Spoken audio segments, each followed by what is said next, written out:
as well as needing to take Numamon to Toy Town in order to digivolve to Muncymon, there are a couple of other things that I would like to do prior to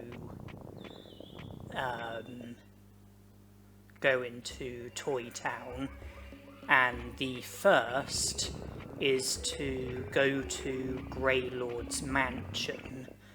Numamon, being a virus type, can enter Greylord's mansion.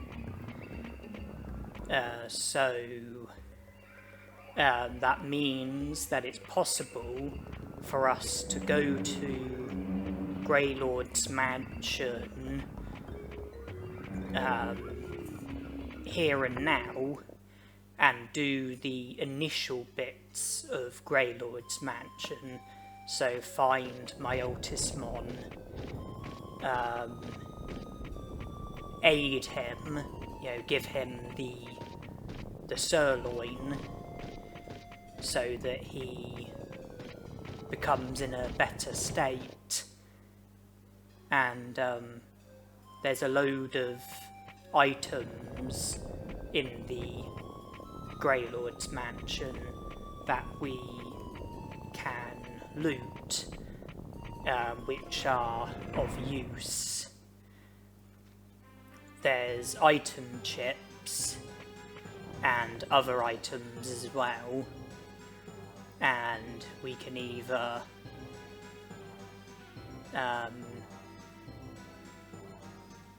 use the items that we find, or reserve them in the item bank, or sell them, depending on what the items are and what use we think they might or might not have.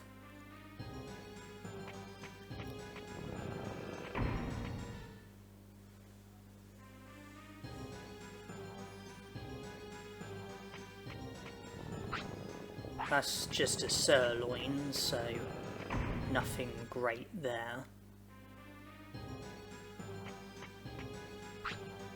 Omnidisc, autopilot, but we've already got 99. Omnidisc can be sold. This is where the mansion key is.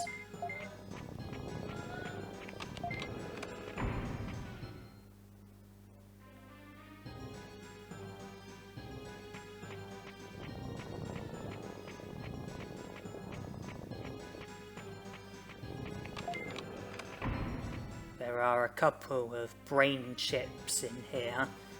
They can be put into the item bank and reserved for my next lifespan.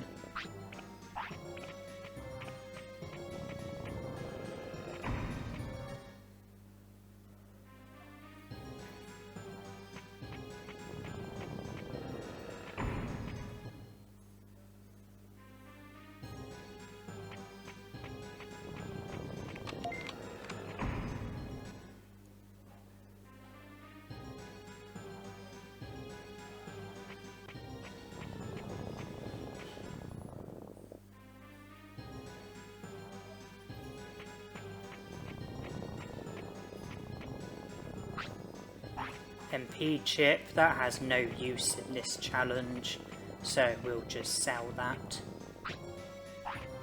Restore, that can be sold. Autopilot, don't have any room for it.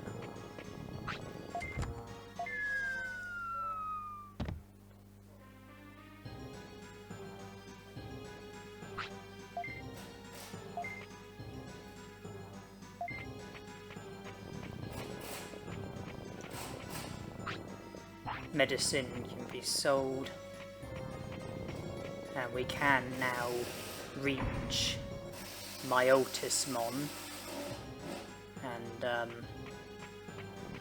I don't know if the mic is picking that up, but there's people outside my room doing work of some sort, which is requiring the use of tools, noisy tools. I don't know if my microphone's picking it up, but hopefully it's not too bad.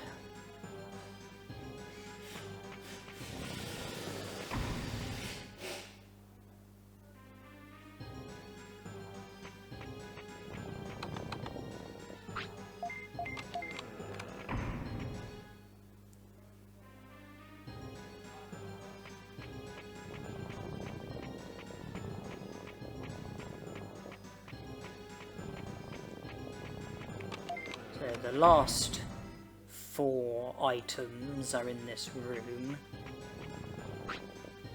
Medicine, defense disc, protective floppy, large MP. The reason why I only purchased...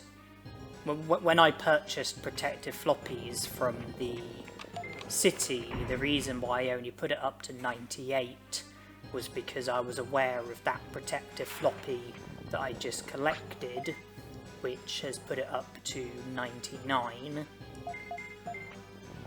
The other 3 items that I collected from that room can be sold.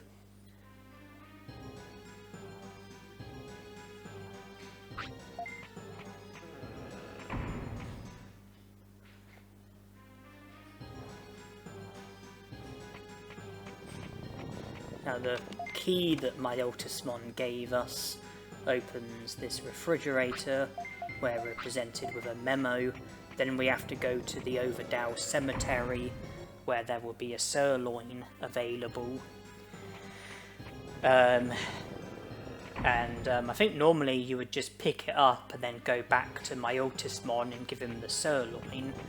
But if you collect the sirloin and leave the Overdow Cemetery and then go back to the Overdow Cemetery before giving the sirloin to my Altusmon, then the sirloin will respawn, and it is technically possible, there's the sirloin there, it is technically possible to grind for 99 sirloins if you so wish.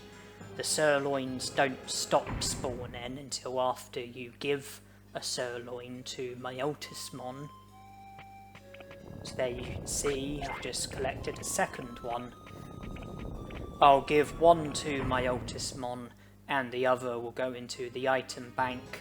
It doesn't have any useful purposes, but I think that that's the only opportunity that you have to collect the sirloin. So if you collect more than one and reserve one in the item bank, then it means that you've got an item in the item bank which I don't think you're meant to be able to have. So I just choose to collect a spare one just so that I've got an item that I would have no chance of having if I didn't collect more than one when there was the opportunity to collect them.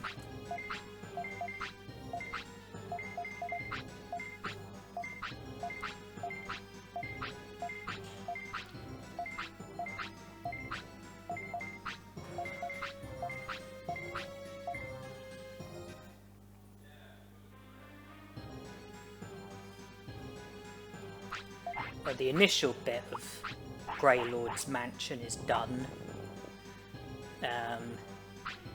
In order to be able to do the next bit of Greylord's mansion, you have to read an article on Shalmon's notice board. I think it's article number 6, which is about my Altusmon, and if you read that article, then it enables you to do the next bit of Greylord's mansion, which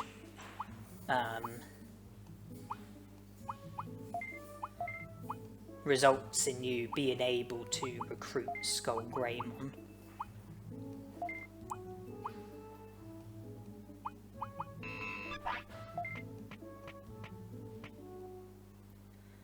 You do need to recruit Shellmon, obviously, and you also need a certain number of prosperity points in order for the article to display.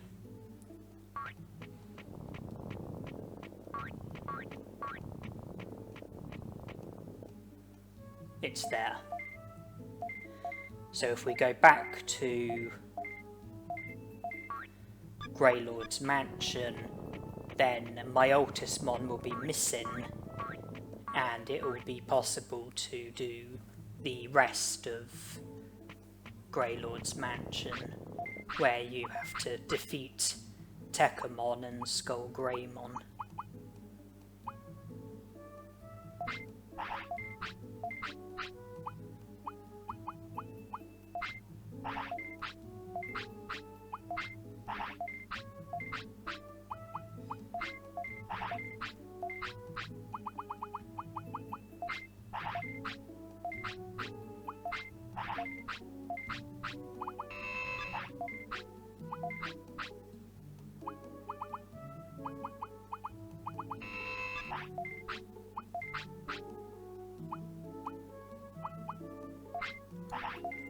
I chose to sell an autopilot, bringing my total down to 97, because I do actually plan to go back to Greylord's mansion straight away, because there were 2 autopilots that I was unable to collect due to me having 99 autopilots at the time. But since I used one to return from Greylord's mansion to the city, and I then sold one as well, I will now be able to collect those 2 autopilots from Greylord's mansion. I don't like to leave items unobtained. Now, I do like to try to collect as many items as possible. I'm not talking about like random items like Digimushrooms or orange bananas, you know, random items that can spawn. I'm talking about fixed items like the autopilots at Greylord's mansion, along with all of the other items that I collected from there. But I suppose it would make sense to go to the room that my Altismon was last in and acknowledge that my Altismon isn't there, and then go to the room that he was in when we first found him and acknowledge that he isn't there either, and then go back to the entrance and have the scene with Devimon, and then leave Greylord's mansion, and then in a future lifespan, if I go to Greylord's mansion, then I will be able to go straight to the underground lab and battle Tekamon and Skull Greymon and recruit Skull Greymon. So I'm just sort of doing as much preparation as possible.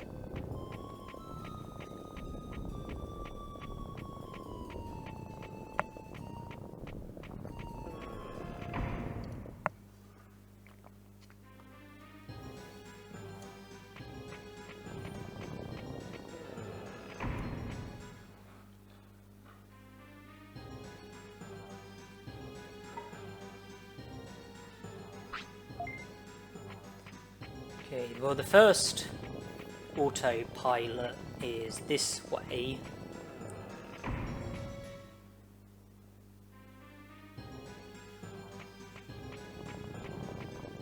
There it is. And if we, from here, go upstairs to where the other autopilot was, then we can drop down to near the room that my Altismon was first in, and we can go there and acknowledge that my Altismon isn't there, and then head back to the entrance.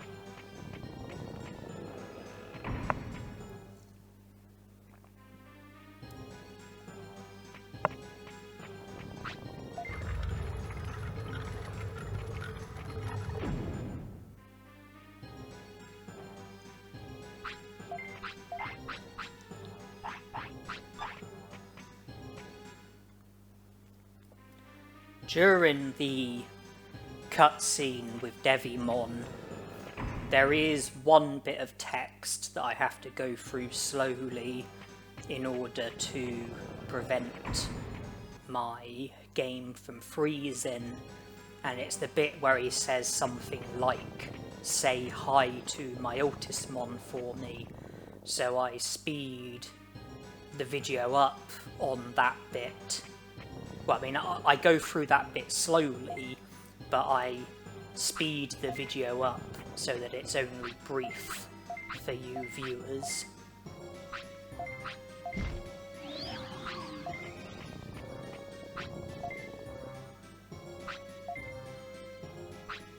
There it is.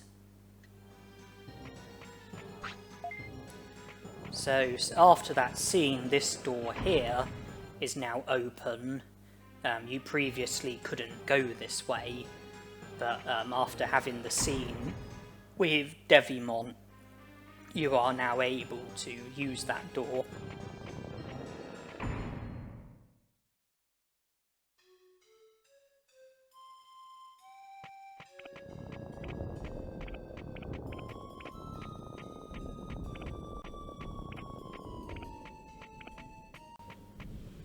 The plan from here is to head towards Friesland,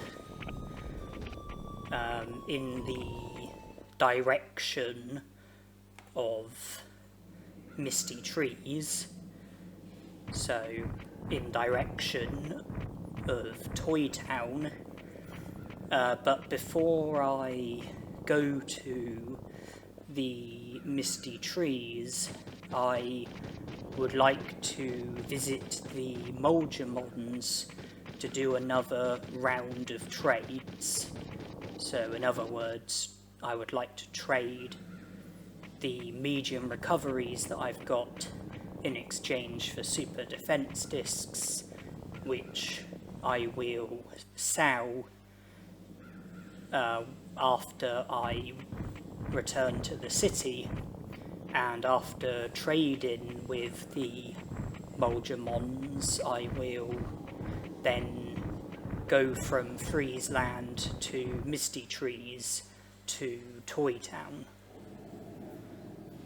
I explained in the previous video that I won't be recruiting Frigimon just yet, even though I am currently in a position where I could recruit Frigimon. I've already done the first stage, and if I was to go into Frigimon's house and speak to him here and now with Numamon as my Digimon, then Frigimon would join the city, but I've explained that I want to put on hold recruiting any more of the restaurant Digimon, because I want Miramon to currently be the only Digimon working at the restaurant.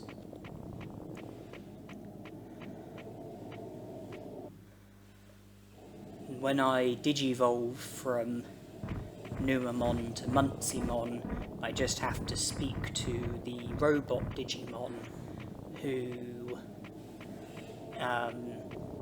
unlocks the door that leads towards Worumunsimon, but you don't have to defeat Worumunsimon with Munsimon. You can defeat Worumunsimon with any Digimon. You just need to have Munsimon as your Digimon when speaking to the robot Digimon, so that he unlocks the door that leads towards Worumunsimon. But you can then leave Toy Town and return later on in a different lifespan with a different Digimon and battle Worumunsimon there and then.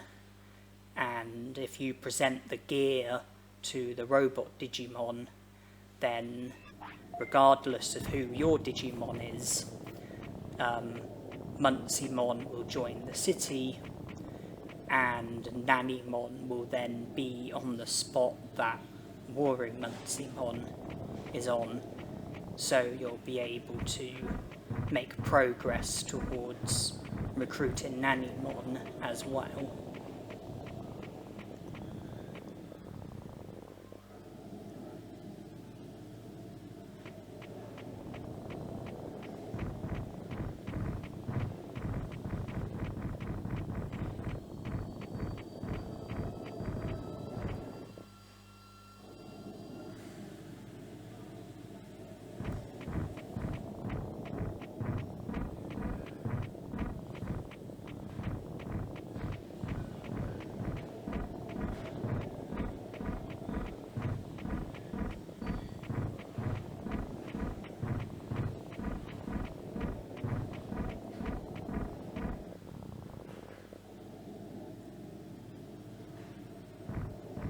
So since fading away, I haven't made any recruitments.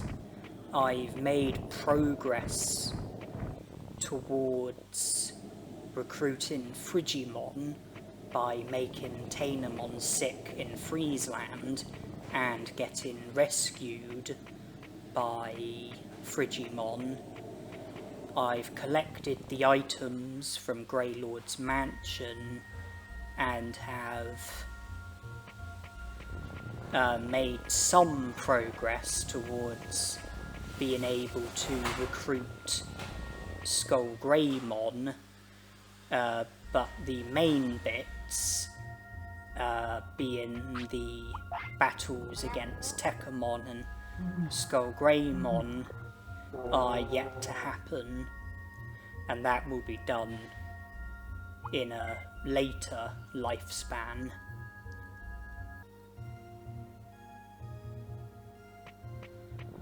And then by digivolving to Munsimon and speaking to the robot Digimon, Worumunsimon will be available to us. Because up until now, he hasn't been available to us.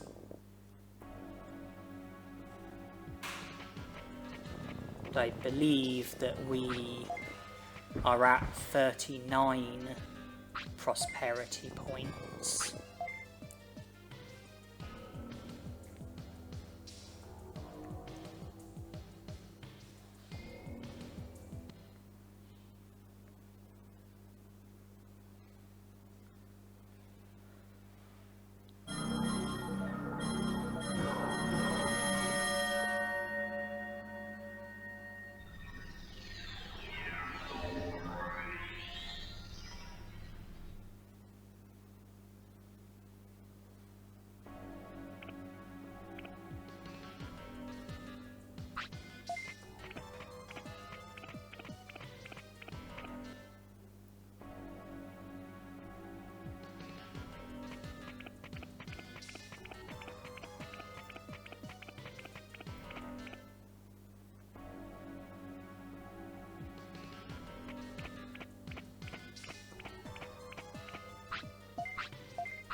Yeah, well, we have no further progress with Toy Town for the time being.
Well, we've got 500,000 bits in our pocket, and we've got a handful of items in our inventory, plus items in the item bank, so things are looking okay at the moment.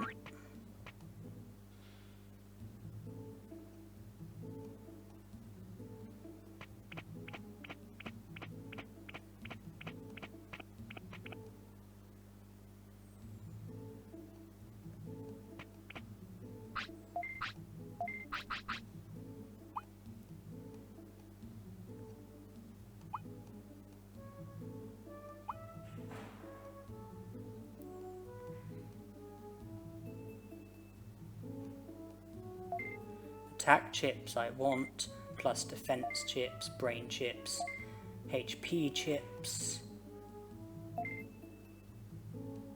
the ice mushroom, well, one of the ice mushrooms. In fact, all of the ice mushrooms. The blue apple, the sage fruit, the happy mushroom. The rest can stay in the item bank for the time being.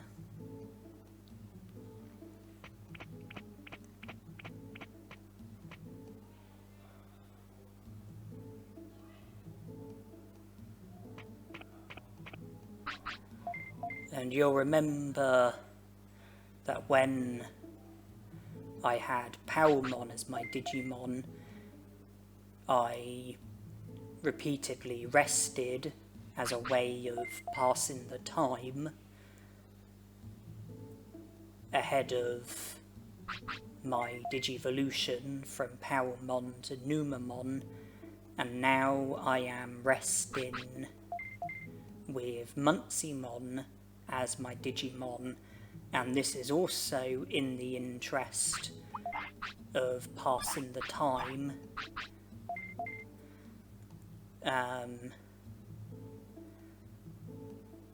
Passing the time, waiting for Muncymon to fade away so that I can then start afresh with a new Digimon, and then go back to earning prosperity points, getting into battles, and progressing with the game.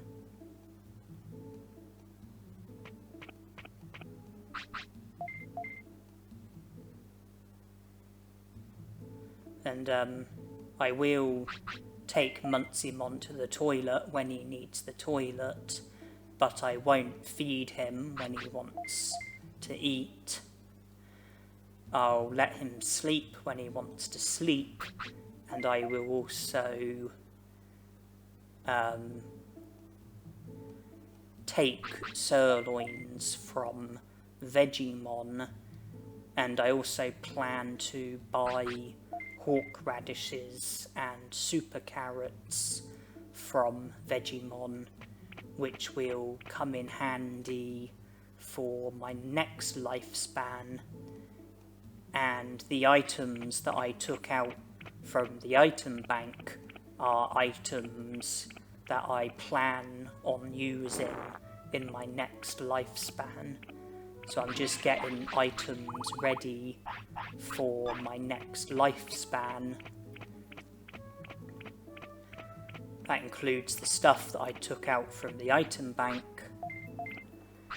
and hawk radishes and super carrots that I'm buying from Digimon.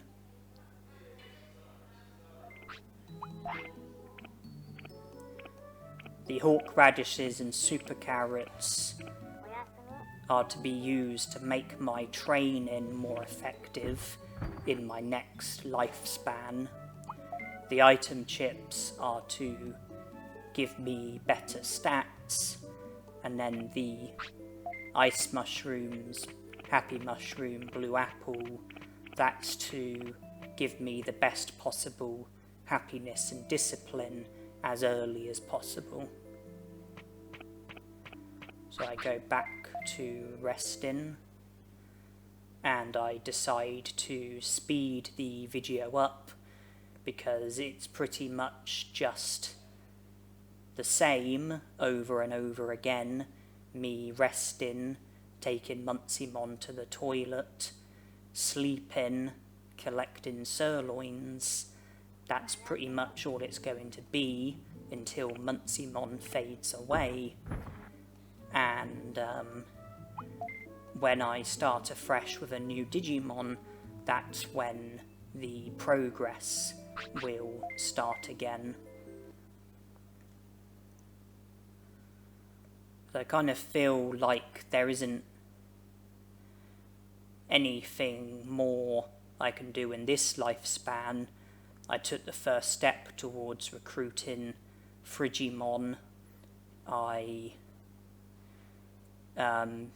took the initial step towards recruiting Skull Greymon. I took the initial step towards recruiting Waru Muncymon.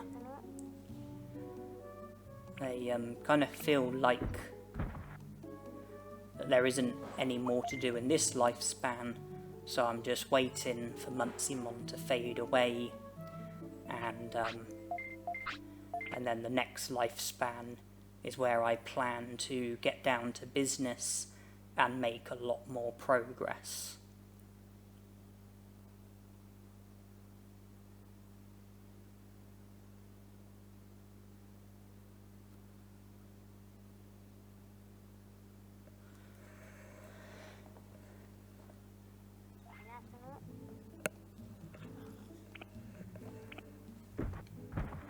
So I do it so that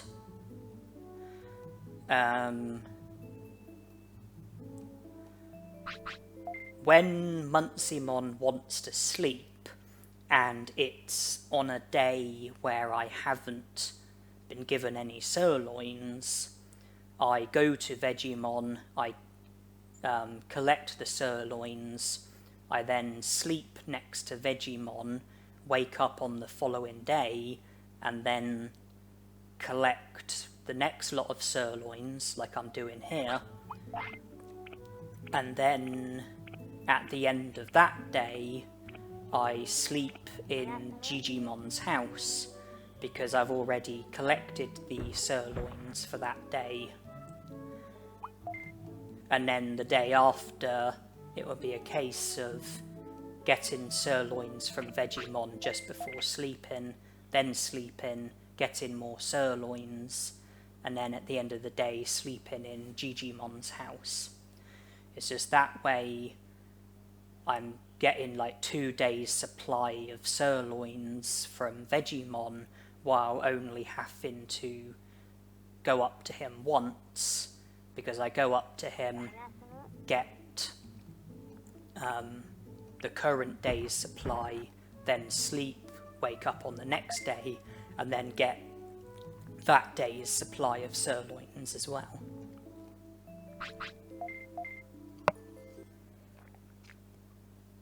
And Muncymon needs the toilet every 6 hours.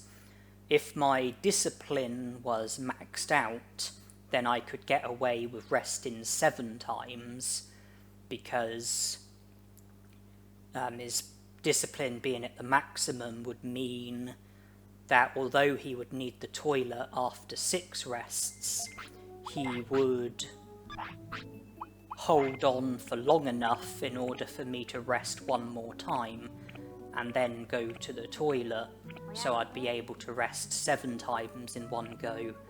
But due to my discipline not being high enough, I'm in a position where I'm resting 6 times and then taking him straight to the toilet.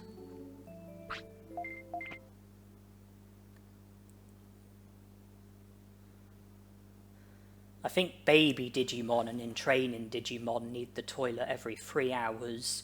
Rookie Digimon, I think it's every 4 hours.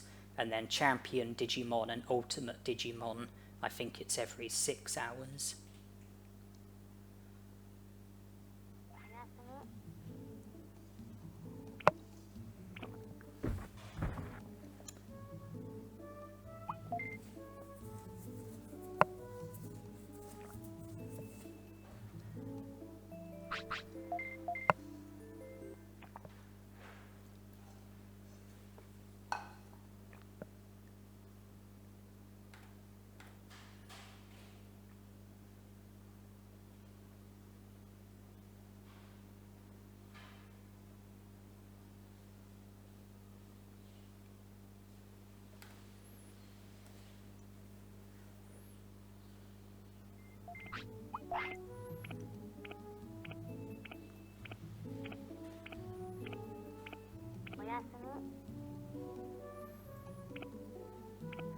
Even though I am making the effort to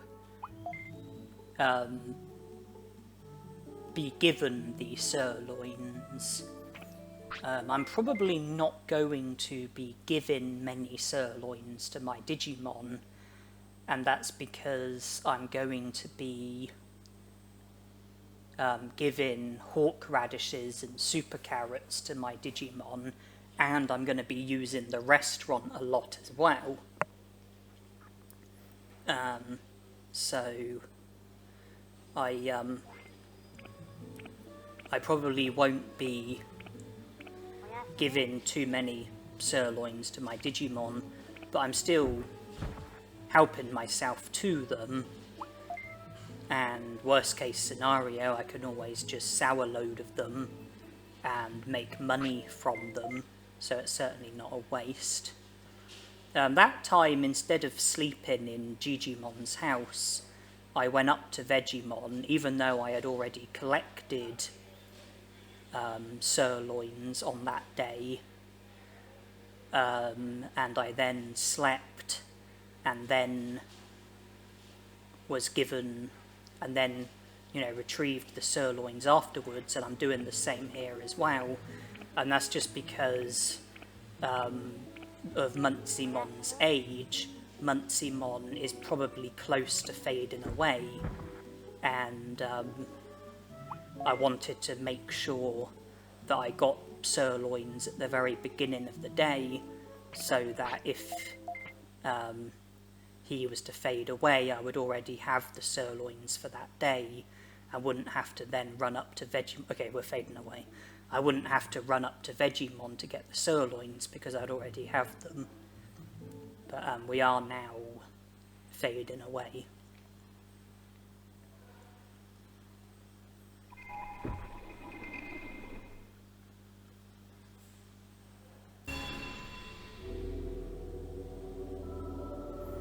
I was saying about progress, I also upgraded the green gym as well. That was very good progress.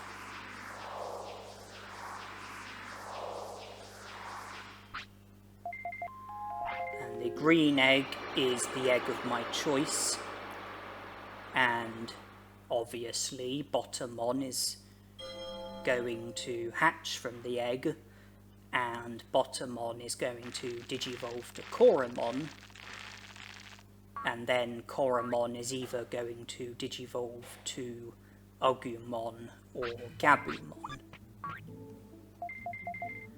So I save straight away.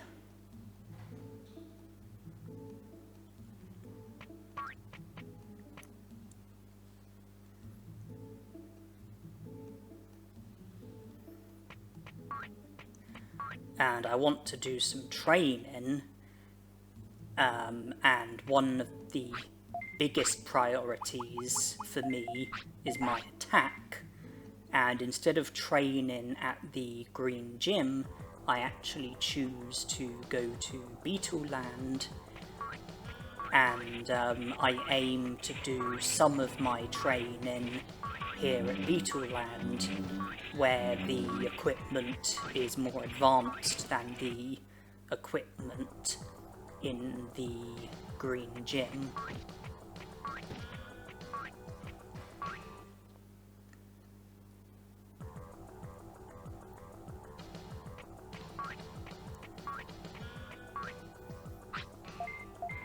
So I train attack and get 10.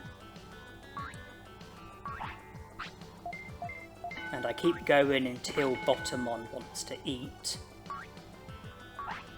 He does now want to eat. So I give him the ice mushroom. And now our discipline is maxed out. I go back to training.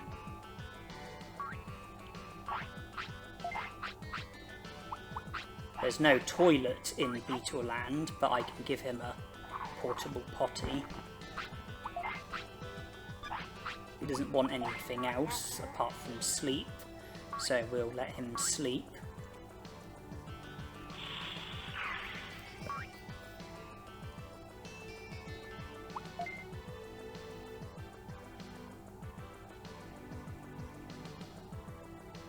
Then the training continues.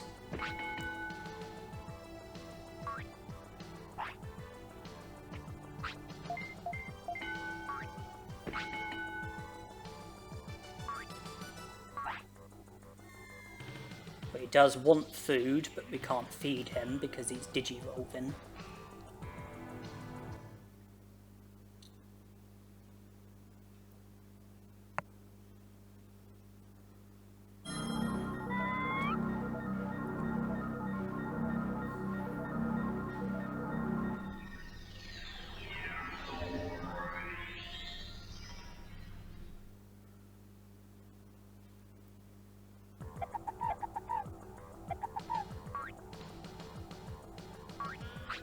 So now we do the same stuff, train attack, but with Koromon as our Digimon.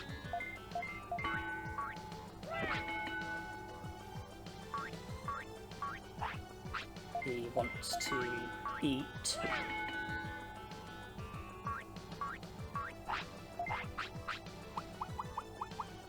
So I give him the blue apple. And now happiness appears to be at the maximum as well. Despite the fact that Koromon needs the toilet, I do one more train, and that's because I know that due to his discipline being maxed out, he'll hold on for long enough in order for me to train once more before then selecting a portable potty.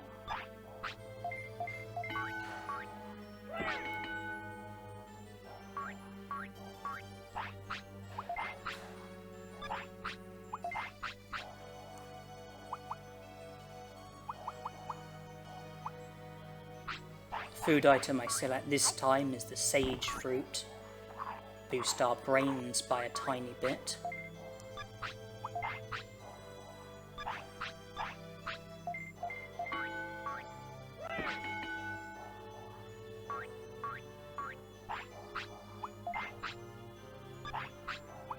Well, this time we'll need to use the portable potty straight away because Koromon wants to sleep as well. And if we were to sleep, then he would go to the toilet in his sleep, and we don't want that happening.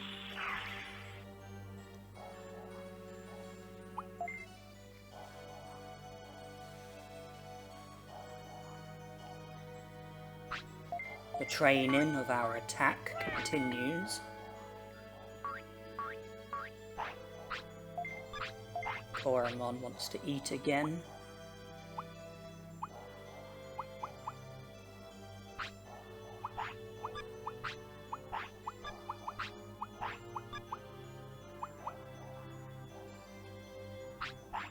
This time we feed him with a super carrot. And now when we train, our attack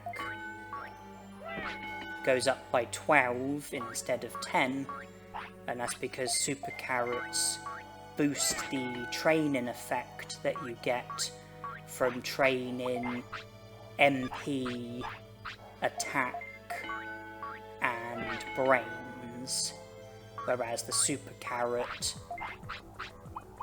boosts the effects that you get from training HP, speed, and defense. Koromon wants to eat.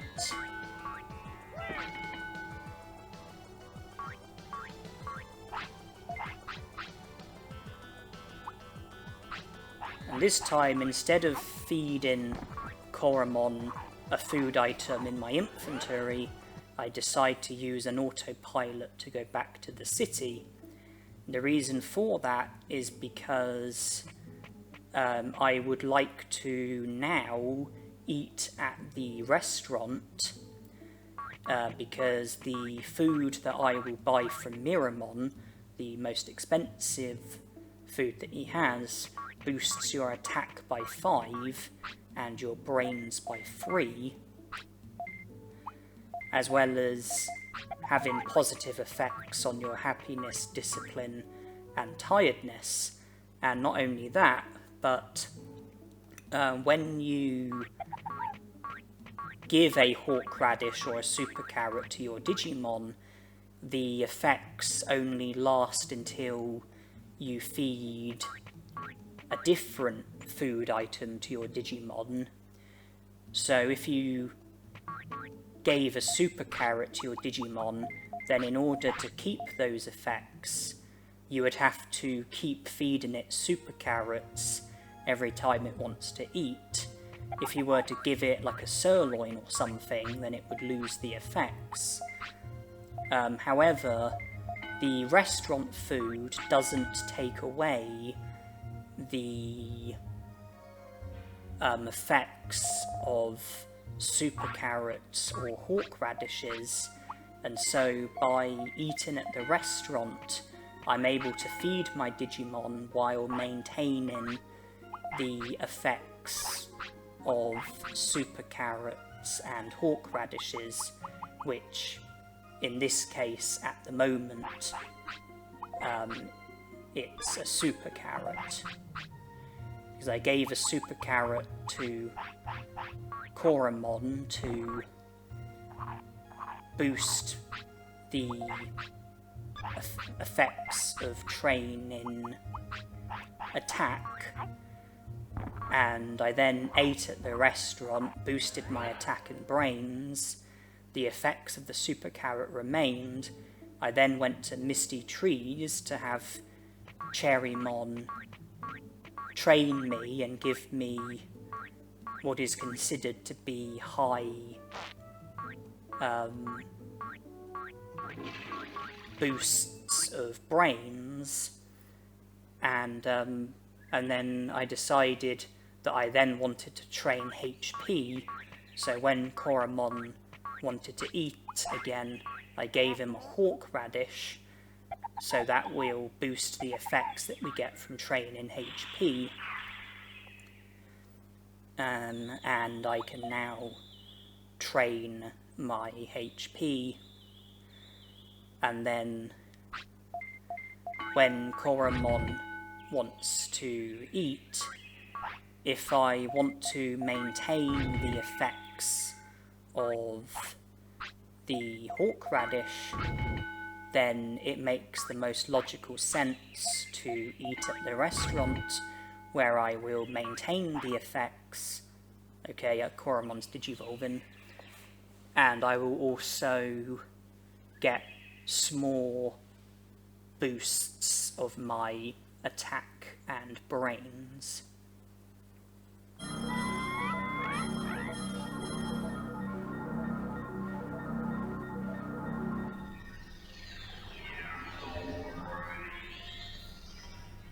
Agumon is the Digimon that I have digivolved to, and that is the Digimon that I was aiming for.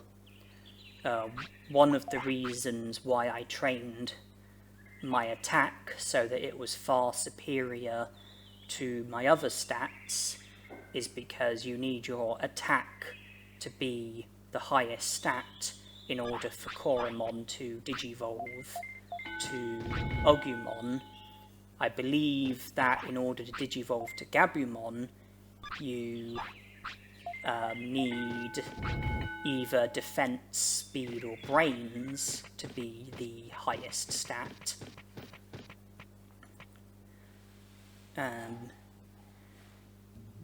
But it's not just because of that why I was training my attack. It's also because attack is something that's very valuable in this challenge with the restrictions that we are going to be going by, and I want my attack to be as high as possible. And the reason why I wanted Miramon to be the Digimon working in the restaurant is because I know that his foods boost attack and brains. So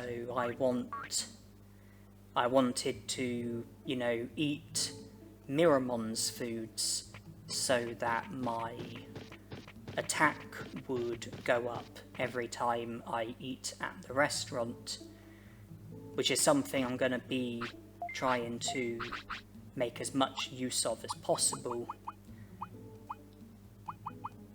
because the stat boosts do add up after time, and the weight boost that you get will help with the Digivolution that I'm aiming for. And I'm also helped by the fact that the restaurant foods increase happiness and discipline and lower tiredness. And the Digimon that I'm aiming to digivolve to is Greymon.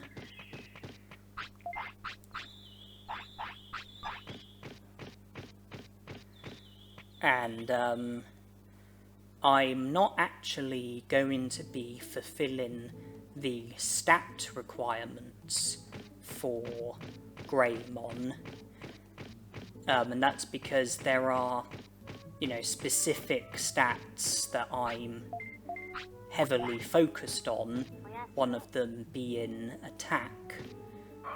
The stat requirements for Greymon are for you to get attack, defense, speed, and brains all up to a minimum of 100. But my biggest priority would be my attack. HP is a big priority as well, so too is brains. Speed and defense are less of a priority, and MP is useless, so I'm not going to be fulfilling the stat requirements for Greymon, but I will be aiming to fulfill the other 3 requirements, the weight requirement, Karma state requirement, and the bonus condition.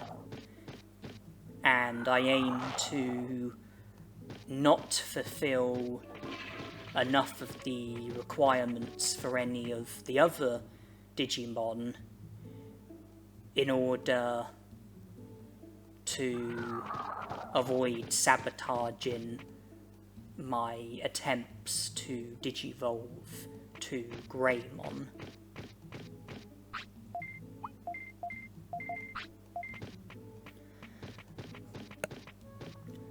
Greymon can use counter, which is a technique that's already been learnt.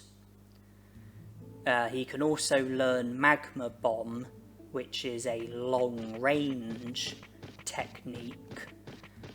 and that is something else that can really come in handy in this challenge, because although so far I've mostly been entering battles in a way where there's distance between my Digimon and the opposing Digimon, and I've had a close range attack like Sonic Jab equipped, and then it's been a case of me selecting distance before my Digimon makes it up to the opposing Digimon, thus stopping my Digimon from attacking the opposing Digimon. There are some battles where you can't have a big distance between your Digimon and the opposing Digimon at the beginning of a battle, and that you are actually very close to the Digimon when you battle the Digimon, and a close range attack would get used straight away, and so a longer range attack would be needed so that your Digimon would try to get away from the opposing Digimon, and in that time you have to pick distance before your Digimon attacks.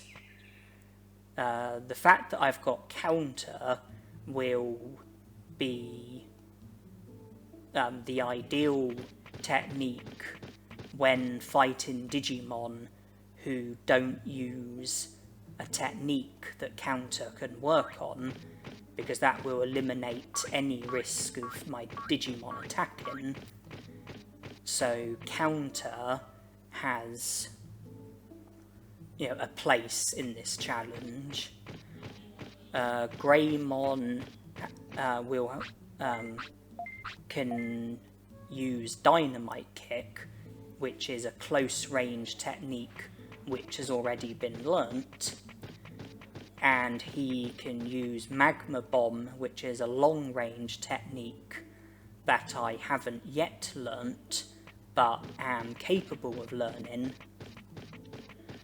So with Greymon as my Digimon, I can have Dynamite Kick for the battles where it's better to have a close range attack, Magma Bomb for the battles where it's better to have a long range attack, and counter for the battles where there's zero chance of counter being used.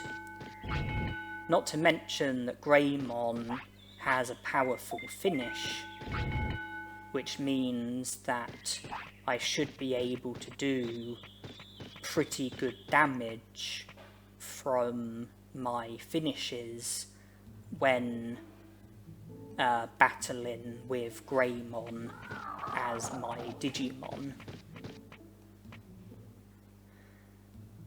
Another thing that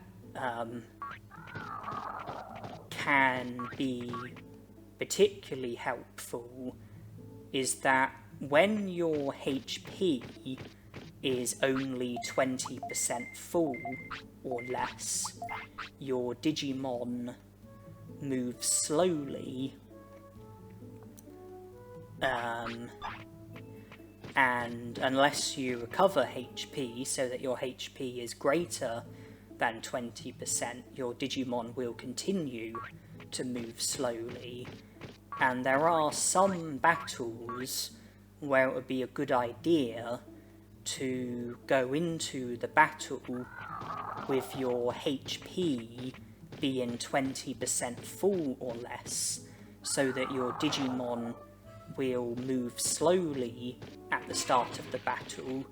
So if your Digimon tries to move towards the opposing Digimon in order to use a close range attack, or if your Digimon moves away from the opposing Digimon with the intention of using a long range attack, then because your HP is low, your Digimon will move slowly, and therefore it should take longer for your Digimon to get into a position where it can use its attack, and that gives you more time to pick the distance command and stop your Digimon from attacking.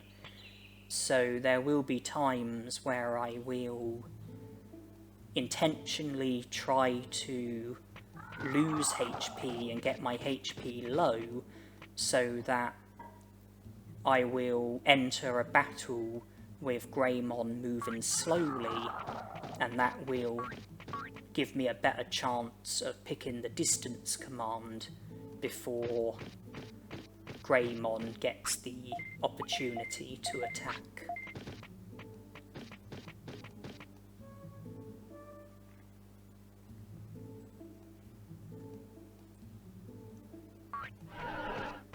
You know, I gave a super carrot to Agumon, so I'll no longer get bigger stat boosts when training HP, but I will get bigger stat boosts when training attack, and I'm now going back to Beetleland because I want to put aside training HP and go back to training attack.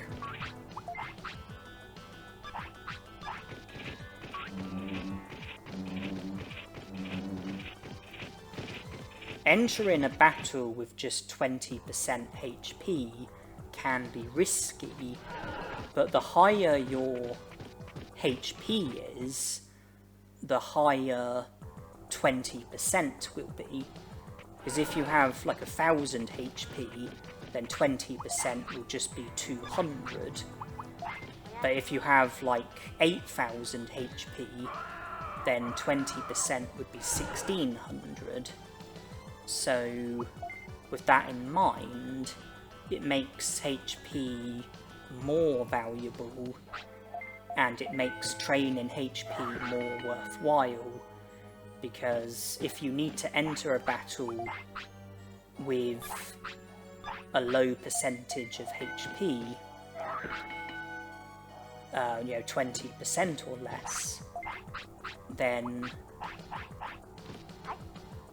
the more HP you've got, the higher 20% will be, so you'll be entering the battle with more HP, which means that there's a smaller risk of you getting defeated in the battle. Because, you know, if you enter a battle with low HP, then there is the risk of you getting defeated before you have chance to heal. So more HP will come in handy, as will having a higher defense stat as well.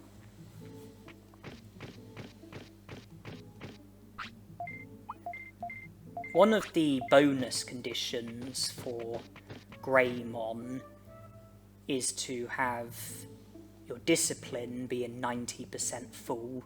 I'm currently fulfilling that requirement. The care mistake requirement is to have a maximum of 1 care mistake, so 1 care mistake or less. I don't believe I've had any care mistakes with Agumon so far, and so I'm currently fulfilling that requirement. And then the weight requirement is 25 to 35. The restaurant food is putting my weight up quite a bit. If it gets too high, then I can give super carrots to Agumon in order to bring my weight back down, keep it within the range of 25 to 35. But in order to digivolve to your target Digimon, you don't have to fulfill the stat requirement. If you fulfill all three of the other requirements, weight, care mistakes, and the bonus condition, then there's the opportunity for you to digivolve to that Digimon.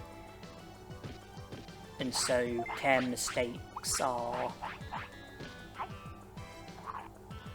not compulsory. You can get away with not fulfilling one of the requirements. So, you know, it could be stats, it could be weight, it could be the care mistake, it could be the bonus condition. As long as you fulfill 3 of the 4 requirements, then there's the opportunity for you to digivolve to the Digimon that you're aiming for. So there's one requirement that you can get away with not fulfilling, and in this case it's the stat requirement that we've disregarded, and we're fulfilling the other 3 requirements. Weight is 27, which is within the range of 25 to 35, so we are currently fulfilling 3 requirements for Greymon, but you do need to have a rookie Digimon for at least 3 days before it can digivolve to a champion. So if that time hasn't elapsed, then you won't digivolve no matter how many of the conditions you are fulfilling.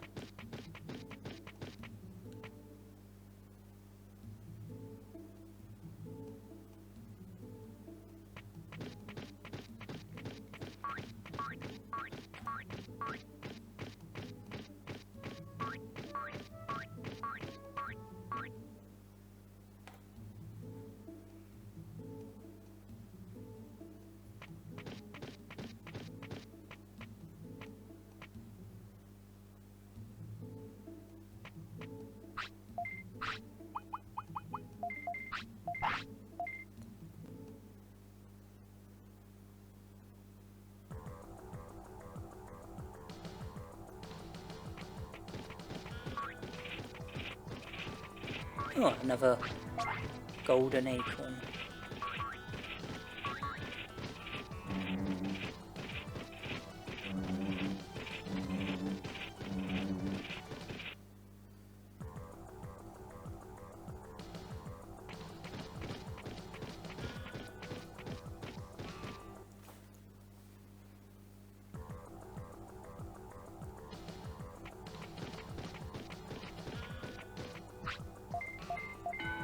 We currently have 372 attack, 2,347 HP, and that's without the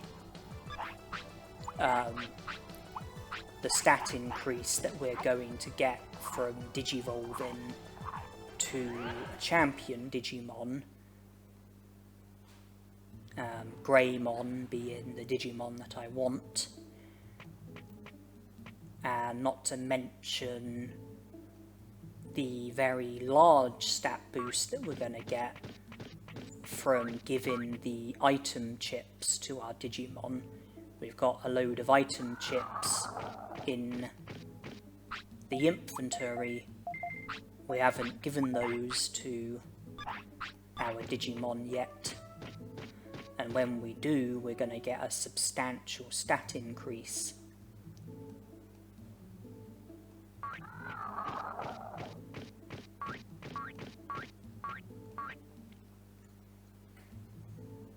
So it looks like, you know, we could get, you know, very good stats early on.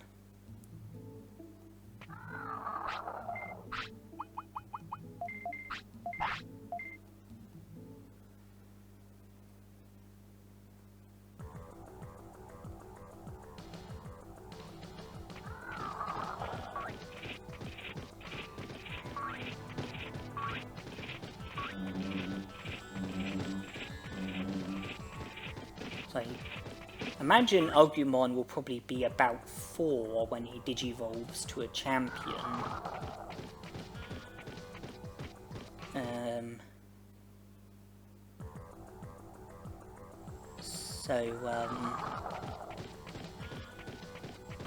Yeah, we're gonna be young, and we're gonna have some good stats. So our attack is already over 400.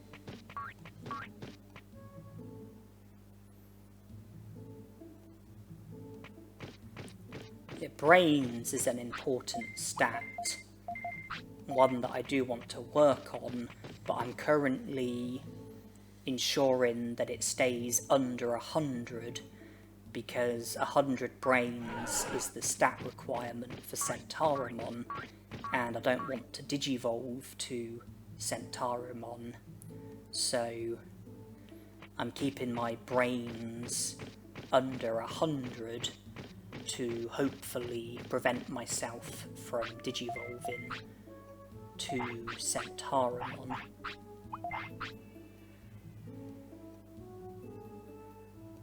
Off the top of my head, I think the weight requirement for Centaurimon is the same as the weight requirement for Greymon, 25 to 35. I think the care mistake requirement is a maximum of 3, which I'm currently fulfilling, and one of the bonus conditions is for your discipline to be at a minimum of 60% full. I'm fulfilling that as well, so if I was to get my brains up to 100, then I'd be fulfilling all 4 of the requirements for Centaurimon, which I really don't want to be doing. Another golden acorn.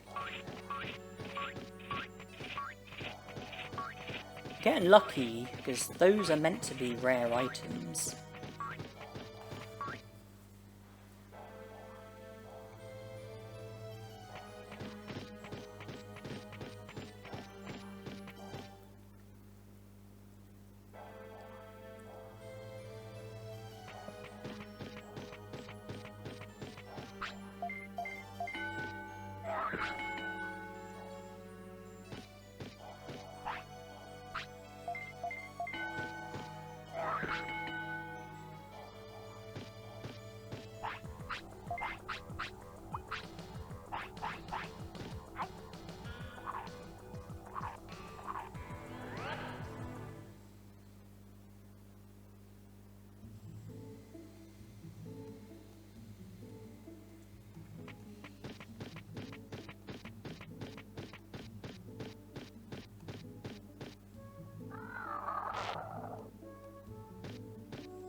My weight is 30, and I believe that Miramon's most expensive food boosts your weight by 4. The second most expensive, I think, boosts your weight by 3, and the cheapest, I think, boosts your weight by 2.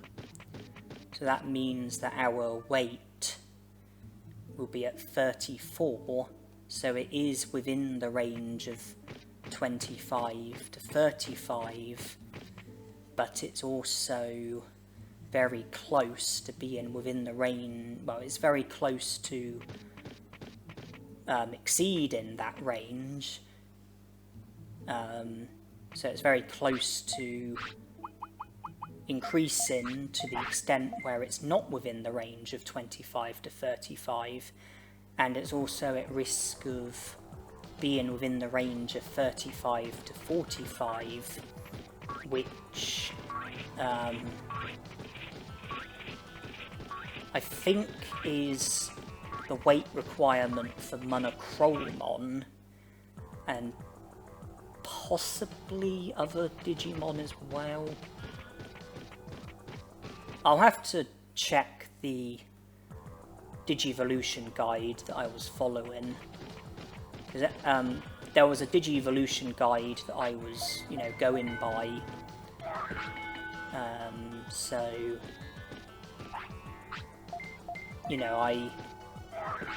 at the time, I knew what needed to be known. As I'm, watching it back and adding commentary, I'm not sure off the top of my head, but certainly at the time I knew what I needed to know.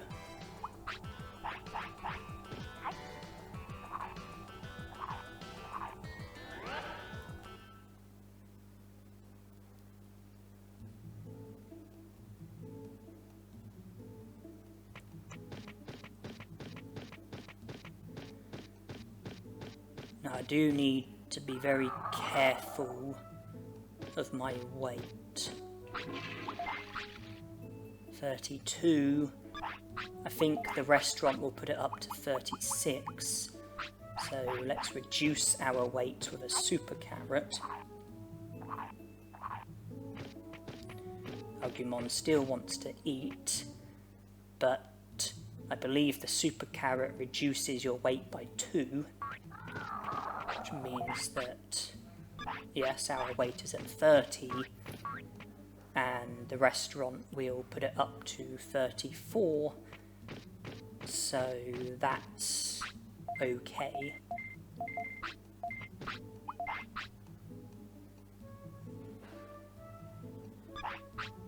And we can only eat at the restaurant twice more while keeping our brains under 100.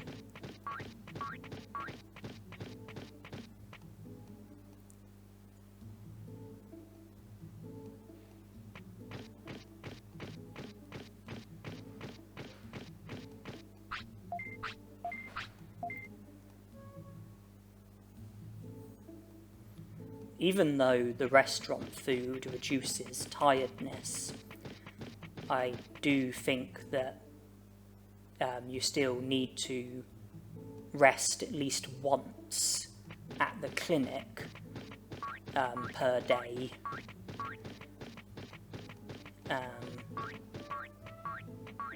So that's why I am still making use of the clinic, because the restaurant food alone probably wouldn't be enough to stop us from seeing the sweat bubble.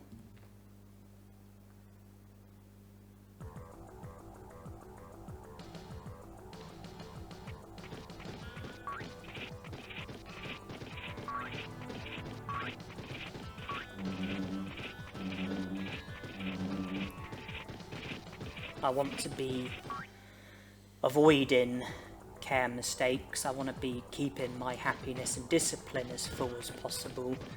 I want to be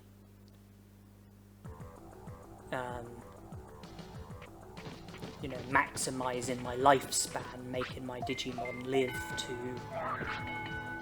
the oldest that they can live to, because that will give me more time to do what needs to be done in order to, complete the game and succeed at this challenge.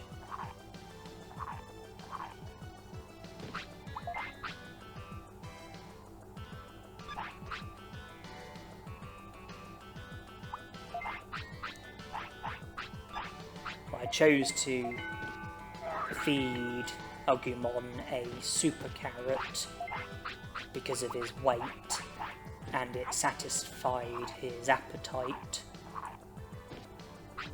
So it looks like we should continue training.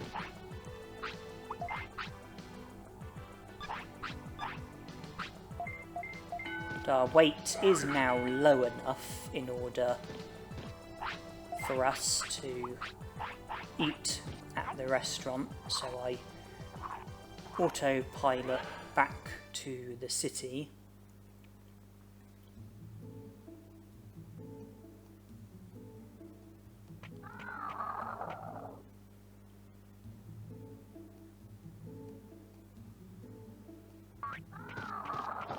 And it was a waste because we are now digivolving.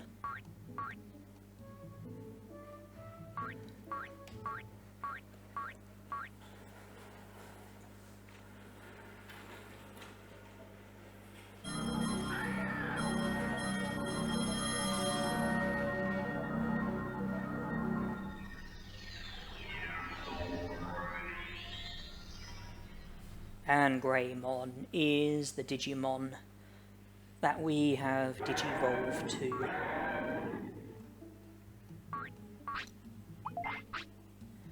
And he doesn't seem to want anything at the moment.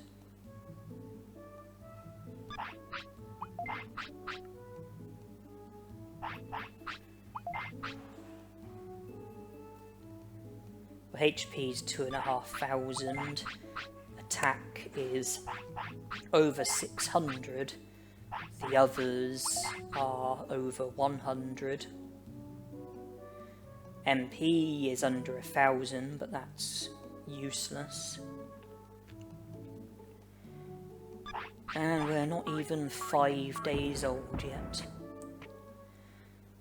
Although, I think we are close to when Greymon wants to sleep. So, you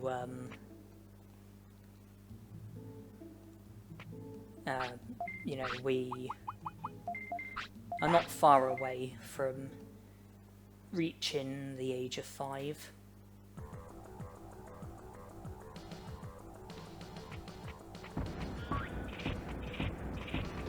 Another golden acorn.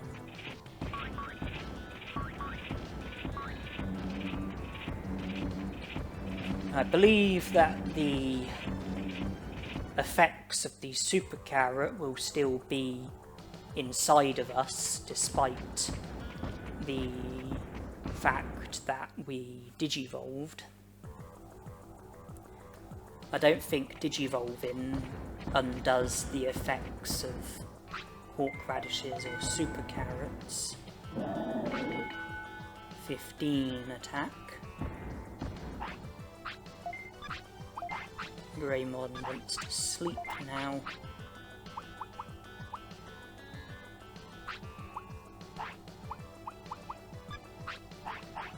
And I would like to... Oh, I'm surprised he's declining with the discipline that he's got. I would like to now give the item chips to my Digimon. I didn't give the item chips to my Digimon before because I didn't want to end up fulfilling stat requirements for Digimon who were different to Greymon. I didn't want to fulfill the stat requirements in order for Agumon to digivolve to a champion Digimon that I didn't want. So I waited until digivolving to Greymon, and now we don't have to avoid stat requirements because we've already digivolved and got the Digimon that I was after, so now I'm giving the item chips to Greymon.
Well, my inventory certainly looks a lot neater. HP 5,500, attack 837. And the effects of a super carrot means bigger stat boosts when training attack, which is very important, brains, which is very important, and MP, which is completely useless. I'm specifically referring to this challenge, of course. You know, MP wouldn't normally be useless, but in a challenge like this, MP is worthless.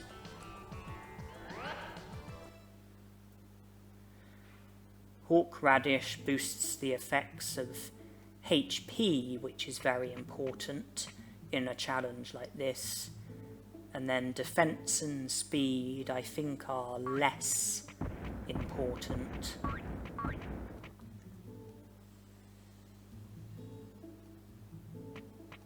Certainly speed, I would imagine.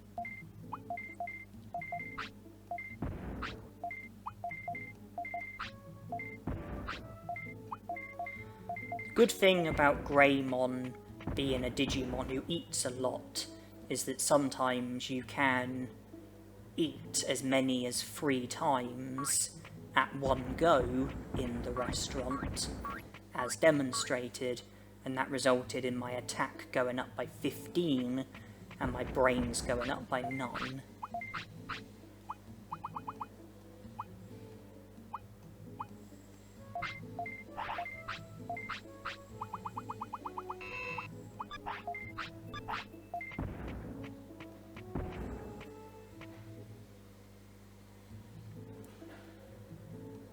The only thing I do need to watch out for is that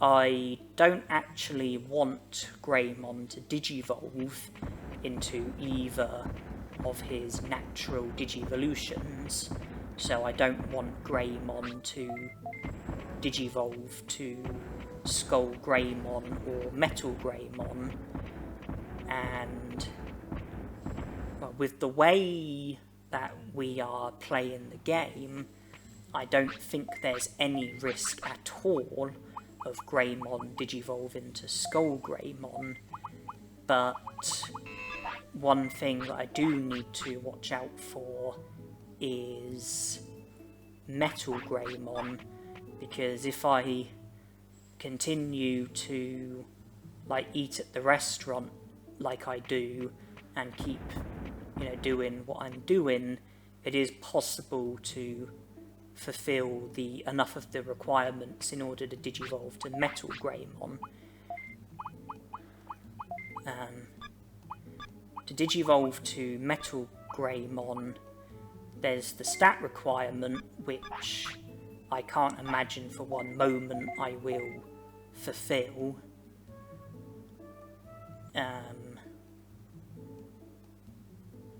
But then one of the bonus conditions is for your discipline to be 95% full, which it currently is. And then another is for weight to be between the range of 60 to 70. My weight isn't currently within that range, but if I continue to eat at the restaurant like I'm doing, then I will end up getting my weight up to that region.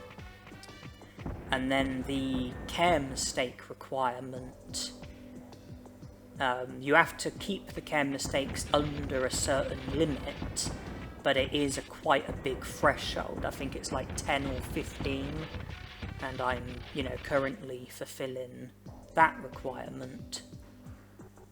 So I do need to be mindful of that. Although it's not a problem at the moment though, because I think you need to have a champion Digimon for 6 days at least before it can digivolve. So I guess I don't need to worry just yet. And I'm You can see I've gone to Factorial Town, and I'm on my way to Guromon, and I have counter equipped as my only technique, and there's 0 chance of counter getting used against Guromon because he... oh, I didn't want to get into a battle here.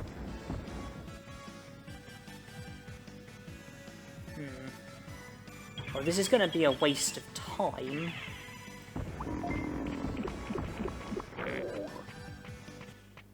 Because a bit of time has gone by from getting into a battle and fleeing, and I've been sent back here as well, and it's affected my happiness and discipline. But I think running away was the best option. Yeah, 0 chance of us using counter against Guromon because he only attacks with delete program, DG dimension, and devolve program. None of those techniques can be countered.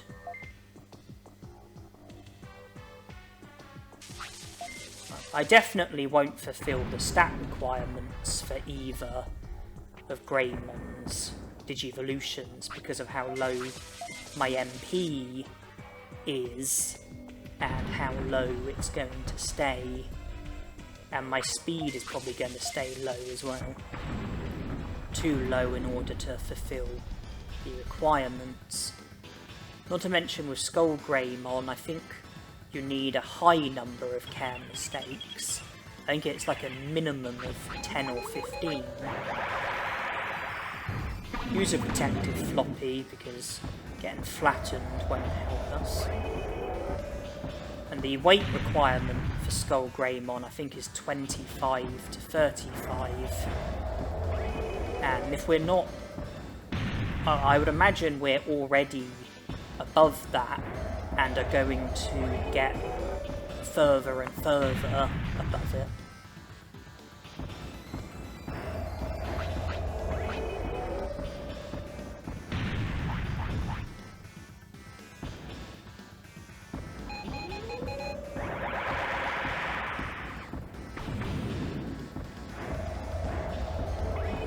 I'll have to check the guide. I don't think I'm fulfilling the bonus condition for Skull Greymon either. I think it's like a certain number of techniques or a certain number of battles, and, you know, more than what I'm fulfilling. You know, the requirement is like way above what I'm currently fulfilling.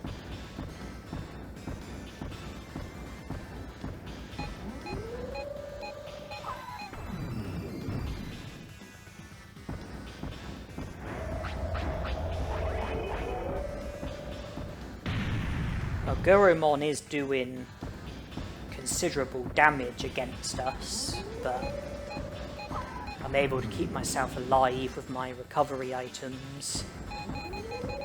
There's no risk of us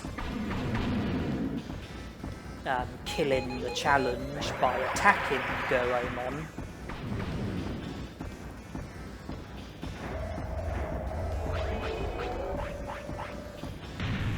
And with the attack that we've got, hopefully our finish is going to do a nice amount of damage.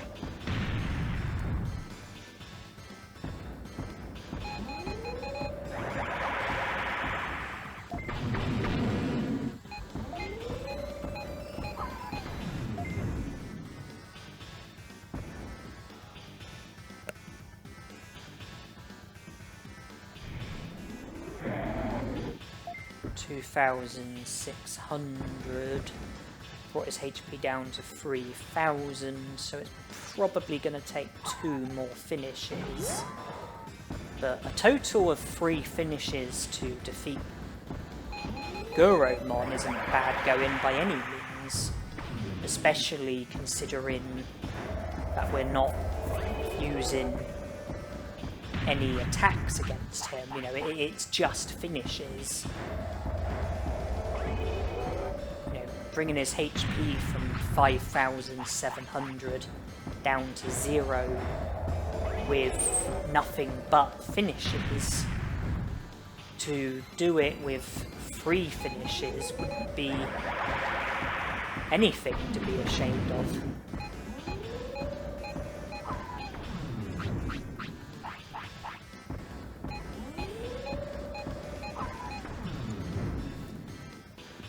And the next battle after this one will be the battle against Numamon. And counter will be my choice of technique. Because like with Guromon,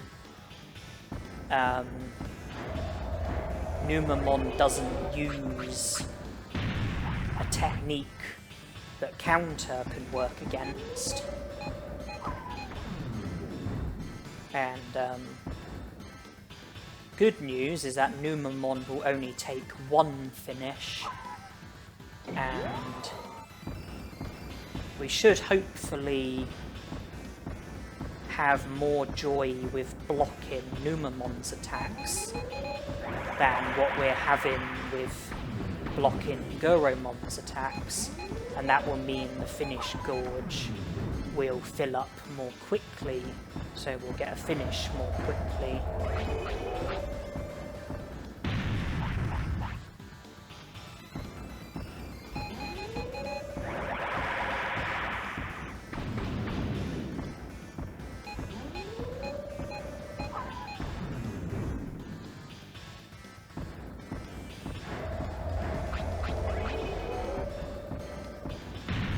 I decided to use a protective floppy in this battle because Delete Program has a high rate of causing flattening, and Devolve Program has a modest rate of causing flattening. DG Dimension doesn't cause any status harm though. And I'll have to decide whether or not I think the use of a protective floppy would be worthwhile against Numamon. Skunk Spray has like a fair rate of causing paralysis, and Ultimate Poop Bomb has an excellent rate of causing flattening. But we are now in a position where the next finish that we use against Guromon is going to be the one that defeats him. I do wonder if it's worth being cautious of Guromon's bomb, just because it is on screen and probably can be reached by Greymon. But it's gone now, so we don't have to worry.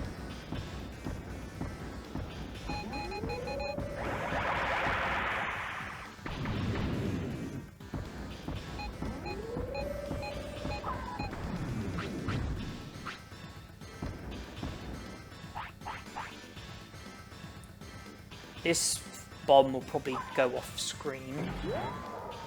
There it did.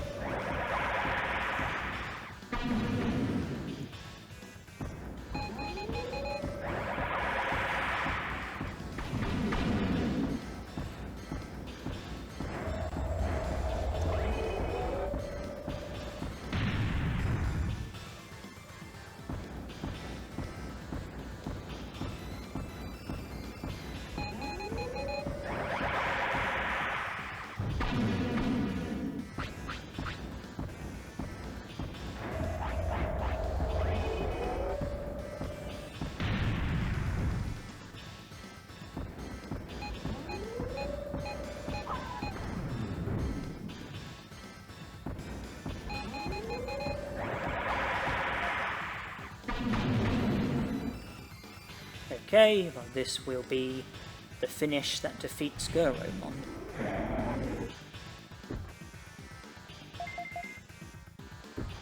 If we go to Andromon from here and speak to him, and then go to the sewer,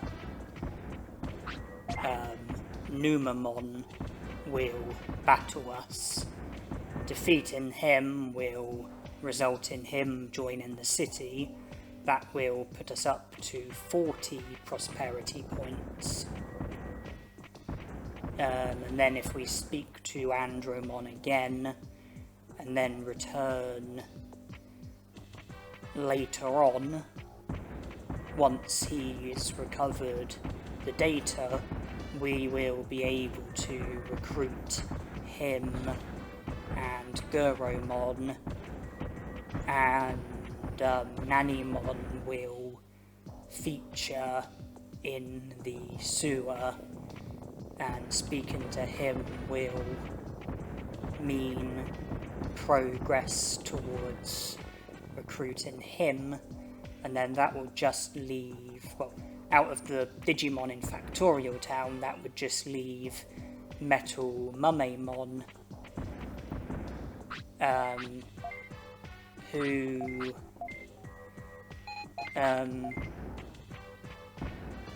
is another Digimon who counter will work very well against in this challenge, because none of his techniques are techniques that counter can work on.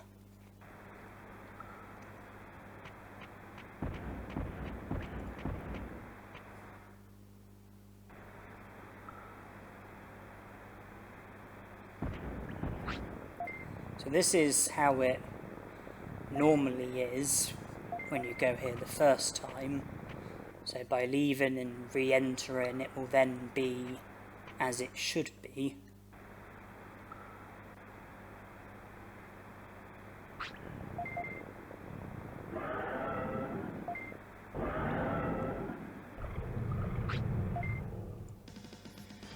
But it will only take one finish, but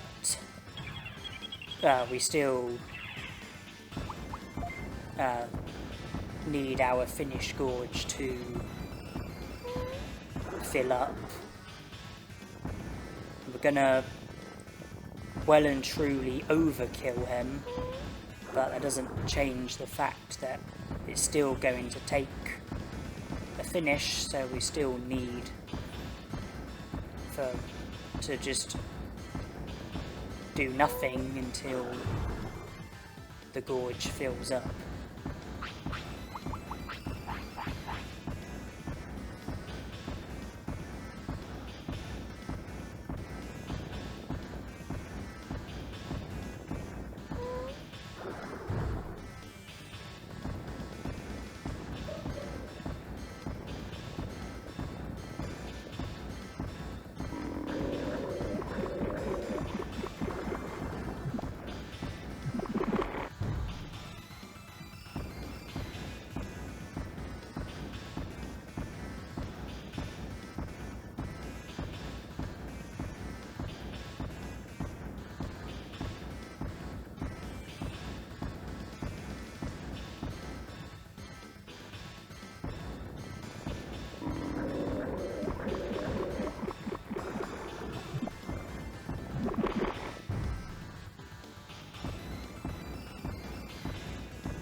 The MP chip has no use,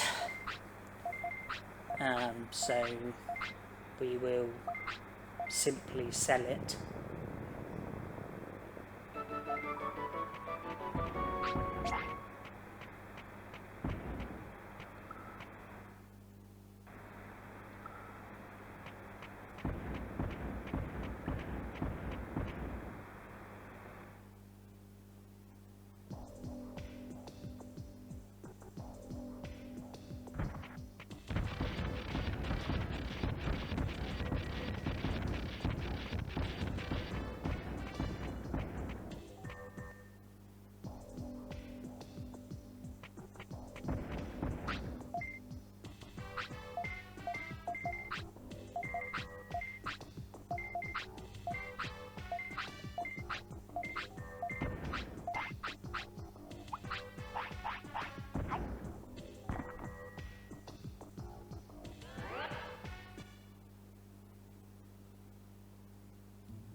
Any useful item chips that I collect, I might as well give to Greymon, because I am planning on doing the rest of the game in this lifespan.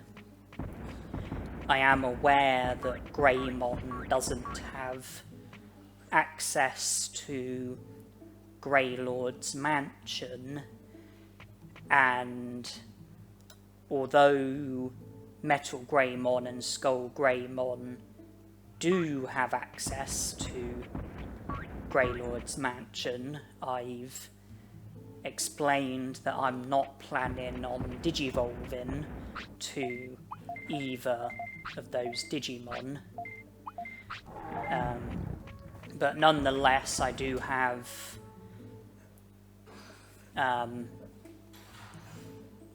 a plan in place of how to gain access to Greylord's mansion so that I can recruit Skull Greymon. We'll have no trouble with entering Ice Sanctuary.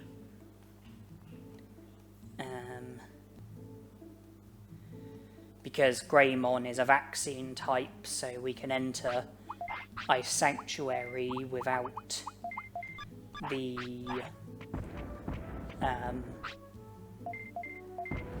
need of the glitch that enables you to enter Ice Sanctuary with any Digimon.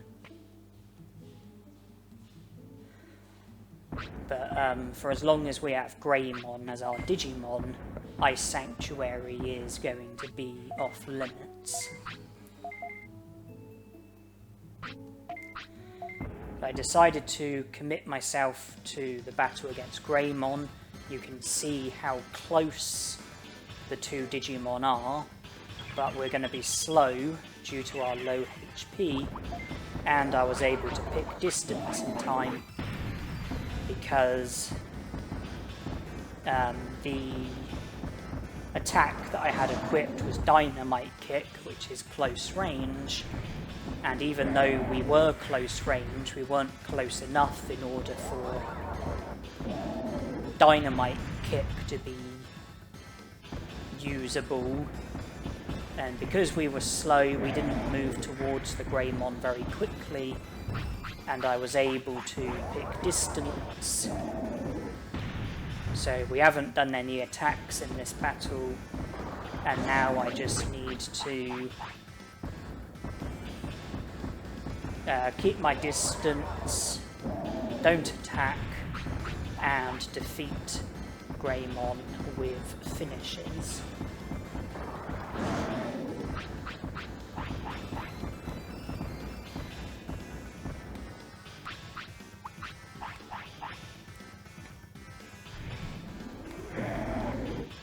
And if I just go to the Digivolution guide, just so that I can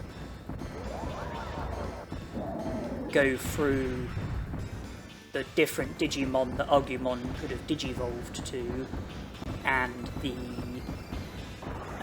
requirements, as well as being able to digivolve to Greymon, Agumon could have digivolved to Miramon. The stat requirement is 100 attack. We did fulfill that requirement, and we just got to finish here. 2,351, so it's going to take 1 or 2 more finishes.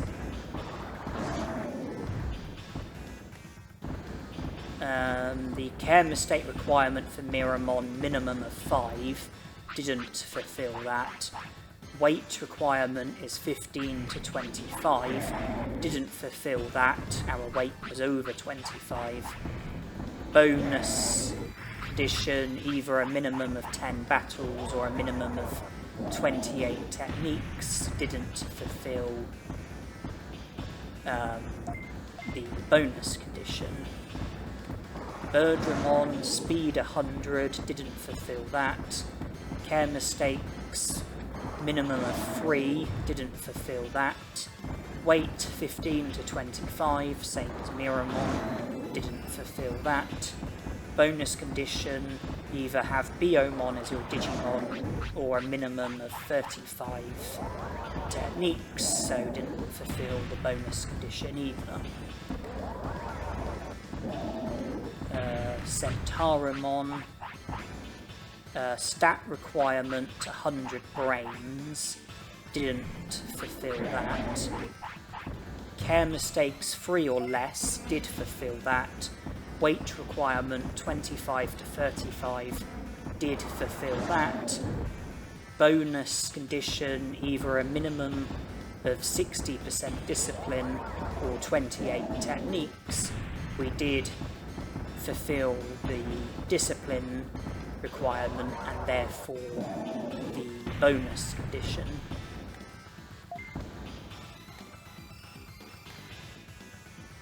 Are we going to finish him off?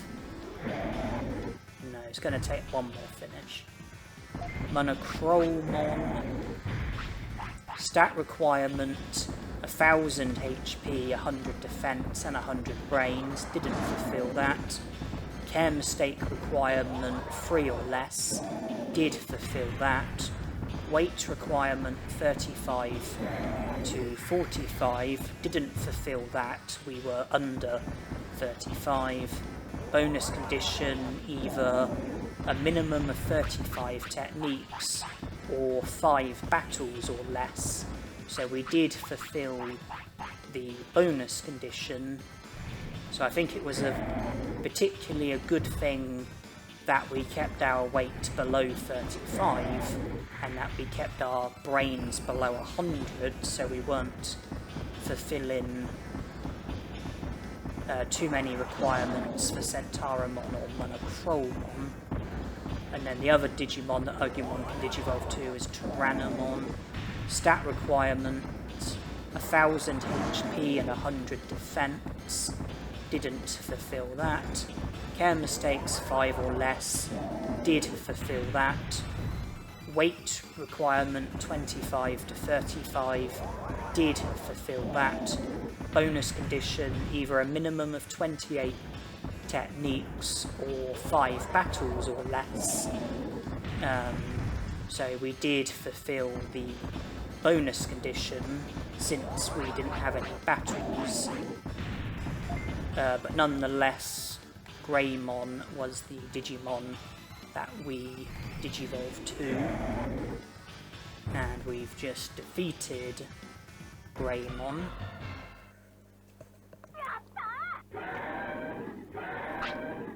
The attack chip will put our attack closer to the maximum of 999.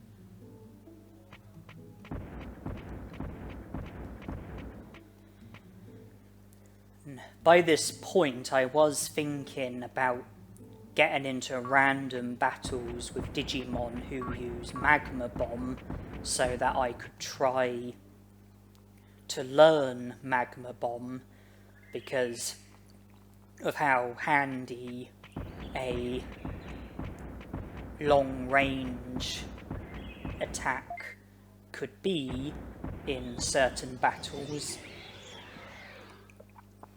But instead of doing that, I decided to try my chances with Ninjamon, since I think our HP is low enough in order for Greymon to be slow.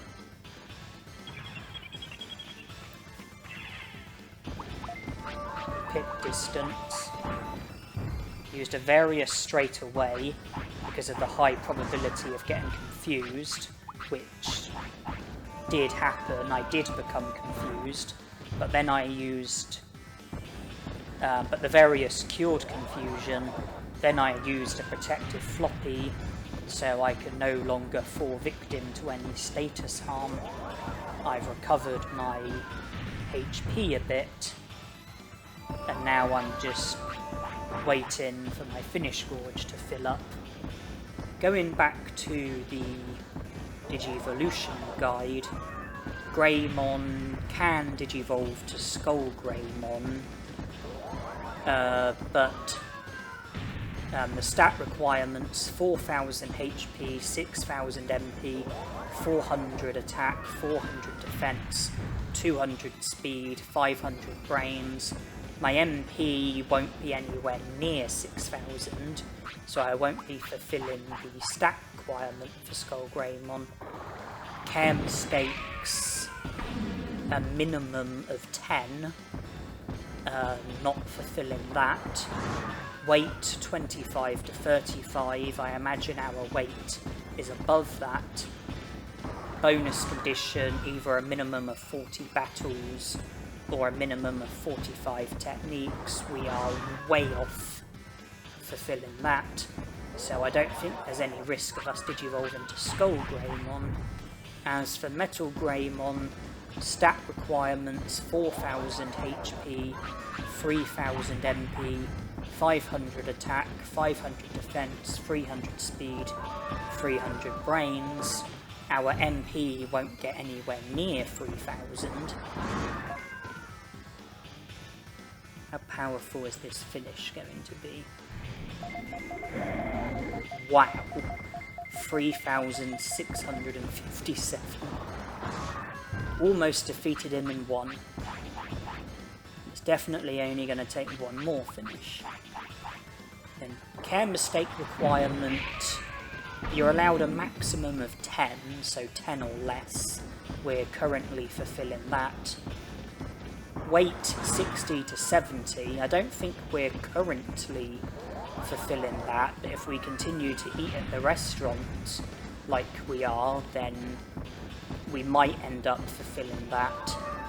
Bonus condition, either have your discipline at a minimum of 95% full, or have a minimum of 30 battles, or a minimum of 30 techniques.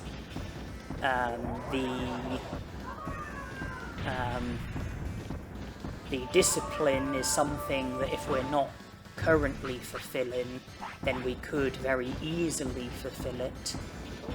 So we do need to be mindful of Metal Greymon, because he is a Digimon that I want to avoid, along with Skull Greymon. I don't want Greymon digivolving, not naturally anyway. I don't want him digivolving to Skull Greymon or Metal Greymon or Vadermon. No, I don't want any natural digivolutions. I don't want Greymon naturally digivolving into any of the Digimon that he's able to digivolve to.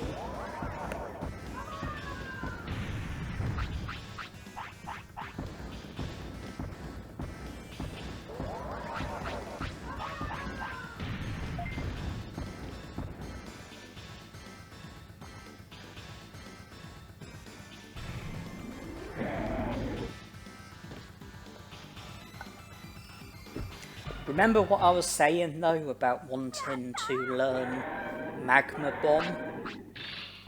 Well, how's that for two birds with one stone? I learnt Magma Bomb from the battle against Ninjamon. So as well as defeating Ninjamon, I've also learnt Magma Bomb, which was a technique that I was hoping to learn because of the fact that it's a long range attack, and that might come in handy for battles where your Digimon begins the battle within very close proximity of the opposing Digimon. If Greymon has Dynamite Kick, then he might just attack with Dynamite Kick straight away, especially if he's within a close enough range at the start of the battle. But if we have Magma Bomb equipped, then he would have to move away in order to be far enough away in order to be able to use Magma Bomb. And if Greymon is slow due to his HP being at 20% or less, then there should be the chance of us to pick distance before Greymon is able to attack. Some of it depends on what the opposing Digimon does, because in that scenario you would want the opposing Digimon to come at Greymon with a close range attack so that the opposing Digimon will stick close to Greymon. What you don't want is the opposing Digimon to run away to do a long range attack, because then that would mean more of a distance between Greymon and the opposing Digimon, and then Greymon might go to attack before I have chance to pick distance.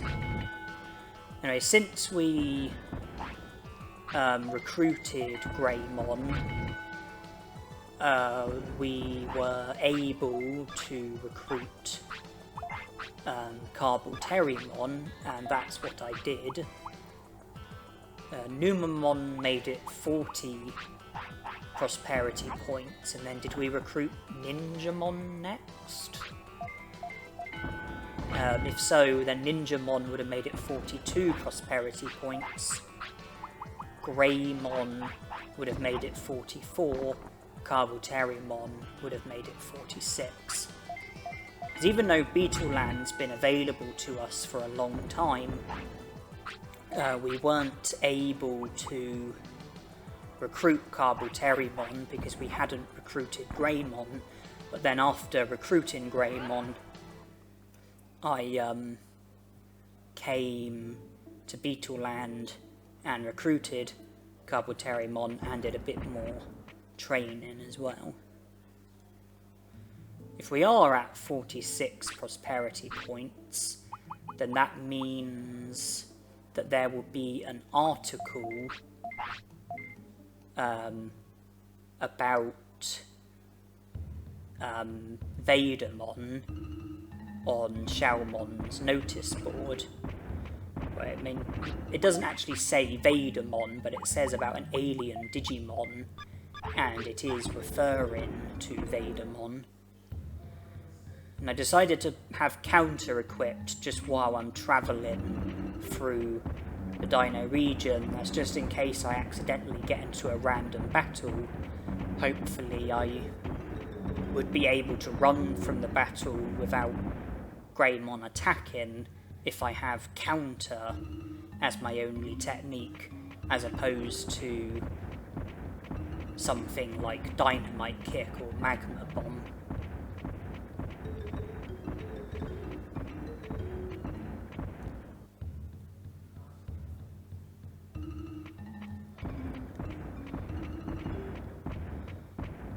I've come here to speak to Tyrannomon and recruit him. I've already defeated Meteormon, so I came here to speak to Tyrannomon and recruit him, and then once Tyrannomon joins the city, I'll then go to where Meteormon was. Nannymon will be there, and then I can speak to Nannymon. I've decided that since my attack is as high as it is, I feel like Miramon has less value at the restaurant, because I can easily get my attack up to the maximum by just training it a bit more, and then Miramon's foods will only be boosting our brains instead of boosting both our attack and brains. So I thought that I don't really need to rely on Miramon anymore, so I thought it would be okay to recruit other restaurant Digimon. So Tyrannomon's been recruited. Frigimon, well, I can't recruit him while I've got Greymon as my Digimon, but when I am able to recruit Frigimon, I will do. I haven't made a start on Garulamon yet.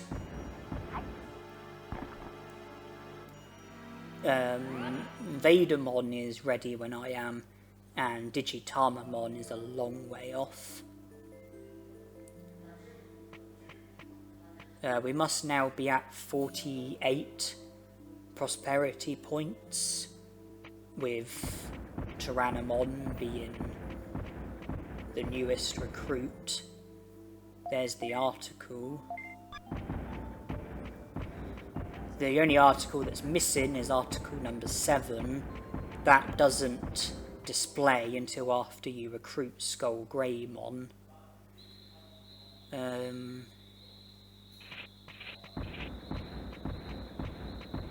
As well as Vadermon being available due to our total of prosperity points, the Leomon's Ancestors Cave will also be available because we have over 45 prosperity points and we've recruited Miramon, so we can go to Leomon's Ancestors Cave, collect the stone. There's also an attack chip in the Leomon's Ancestors Cave, so we can give that to Greymon.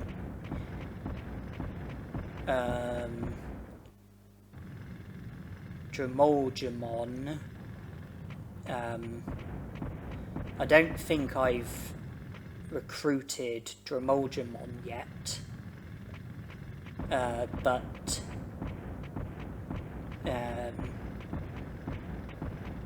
he should be available to join the city, and we can recruit Leomon if we simply go to Gear Savannah and give him his ancestor's stone.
There is Dramoljamon, and he is done.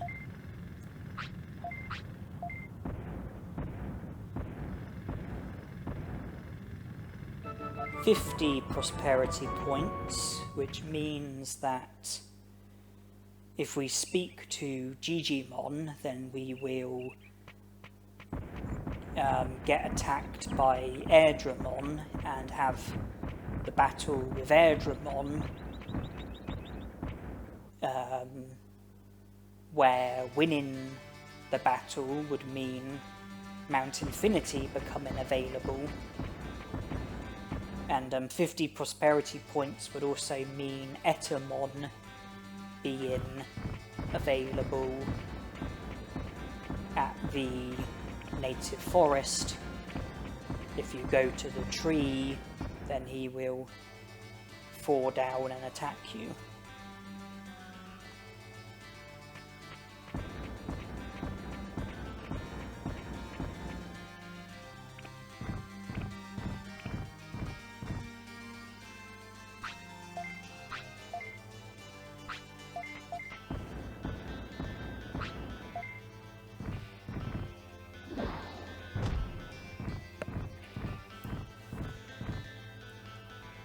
Much like when speaking to Meteormon at the Dino region, and when speaking to Devimon at Greylord's mansion, there is one bit of text that I have to go through slowly when speaking to Leomon. It's the bit where he says something like, "You can count on me." I have to go through that bit of text slowly in order to prevent the game from freezing.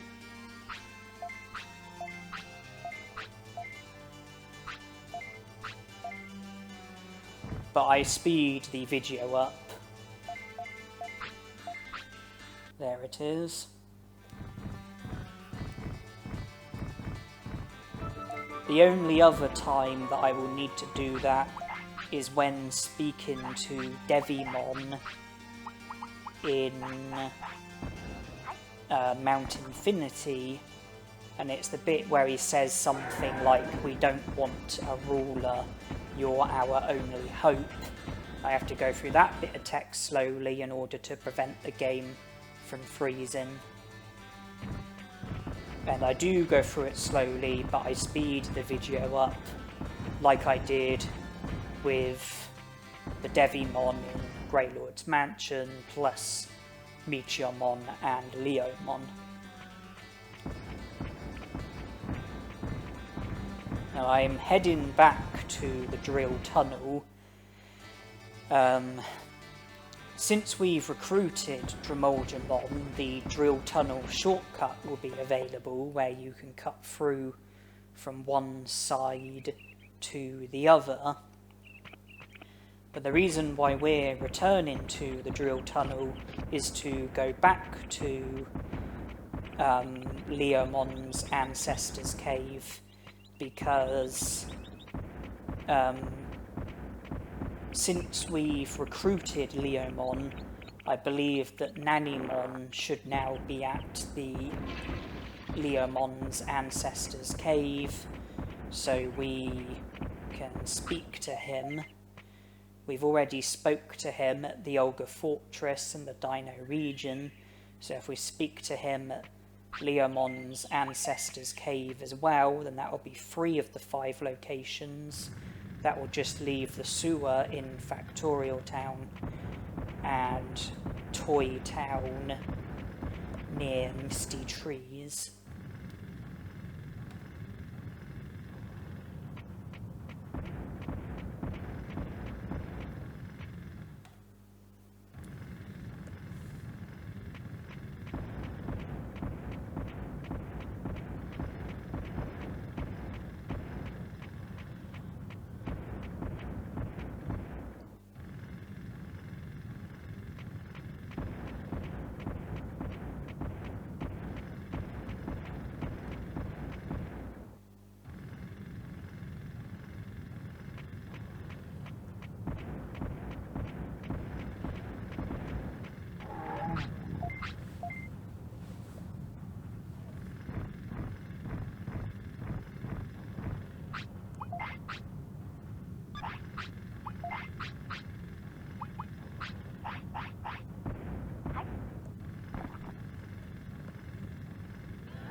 I guess we are at 52 prosperity points now.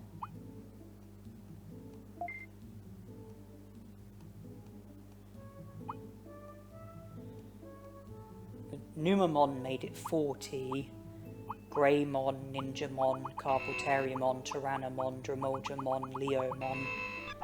Unless I'm overlooking anyone, I think we are now at 52 prosperity points.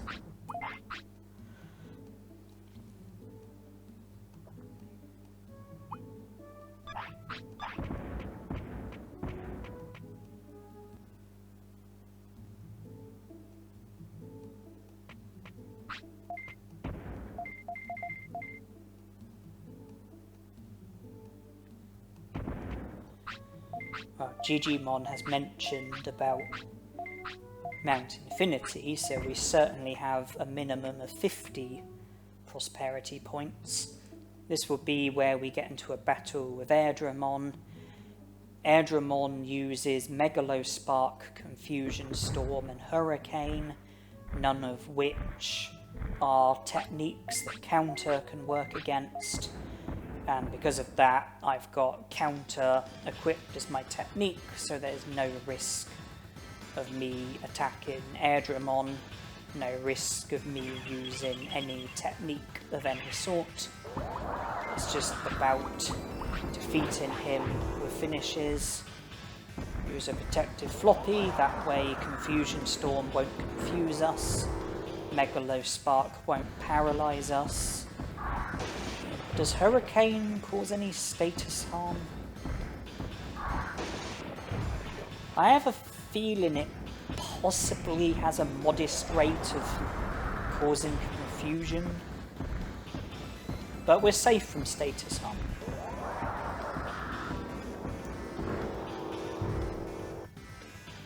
And have I trapped myself?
Small recoveries are worth less than medium recoveries, so it works out cheaper to just spam loads of small recoveries rather than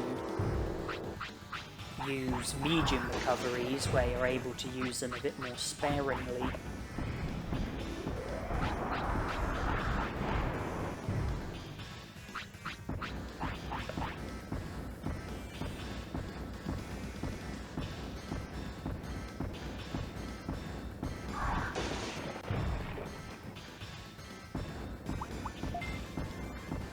I pick attack to see if it's possible for Greymon to break free.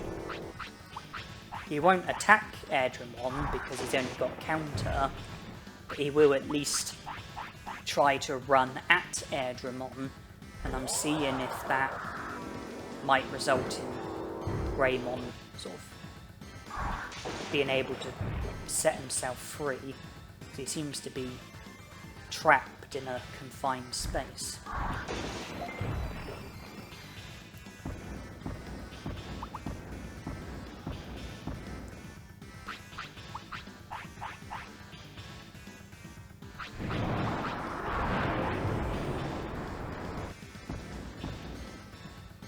Okay, well he got a finish, but now we've got a finish.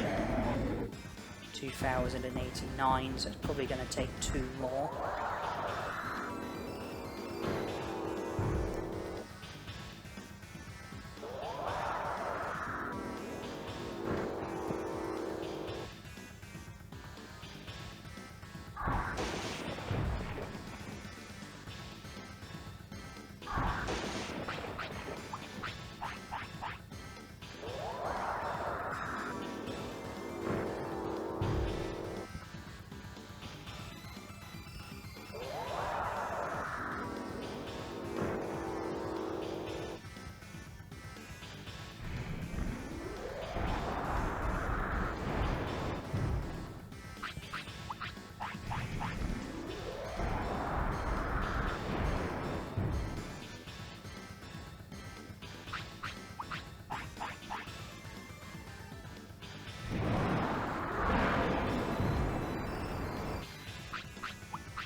Well, that's the end of Airdramon.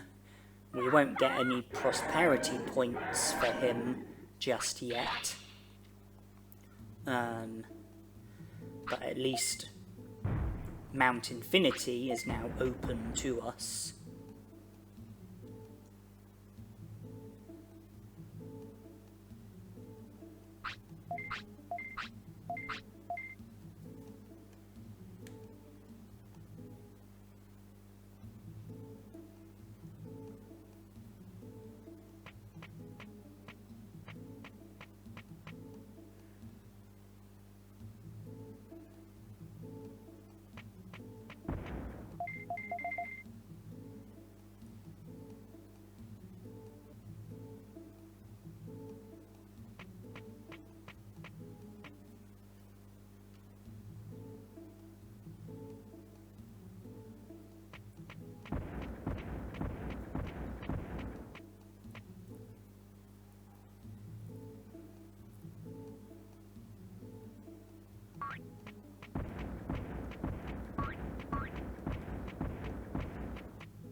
Despite the fact that our HP isn't low enough in order for us to move slowly, I decide to challenge Etamon next, because at the just before the start of the battle, he attacks you and damages you, and when you account for that, Greymon's HP will be low enough in order for him to move slowly.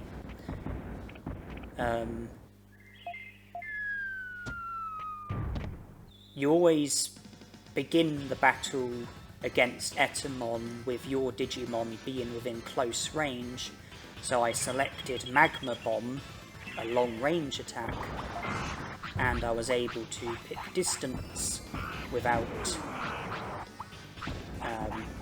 Magma Bomb getting used, and I used a protective floppy, and that's mostly because Buster Dive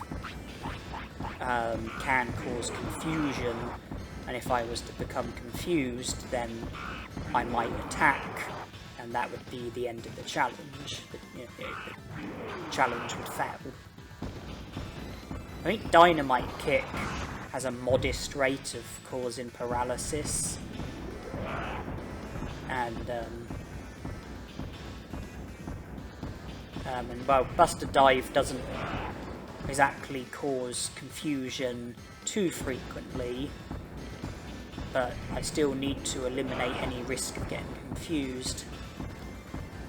And, I really used the protective floppy to save me from confusion more than anything else.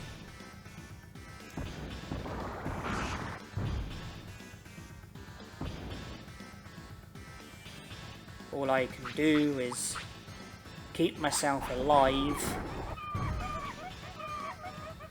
wait for the finish gorge to fill up, and hopefully it won't take too many finishes, and hopefully I won't use too many HP recovery items.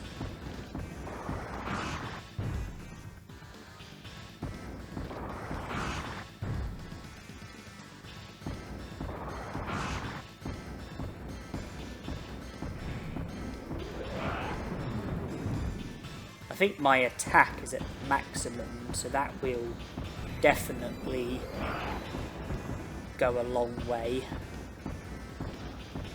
I think Greymon does have a strong finish, certainly for a champion Digimon anyway.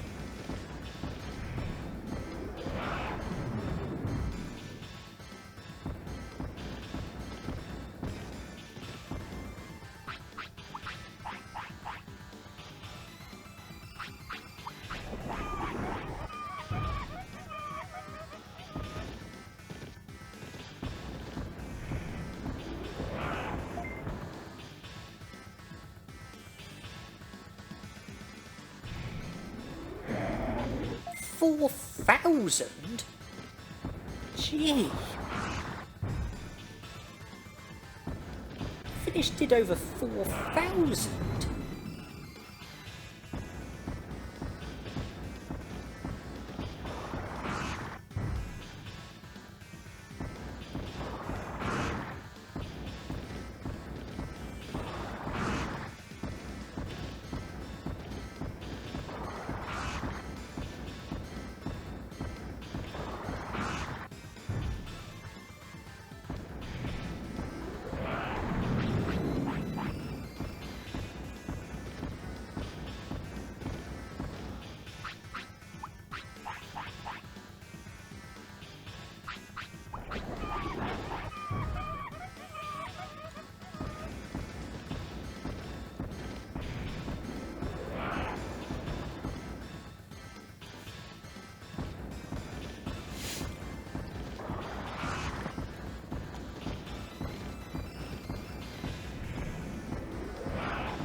That one did over 4.5. I don't think I've ever known one of my finishes to do so much damage.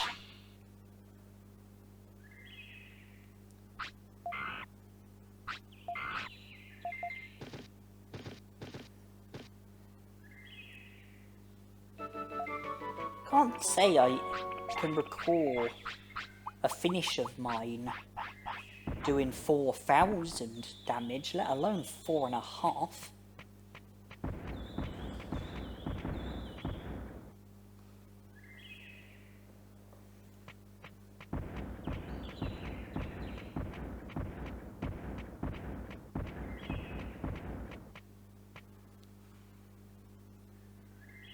And even when I've got Ultimate Digimon and I've got 999 attack, usually their finishes wouldn't do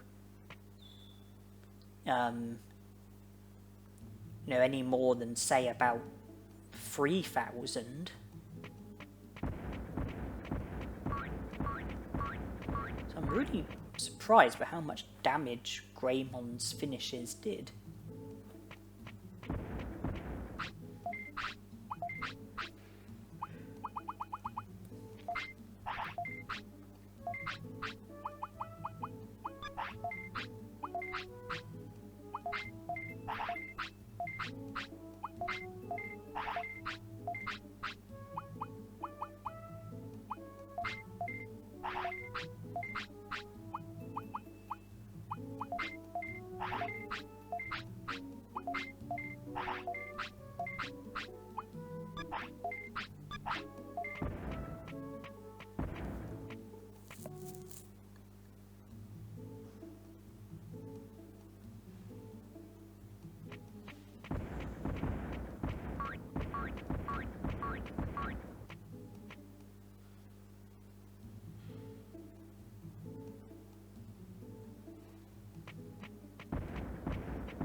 I guess that we are now at 55 prosperity points.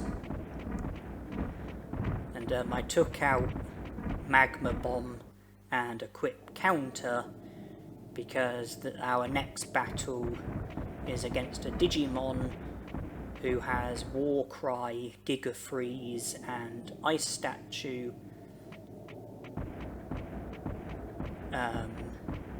The Digimon I'm talking about is Garulamon.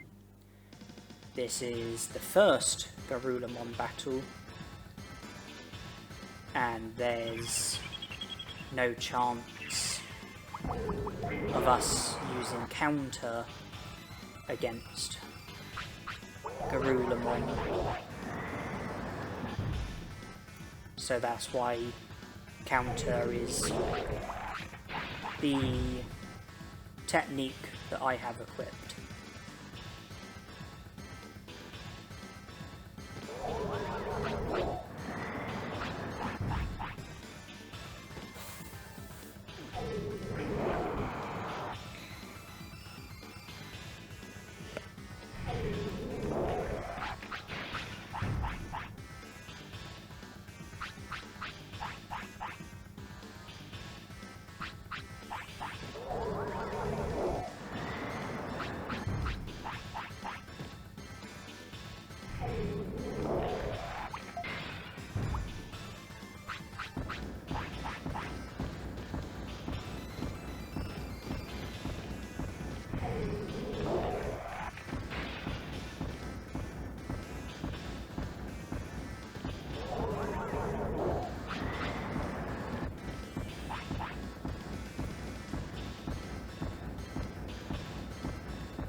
Over 3,000, so only one more finish needed, providing it is a successful finish, and by that I mean a finish that doesn't get stopped.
By simply winning this fight, our number of prosperity points hasn't gone up, but it has at least set up the opportunity to have the second battle with Garulamon, and winning the second battle is what causes Garulamon to join the city.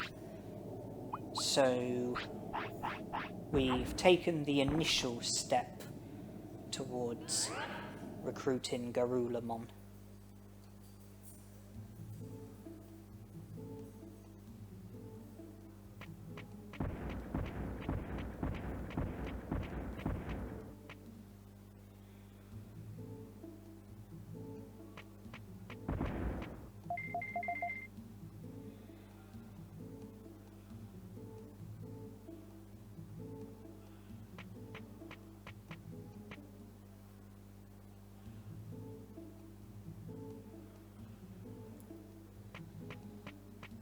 I would like to go back to Factorial Town because of Metal Mumemon, plus the fact that we haven't yet recruited Andromon or Guromon, but I want to make sure that I've definitely given it long enough in order for Andromon to have recovered the data.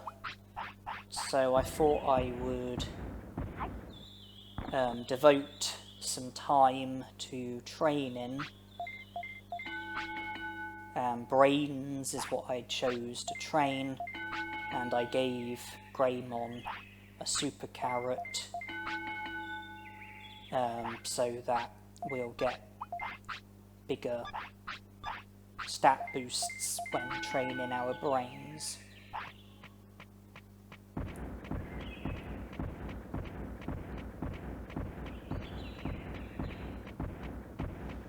I wanted to get brains up to 500 and learn the enable technique. I know that that might not seem worthwhile since we're not allowed to use any techniques, but obviously you have the auto command followed by the attack command, moderate command, distance command, defensive command, change target command, run command, and by learning the enable technique, it would take out attack and moderate, and in replacement it would be the technique that you have equipped, or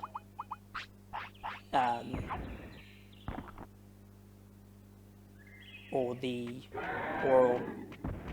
multiple techniques that you have equipped, depending on how many techniques it is you've got equipped. I decided to do the rest of the brains by training defense.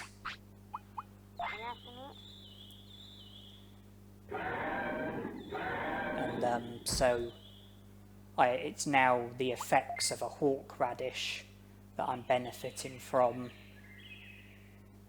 which affects HP, defense and speed. I was saying about the commands, attack and moderate goes. So at the moment, if I was to start on auto and try and move across the distance, I would have to go past attack and moderate and then distance. So I would have to press to go across 3 times, but if I have the enable technique and it's only one technique that I've got, then attack and moderate will disappear. The technique that I've got equipped will be there instead, if it is just one technique. So I'd go from auto to my technique and then distance. I'd only have to go across twice in order to reach distance. So It's just a slightly... It just enables me to reach the distance command slightly more quickly, which could make all the difference in some battles.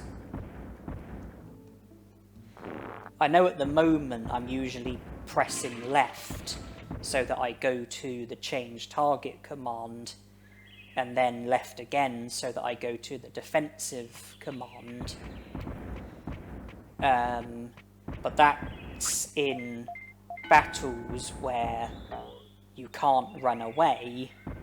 But in battles where you can run away, like the Digimon in Ice Sanctuary who you have to battle in order to be able to recruit Angemon, those are Digimon you can run away from.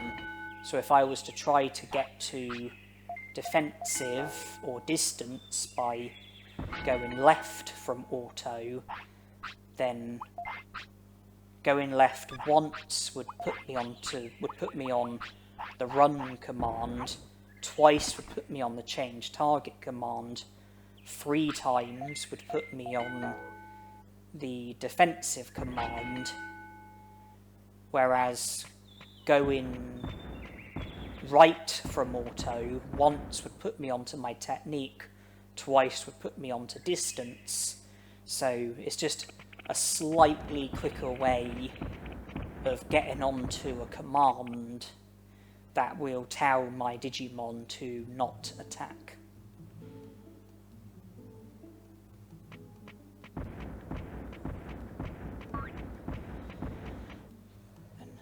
And even though I did get my brains up to 500, I decided to continue to train my defense, just because I am taking a lot of damage from some of the battles that I'm getting into.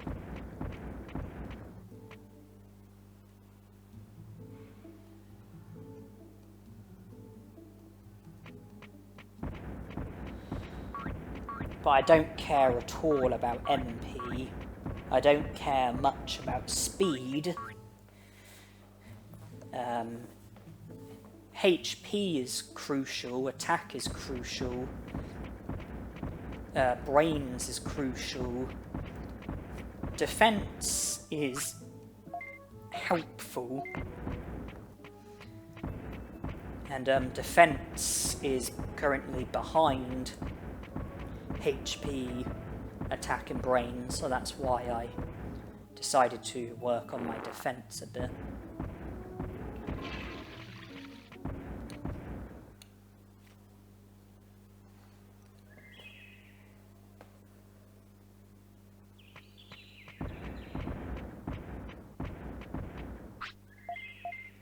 Horseradish also boosts the effects of HP.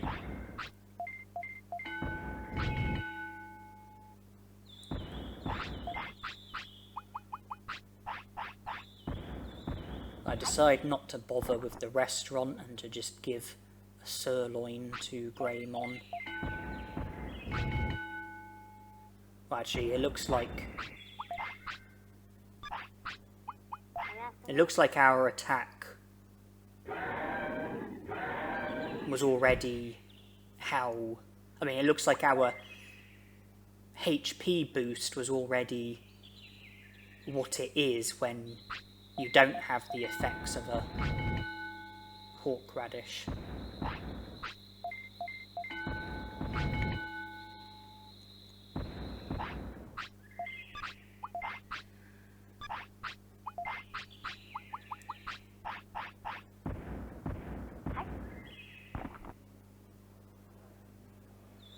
But yeah, I'm not bothering with the restaurant, I'm just giving sirloins to Greymon. I'm not currently bothering with horseradishes or super carrots.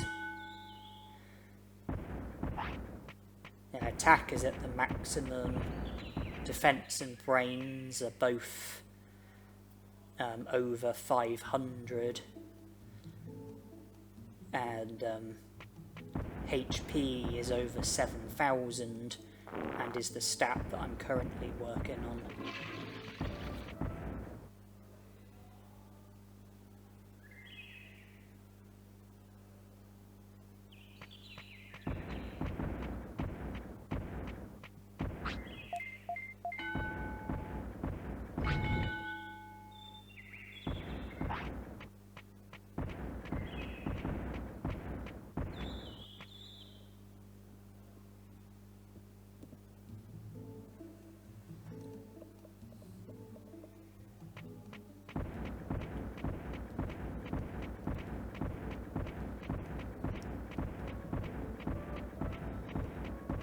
With 7,500 HP, 20% would be 1,500.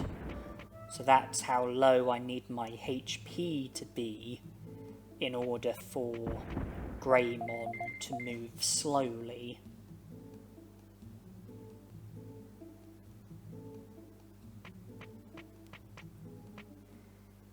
There are some battles where it won't be necessary to start with low HP.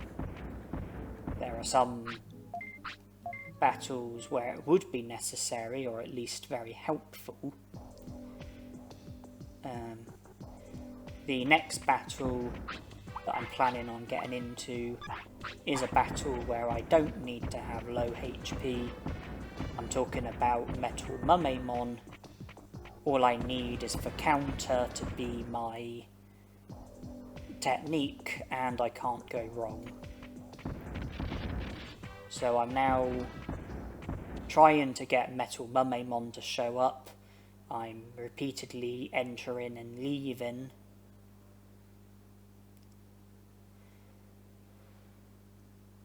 He uses Metal Splinter, All-Range Beam, and Pulse Laser.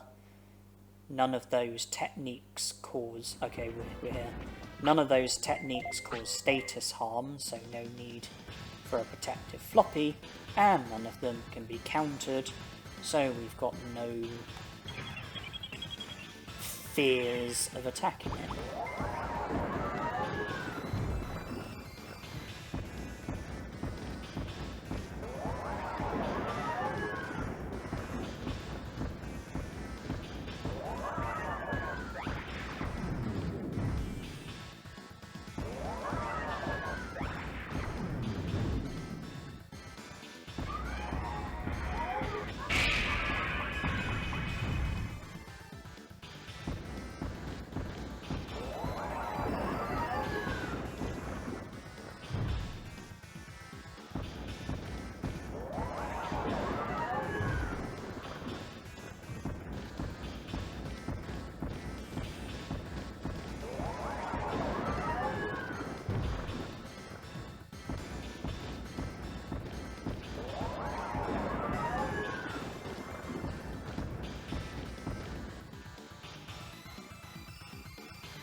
58 prosperity points once Metal Mumemon joins, which he's about to do.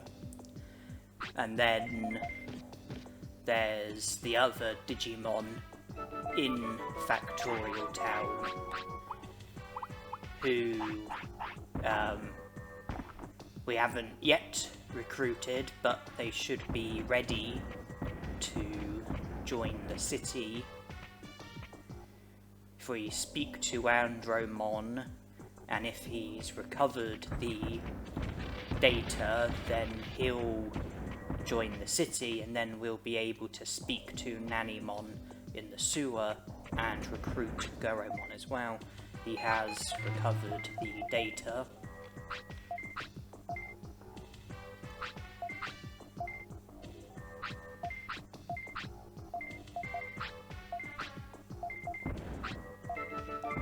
So that's 61 prosperity points.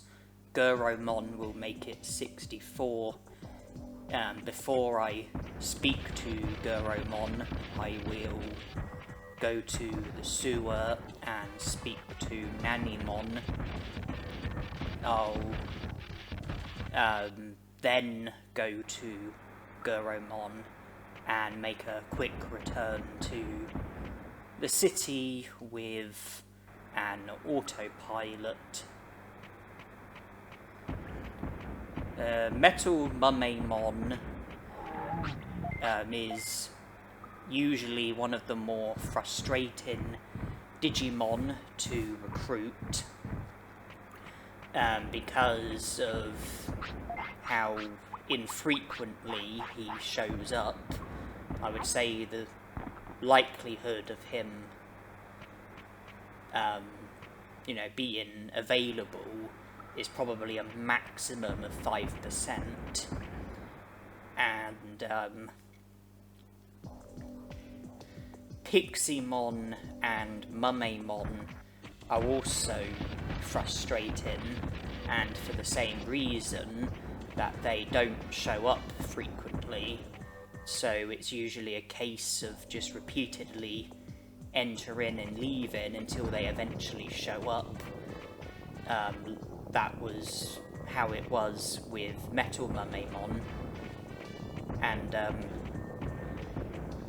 from here my intentions are to try and see to Piximon and Mumemon, and I choose Piximon first, but there's not just the obstacle of getting them to show up, there's also the obstacle of defeating them in a way where I'm fulfilling the requirements of the challenge. Counter was the ideal technique to have when battling Metal Mumemon, because he doesn't use an attack that can be countered. But with Piximon it's not going to be so straightforward, because one of his techniques is Danger Sting, which can be countered. There's also Bug and Confusion Storm, which can't be countered, but they do have Bug has a high rate of causing flattening, and Confusion has a high rate of... Confusion Storm has a high rate of causing confusion. So, a protective floppy is going to be needed. And I can't have counter as my technique, that's going to be far too risky. So it's a choice between speaking to Piximon with Greymon right next to Piximon and having Magma Bomb as the technique, and hoping to pick the distance command before Greymon can get far enough away in order to use Magma Bomb. The other option is to try and speak to Piximon with there being as much distance as possible between Greymon and Piximon, and for the technique to be Dynamite Kick, and then hope that I can pick the distance command before Greymon gets close enough in order to use Dynamite Kick.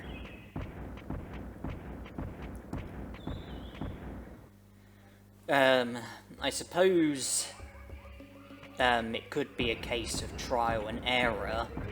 Try one, and if it doesn't work, then try the other. And to begin with, I decided to try with Dynamite Kick. I'm currently, trying to get Piximon to show up. That's the first thing that has to be done. So I'm just entering and leaving, hoping that Piximon will eventually show up. And I will equip Dynamite Kick as my technique, and I will try to approach Piximon in a way where there's the biggest possible distance between Piximon and Greymon, and hopefully I can pick the distance command before Greymon uses Dynamite Kick. Found a couple with orange bananas, but that's not what I'm after. I'm after Piximon. Ah, there is Piximon.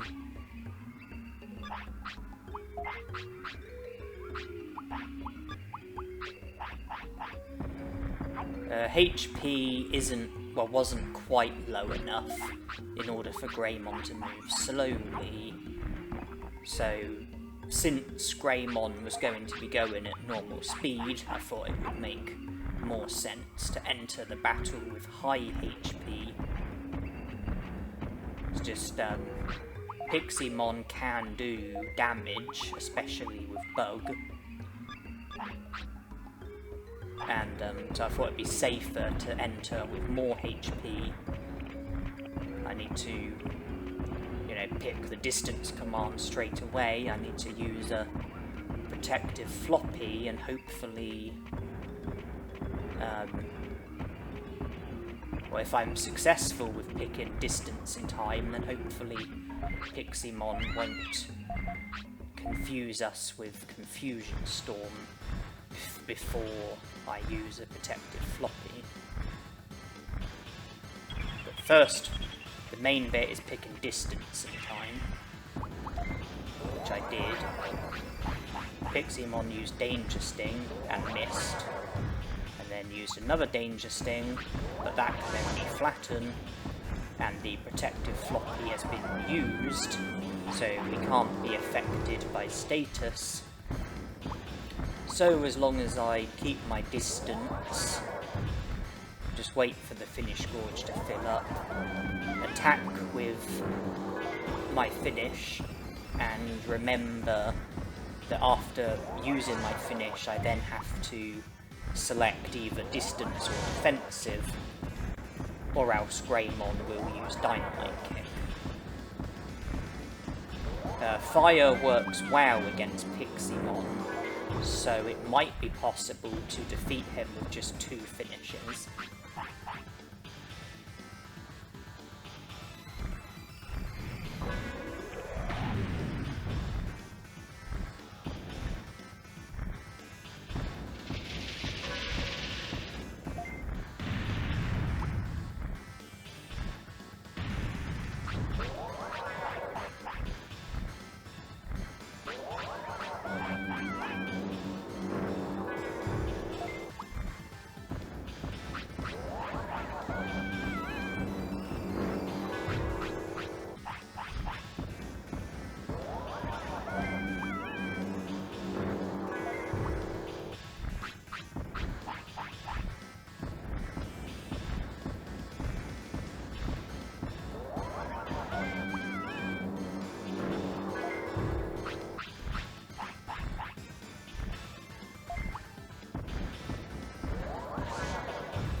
we might do it with 2 finishes.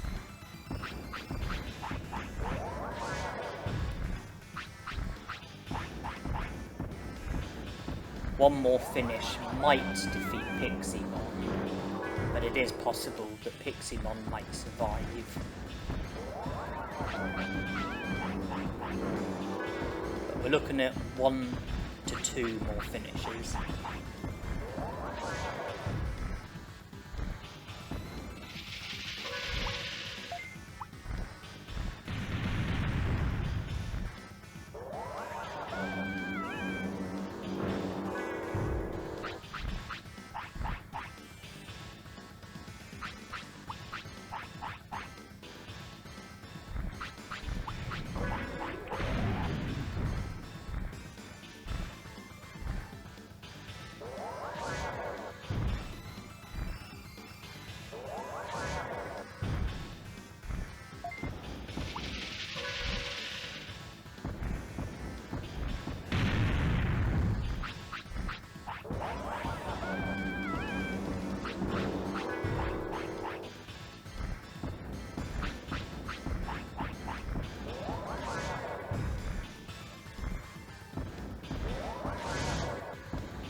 Okay, we did manage to do it in 2, and we've also finished the battle with our HP being low enough in order for Greymon to move slowly, and that's something that could really help with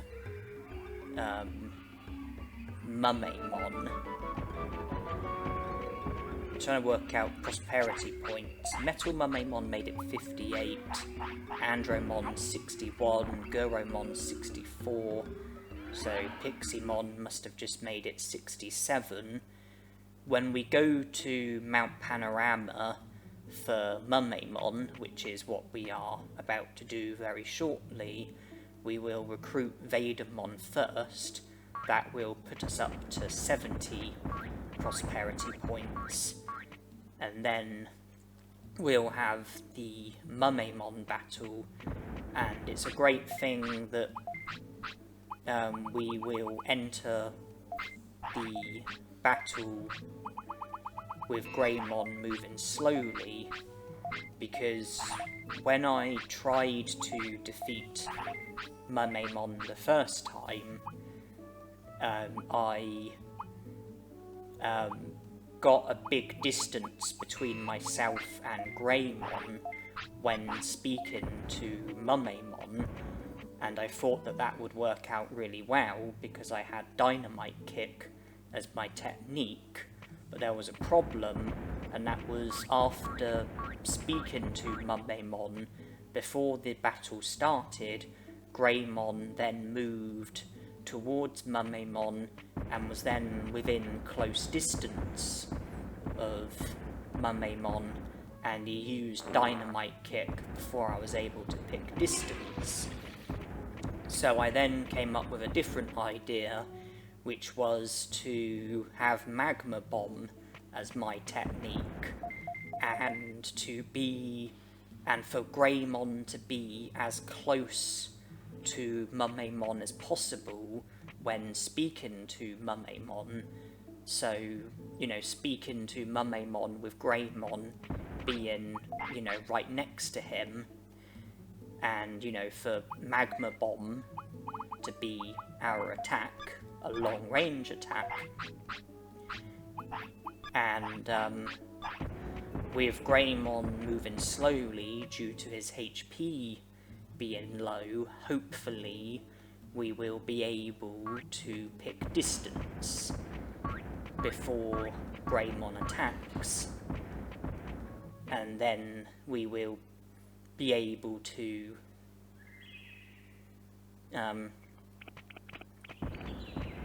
have the battle against Mumemon without failing at the challenge.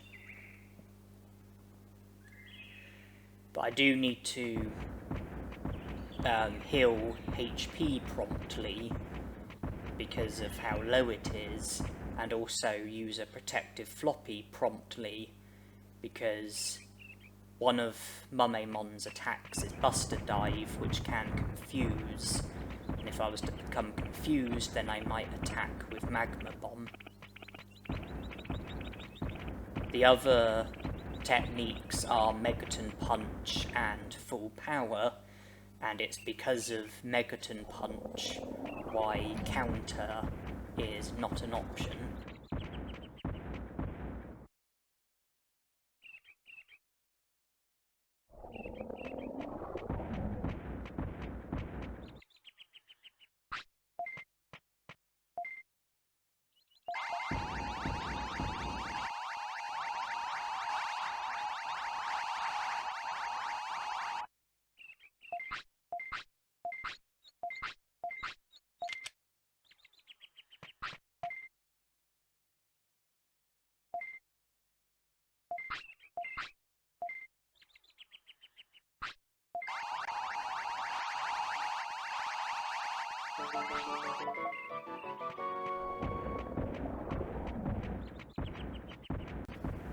So we enter, no sign of Mumemon.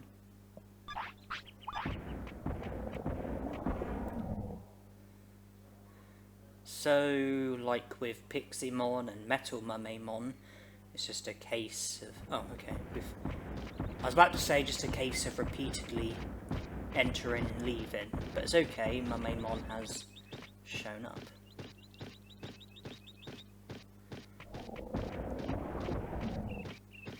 It does take me a while before I get into the battle.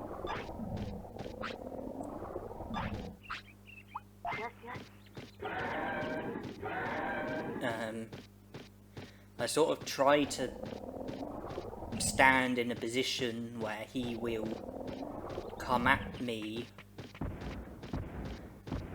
and for some reason it took me a while to come up with the idea of pressing action as a way of, you know, getting his attention and speaking to him.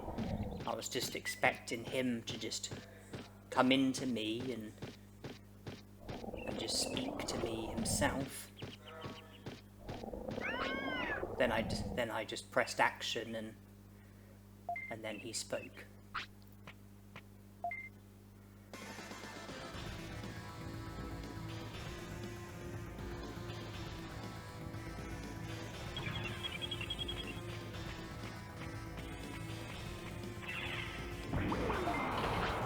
So we managed to select the command in time. Protective floppy's been used. Now it's just about making sure we keep his HP high enough in order to be safe. And you can predict how the rest of the battle is going to go.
I'm particularly glad to have Mumemon, Metal Mumemon, and Piximon out of the way, particularly Mumemon and Piximon.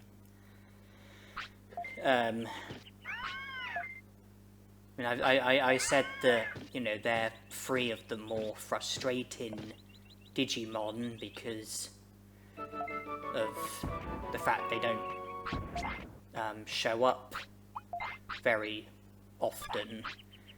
And with Piximon and Mumemon, it was particularly difficult because, as well as getting them to show up, there was also the issue of then defeating them in a way where I'm not going against the rules of the challenge. And if I was to foul, then I would have to get them to show up again before being able to battle them again. Metal Mumemon was less of a concern because of the fact that we could have counter as our technique, but it was obviously a bigger concern with Piximon and Mumemon, and Mumemon did take more than one try, but with Piximon and Metal Mumemon I got it right straight away. With Mumemon, I think I got thrown off guard by the fact that Greymon moved to within a much closer range of Mumemon just before the start of the battle. Focusing on the present, you can see that I've gone to Mount Infinity, and I am going to be making some progress with Mount Infinity, but I'm not going to be doing the whole of Mount Infinity here and now with Greymon. The plan is to defeat Devimon, Metal Greymon, and Megadramon, but to go no further. And the reason for that is because I don't want to defeat Machinedramon yet. That's something that I want to put on hold. It's just, if I was to defeat Machinedramon, then that means that there will be the back dimension either at the Olga Fortress or Ice Sanctuary or Greylord's Mansion, and if I was to try to go to one of those three locations, then it could be the back dimension, and in order for me to access the proper location, I would have to defeat Machinedramon first at the back dimension, and I'm in a position where I need to go to Ice Sanctuary and Greylord's Mansion. Ice Sanctuary because I haven't recruited Angemon yet, Greylord's Mansion because I haven't recruited Skull Greymon yet. Olga Fortress is okay because I've recruited Olgamon and Xiaomon and spoken to the Nannymon at the Olga Fortress, so it would be okay if the Olga Fortress was to become the back dimension, but it wouldn't be okay if Ice Sanctuary or Greylord's Mansion was to become the back dimension, because that would interfere with things. If the Ice Sanctuary was to become the back dimension, then it means that I would have to defeat Machinedramon at the back dimension before being able to access the Ice Sanctuary and recruit Angemon.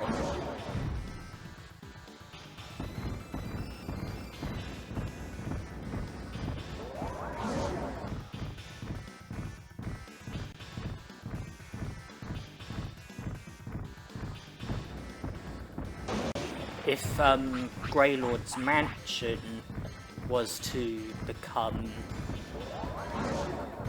where the back dimension is, if the back dimension was to be at the Greylord's Mansion, then I would have to defeat Machinedramon before being able to access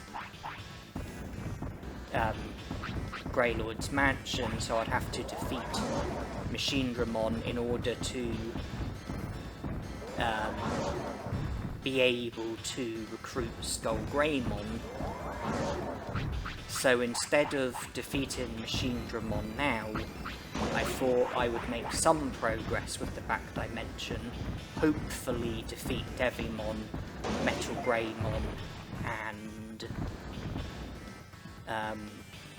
Megadramon, and then return to the city and don't defeat Machinedramon until after I'm done with the Ice Sanctuary and Greylord's Mansion.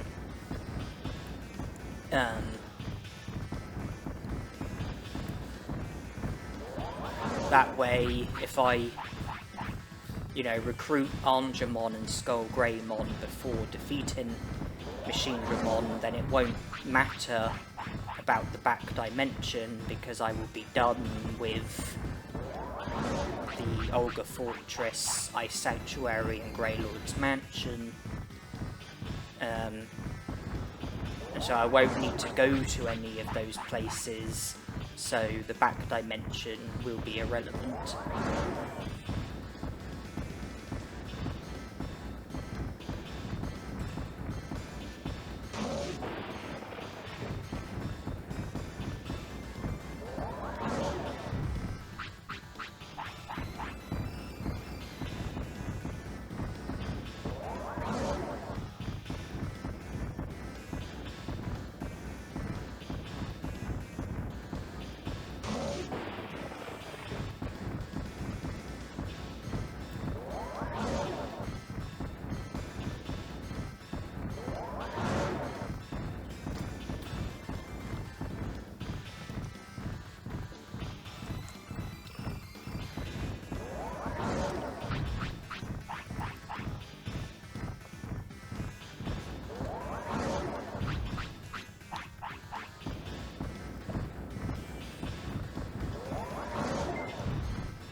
I didn't have too many nerves ahead of the battle against Digimon, because from previous playthroughs of the game, I knew that when you go into the battle against Digimon, your Digimon is always a big distance away from Digimon, so I anticipated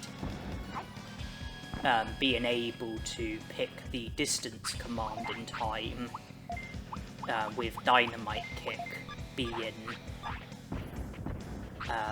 my technique.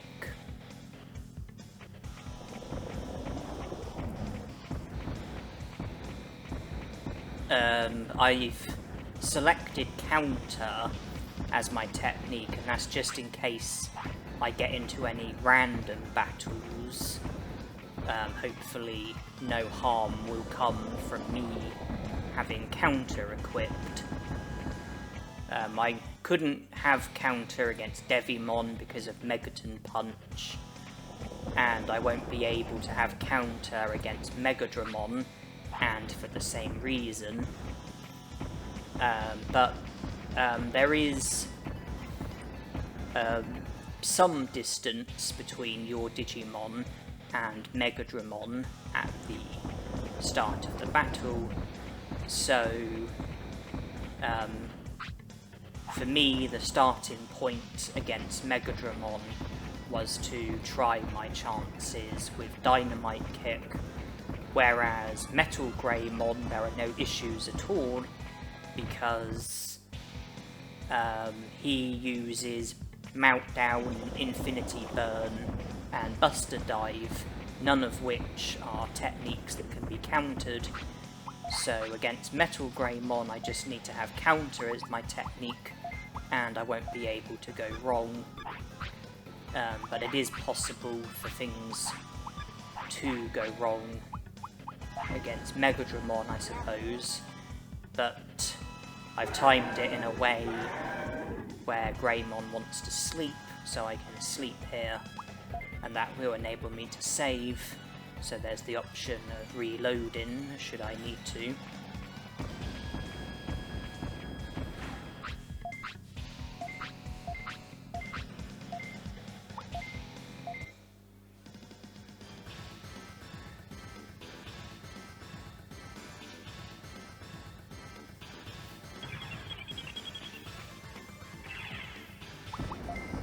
Okay, that was fine.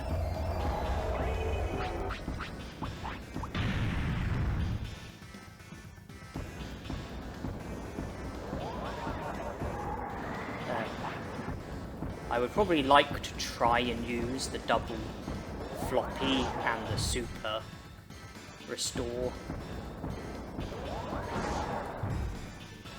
just because I kind of feel like they're taking up space in my inventory. So hopefully I'll be able to use them in a way which is relatively efficient.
I didn't expect to defeat Megadramon with just 2 finishes, but I'm certainly not going to complain. I believe that I will effectively be at 81 prosperity points after defeating Metal Greymon. So we're certainly making fine progress.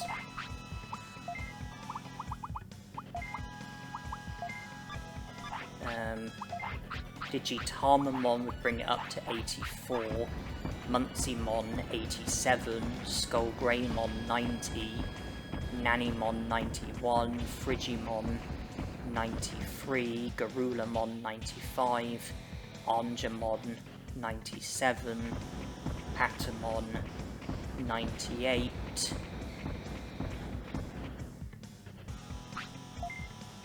and who am I forgetting about?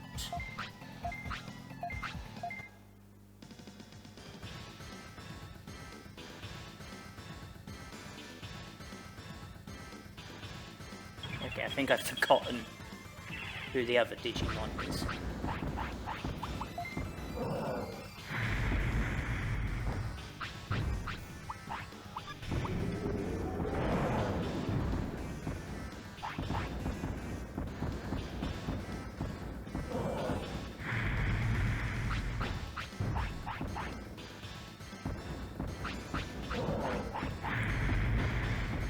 Oh wait, maybe I haven't accounted for Airdramon.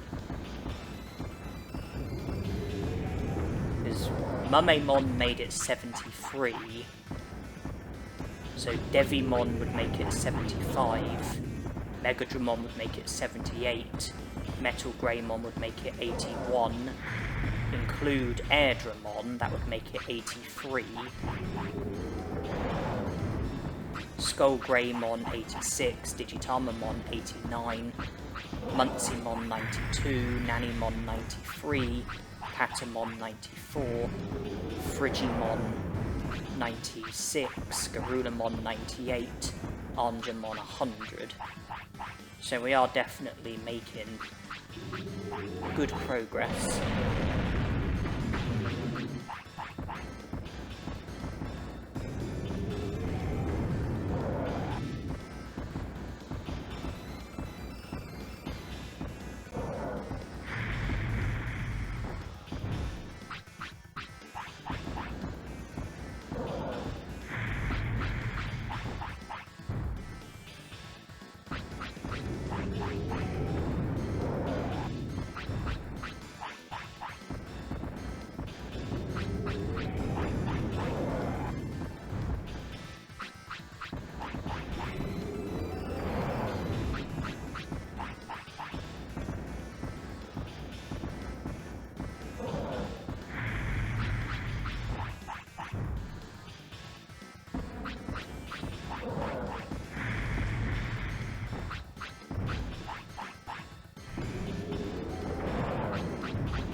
We are to go no further.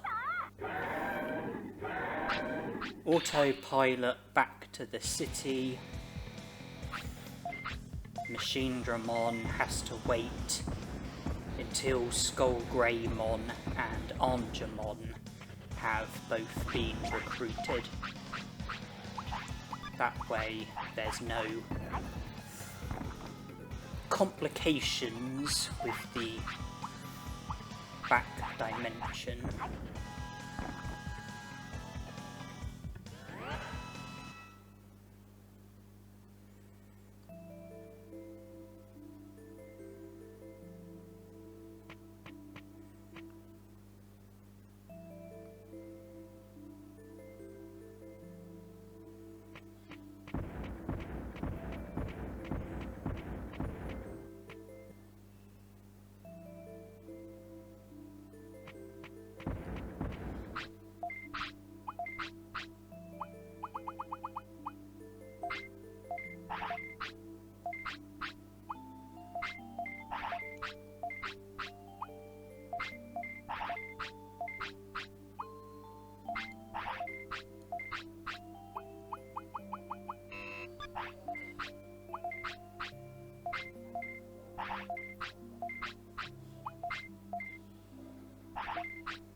My attack can't be any better.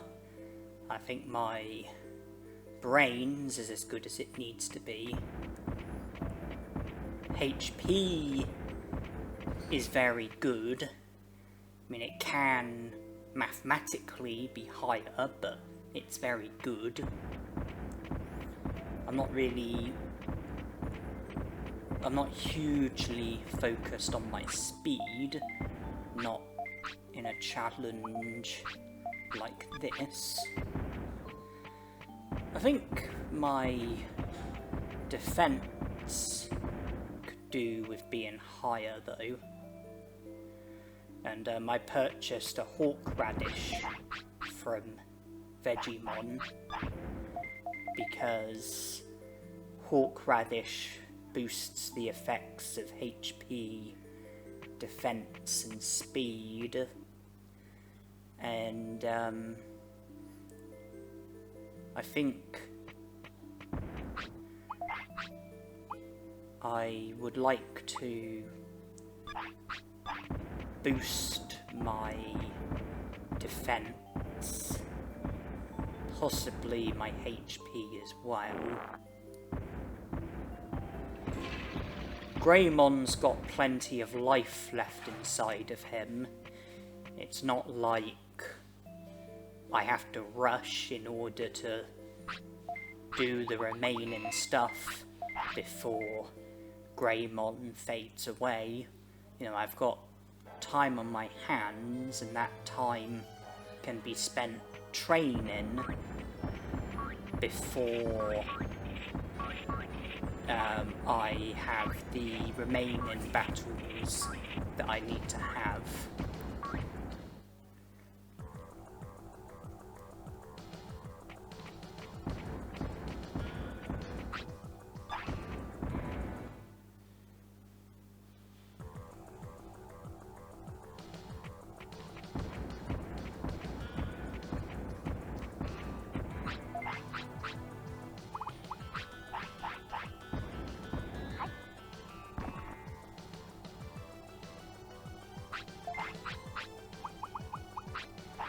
I'm going to force feed a Horseradish to Greymon, that way I've got the benefits.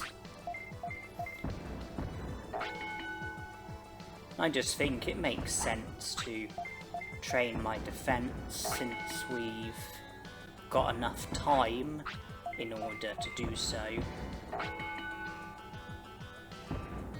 If we're going to be taking a lot of blows in all the battles that we are going to be getting into, then I think there's sense in us working on our defense. Now if I give a sirloin to Greymon, I'll lose the effects of the Horseradish. So I'll alternatively be using the restaurant. The restaurant Digimon and Miramon, well, out of the Digimon I've recruited, the restaurant Digimon are Miramon, Tyrannomon and Vadermon. I haven't recruited Frigimon, Garudamon or Digitamamon.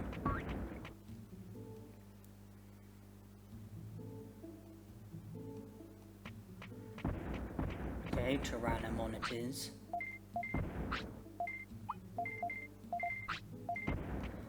I think that boosted defense and speed, which is actually very good because defense is what we're training. Miramon, it's attack and brains, while attack is at the maximum, so it would only be our brains that would go up, and I don't really think there's any benefit in putting our brains any higher. So defense and speed makes a lot more sense, but obviously I don't choose who's working at the restaurant out of Miramon and Tyrannomon. They've both got their set times. There is the chance that we might encounter Vadermon, and the most expensive food that Vadermon serves boosts your HP and MP by 30 and the rest of your stats by 3. I think Tyrannomon's food boosted our defense by 5 and speed by 3. So Tyrannomon is good, Vadermon is good. We don't really have any use for Miramon anymore.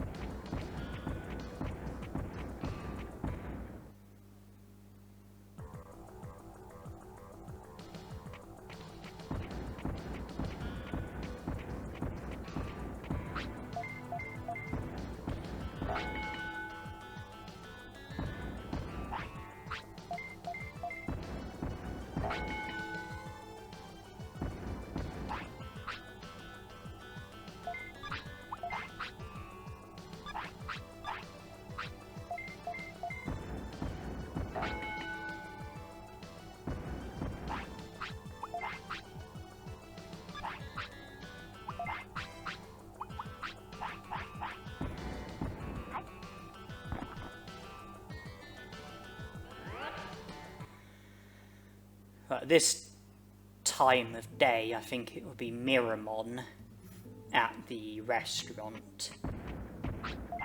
Unless we... Well, it looks like I chose not to eat at the restaurant and to give a sirloin to Greymon instead. But at this time of the day, I think it would be Miramon at the restaurant, because I think Miramon works at the restaurant after midday, and Tyrannomon, I think, works at the restaurant before midday.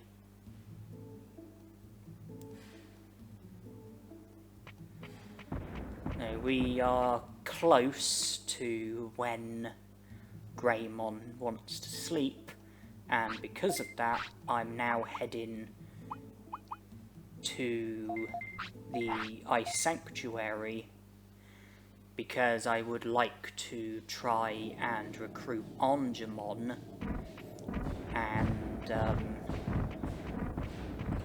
there's that area with those 3 Digimon that I have to defeat in order to be able to recruit Angemon, and I want to save in that area just before battling them. So if I need to sleep when I'm in that area, then I will be able to sleep and I'll be able to save, and I'll have the option of reloading if I attack before I'm able to select the distance command. It's quite a confined area, and so I don't think I would be able to get a huge distance between Greymon and the opposing Digimon at the start of the battle, so I'm not sure about how much of a good choice Dynamite Kick would be.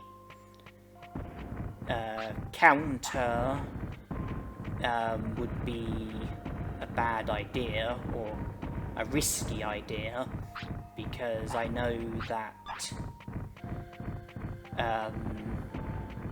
Megaton Punch and Sonic Jab get used, both of which can be countered, so it might make the most sense to try and get into a battle where Greymon is very close to the opposing Digimon and have Magma Bomb as our technique, and try to pick distance before Greymon gets far enough away in order to be able to use Magma Bomb. Certainly, I think that's probably the best thing to try first.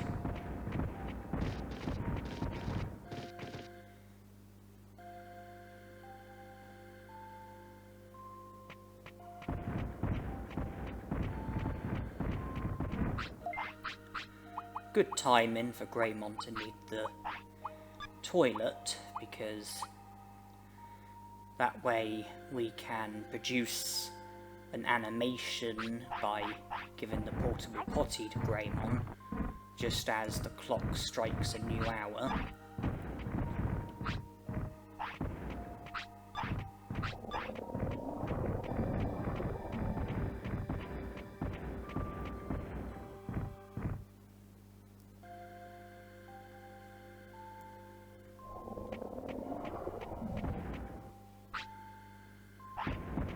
I'll need to use a protective floppy as soon as possible, because Buster Dive can cause confusion.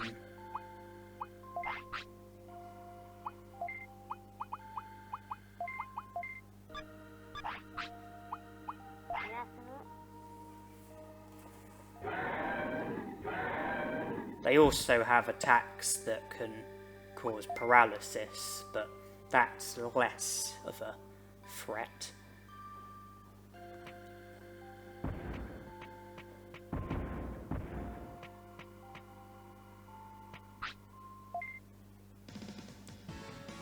Well, if they come straight at me, then it'll be harder for Greymon to get distance from them by trying to move away.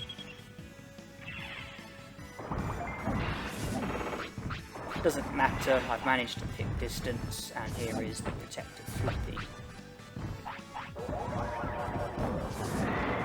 It's just a question of how long will it take to defeat the Digimon, how many finishes will I need. They are prone to hitting each other, which would go in my favour if it was to happen. And if opposing Digimon are very close together, then it is possible for Greymon's finish to harm more than one Digimon.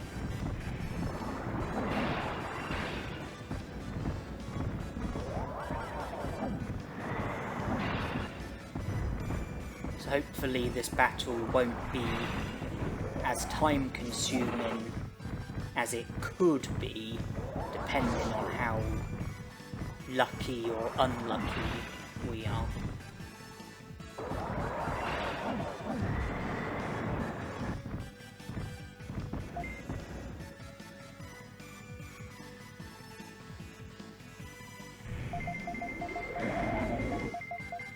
Okay, I managed to take out 2. Judging by the amount of damage that was done, hopefully it's only going to take 1 more finish.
Yep, nothing to worry about.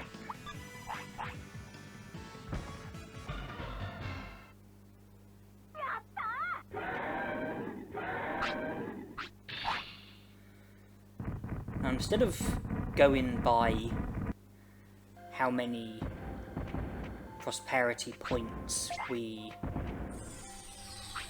effectively have if we think about Airdramon, Devimon, Metal Greymon and Megadramon, if we, put them aside and say that they don't count until after we defeat Machinedramon, then I think we're still at 73 prosperity points, because I think that's how many we had after we recruited Mumemon. So Angemon would put it up to 75.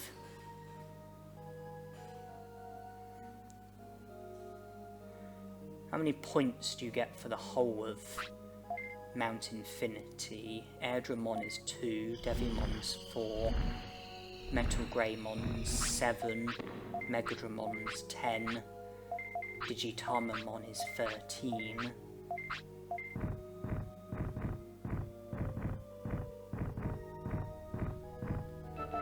If we're at 75 prosperity points, then if we were to do the whole of Mount Infinity, then we would be at 88, which means that there's 12 other prosperity points that we don't yet have.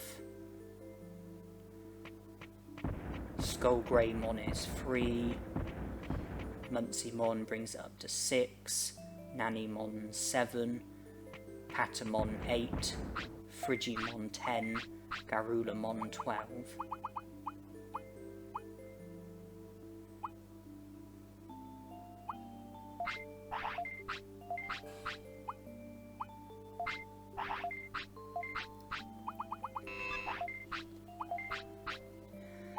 I sold what I'm not interested in. There are a handful of items that I held on to because they do have some use.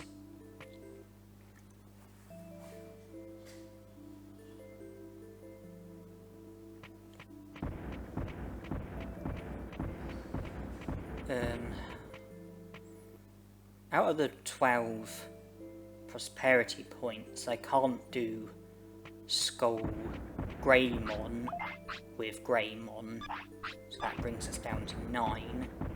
I can't do Frigimon with Greymon, so that brings us down to 7. That leaves Munceymon, Nanimon, Patamon and Garulamon, I think.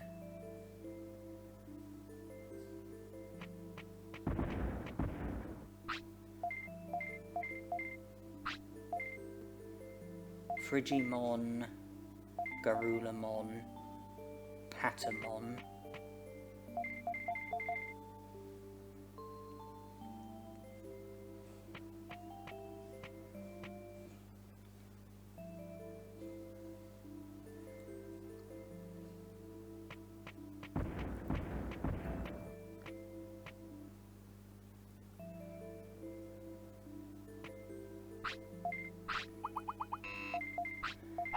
Before we worry about any more recruitments, we do have time to do some more training.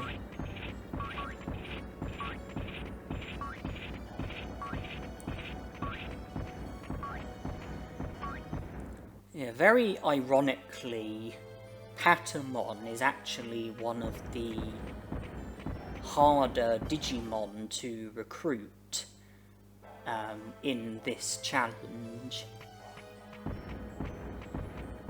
because you have to battle him 3 times, so you will start a battle against him 3 times, which means that there are 3 separate scenarios where there's a big risk of you attacking Patamon and failing the challenge.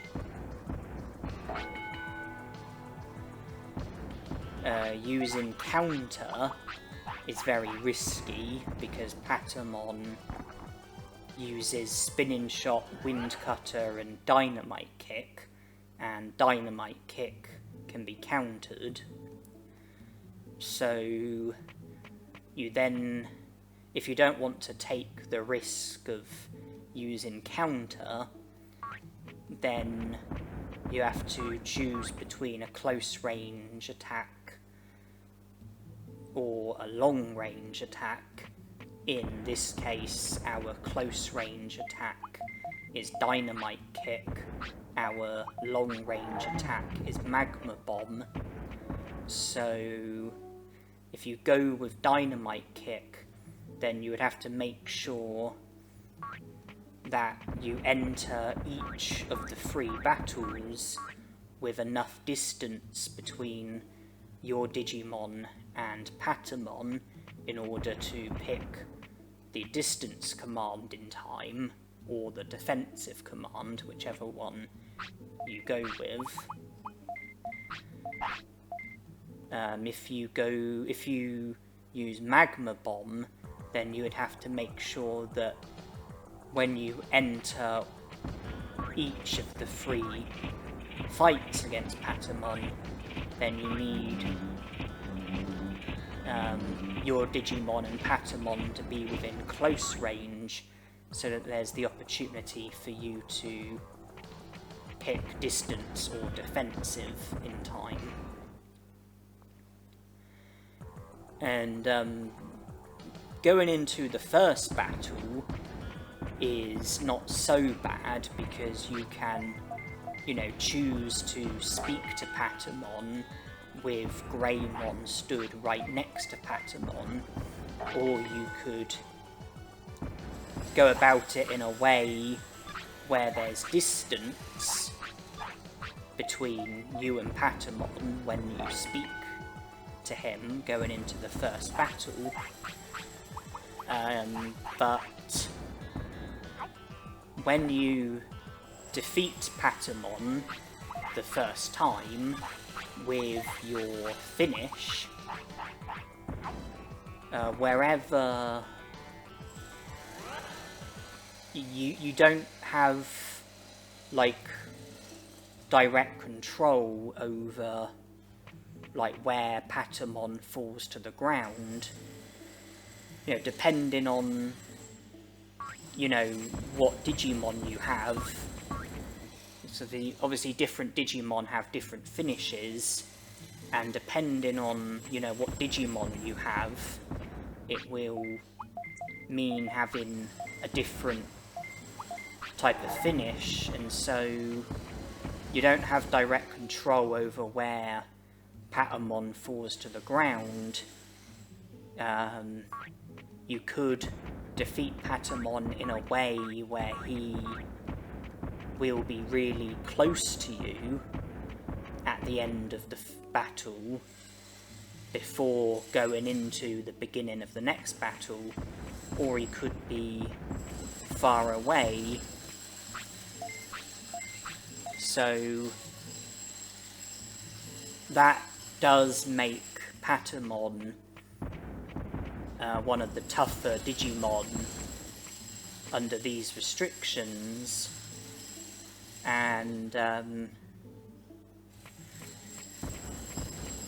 it will be helpful to have low HP the whole time so that you move slowly, and you do have to keep yourself alive, but by having really high HP and really high defense, and by only healing with small recoveries and only healing when you really need to, it would be possible to do all 3 of the battles with your Digimon moving slowly due to your Digimon's HP being low. If your HP and defense are both at the maximum, then Patamon's attacks would only do 1 damage, his finishes would only do a few hundred, and your HP would only have to be as low as about 1900 or 2000 in order for your Digimon to move slowly. And you could take the view that you'll only heal if your HP falls under 1000, and you'll only heal with small recoveries, so that your HP is always low enough in order for your Digimon to move slowly. There is the question of what's the best way to make sure that your HP is low before you have the first battle with Patamon. You could get into battles with powerful Digimon and have them bring your HP down to being 20% or less, and then either win the battle but with finishes so that you don't attack the opposing Digimon, or you could run away from the battle and make sure that you didn't attack them at all during the battle. That's one option. There is another option which involves Toy Town, and it's because of this why I've actually left Toy Town until really late on, and that's that when you go through the door that leads towards Warumunsimon, you have to go through, well, there's the room with the toy Agumons and 3 doors, and then the room with the Tankmons and the 3 doors, and then the room with the clear Agumons and the 3 doors, and 2/3 of the doors contain booby traps, where if you pick the door and you pick a door that has a booby trap, then an object will fall down and it will take 10% of your HP. And if you go to Toy Town and pick a door that has a booby trap and then pick the door again, then you would get hit by the trap again. And if you keep picking the same door and keep getting hit by the object, then it's possible to put your HP down to being 20% or less. And that is a tactic that I do actually use before going into the battle with Patamon. I go to Toy Town and deliberately pick the wrong door over and over again, and I do that as a way of losing HP so that I can battle Patamon with my HP being low enough in order for Greymon to move slowly.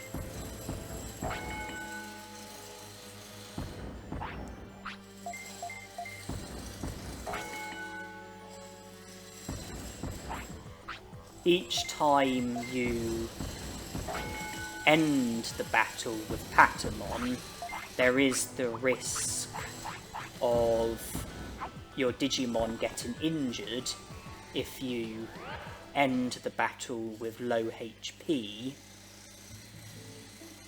And when you're injured, I think your attacks do less damage and consume a larger amount of MP, but in this challenge we're not allowed to use attacks, so that makes attacks irrelevant and it makes MP irrelevant. And even if our finishes become, even if we do get injured and our finishes become weaker as a result of injury, I don't think there's any risk of us failing to defeat Patamon with one single finish. You'll notice I praised Greymon a handful of times, and that was to put his discipline down, because I noticed that my weight was getting close to being within the range of 60 to 70, which is what's needed in order to digivolve to Metal Greymon. I don't want to digivolve to Metal Greymon, so I praised Greymon so that his discipline isn't high enough in order to fulfill the requirement for Metal Greymon. So it was done in the interest of not wanting to digivolve to Metal Greymon.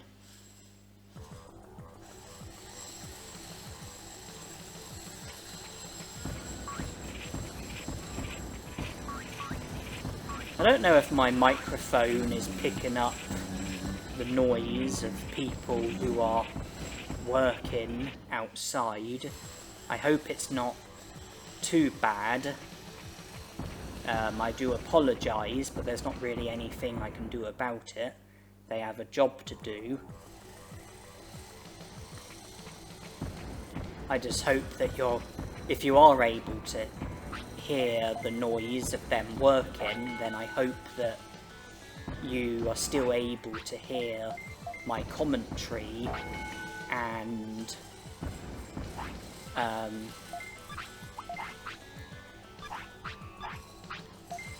the you know, the video audio. And I think I overlooked the fact that my discipline wasn't as high as it used to be, because when Greymon wanted the toilet, I trained for an extra hour thinking that I could give him a portable potty after training, but then he ended up messing on the floor, and that was due to his discipline not being as high. And I sort of overlooked that. If I had remembered, then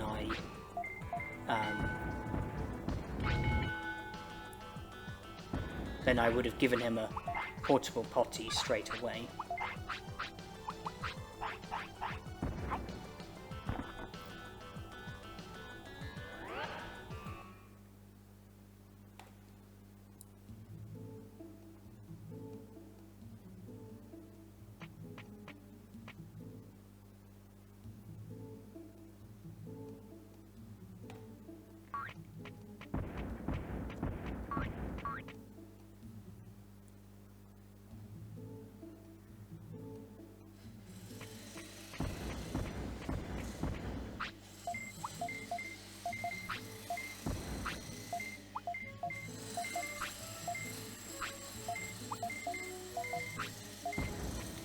My defense is virtually at the maximum, and I thought it didn't really make sense to train one more time just to put my defense up by 2, you know, put it up from 997 to 999.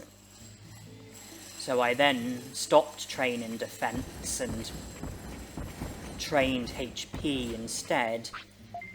And all I have to do is eat at the restaurant once more with Tyrannomon or Vadermon as the Digimon working at the restaurant in order for my defense to go up to the maximum.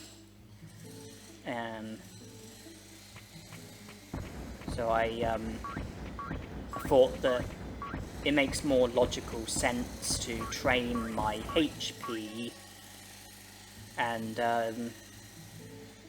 from the looks of things, it looks like Tyrannomon's foods also boost your HP as well as your defense and speed, because my HP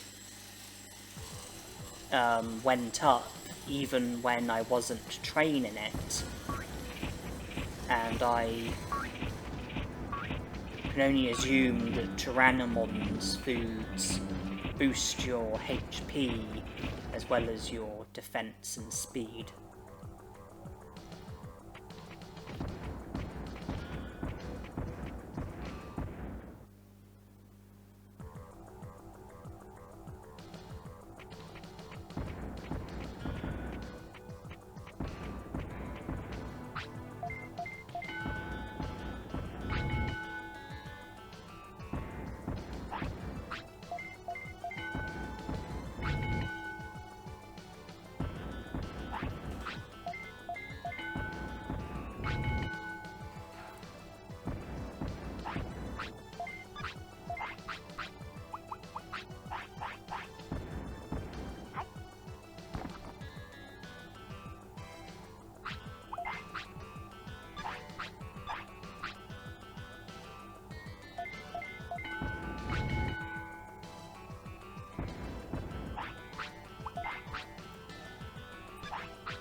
probably going to be Miramon at the restaurant, which isn't going to be very helpful.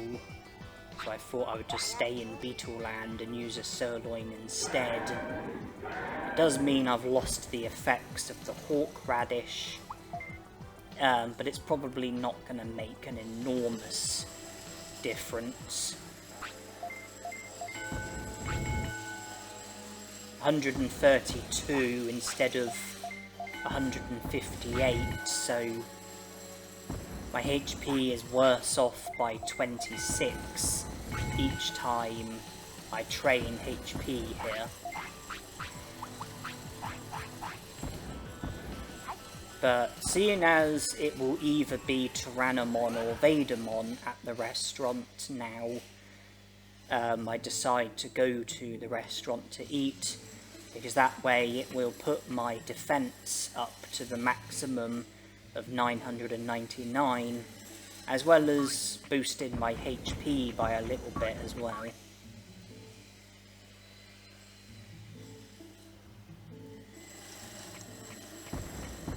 It is Tyrannomon.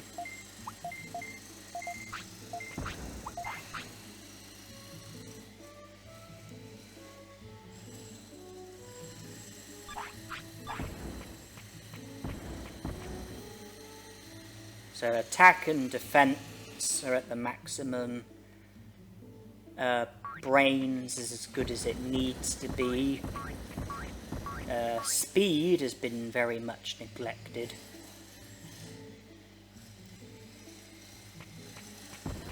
MP's been very much neglected. HP is almost at the maximum. And instead of making a trip back to Beetleland, since we're so close to having our HP at the maximum, I decided to stay in the city and do the rest of the training at the Green Gym.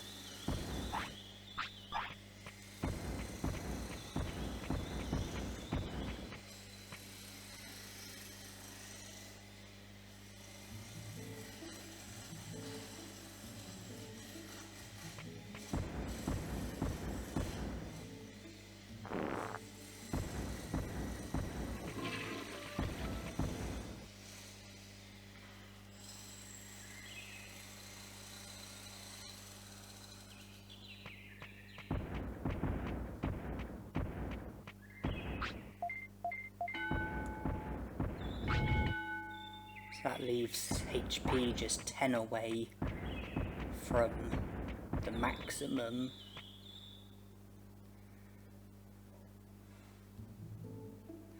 It would seem like overkill to train HP once more in order to put my HP up to the maximum.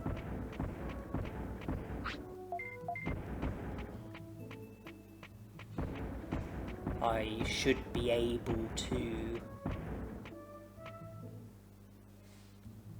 get my HP up to the maximum by simply eating at the restaurant one more time.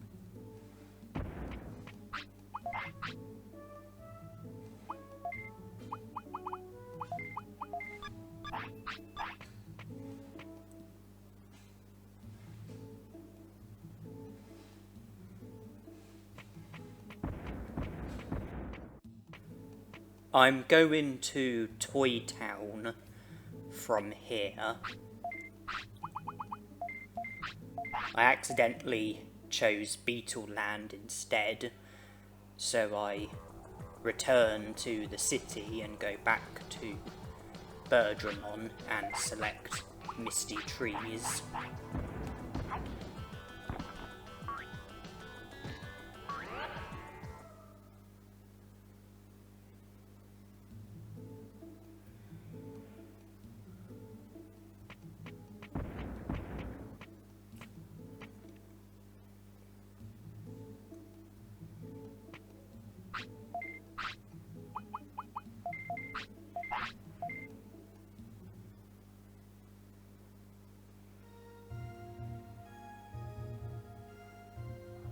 So I need to pick an incorrect door get hit by the booby trap, take damage, and then keep picking the same incorrect door.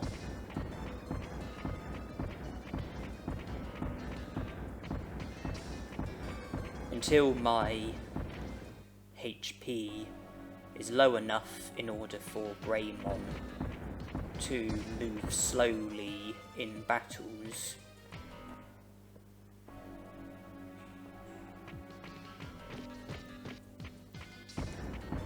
So pick a door and I get the correct one. So I return to the previous area, try a different door, and it seems to be correct again.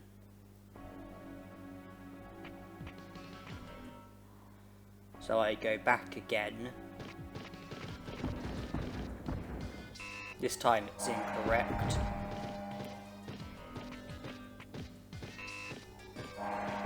So I just keep nominating it.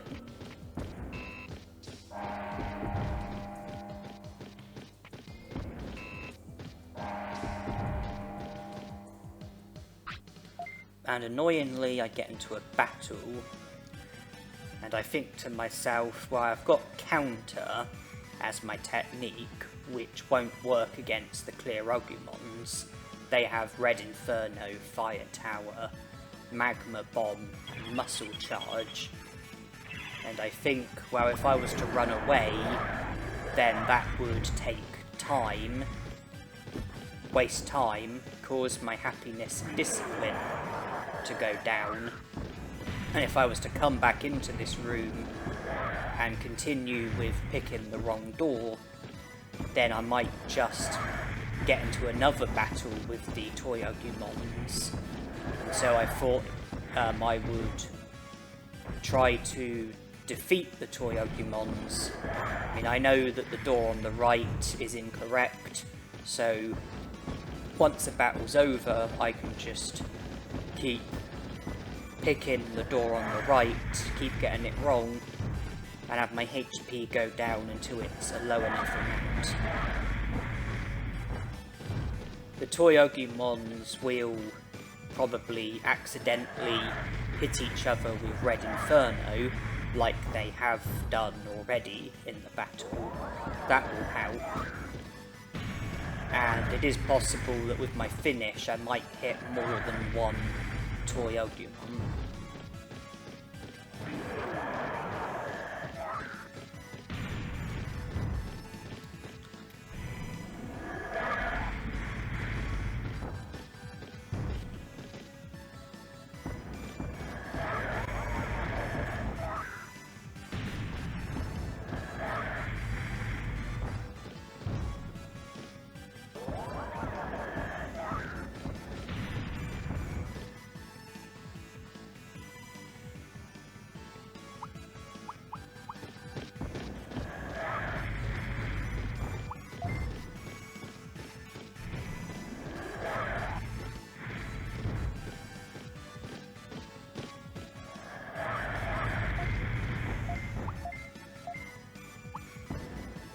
Thought that if I pick the one in the middle, then maybe I might get the others as well. But I was unfortunate.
Hopefully they're close enough in order for my finish to get both of them. And yes. So at least they are now defeated and I can proceed without the hassle of the toy Agumons.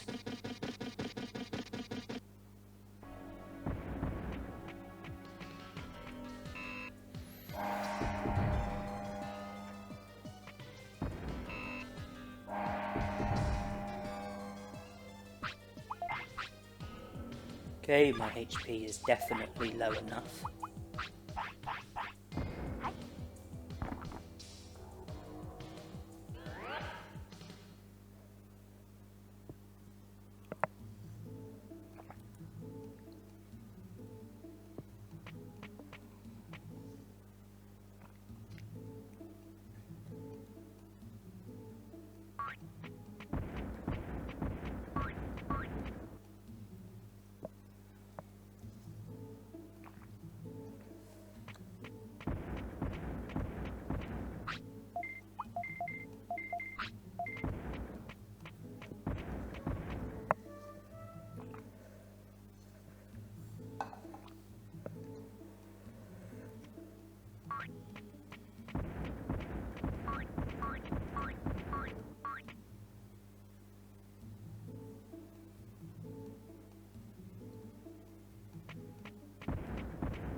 Well, this isn't my first try anymore, and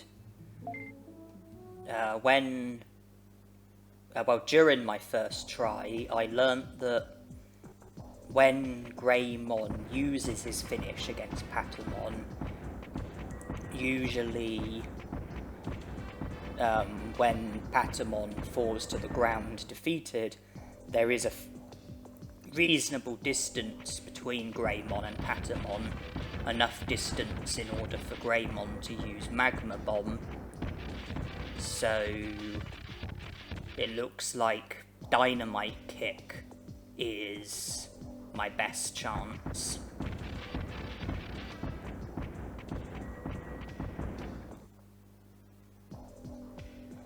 And that's why I've chosen Dynamite Kick. I need to approach Patamon with there being a big enough distance between Patamon and Greymon.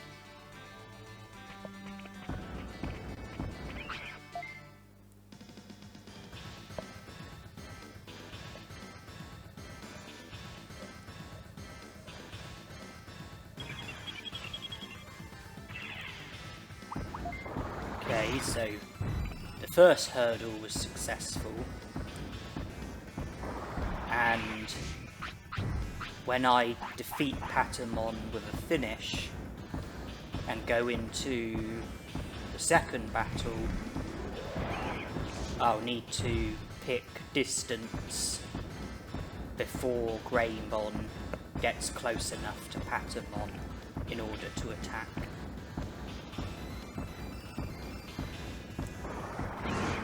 I don't think Wind Cutter or Spinning Shot cause any status harm.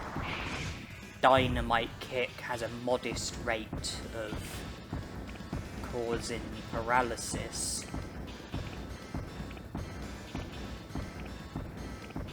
But status harm isn't a huge risk in this battle. It's not too likely to happen, and nothing too disastrous is likely to come as a result of it.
See, if I had Magma Bomb, the Greymon would probably lose it straight away.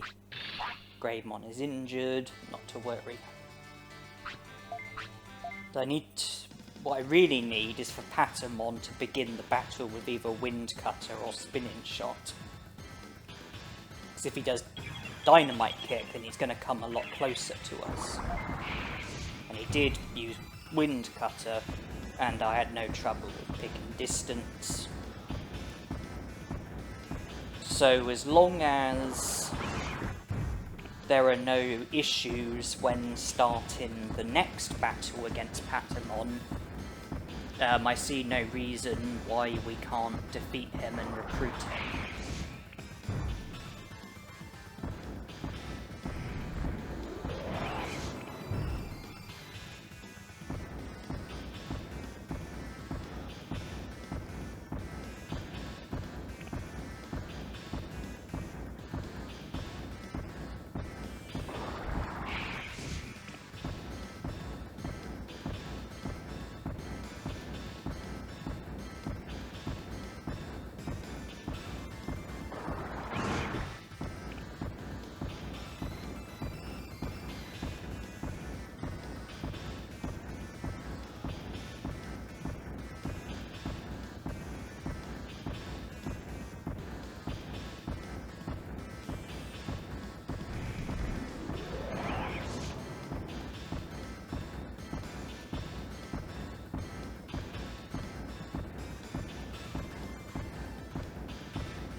I learned Spinning Shot, which is of no use in this challenge.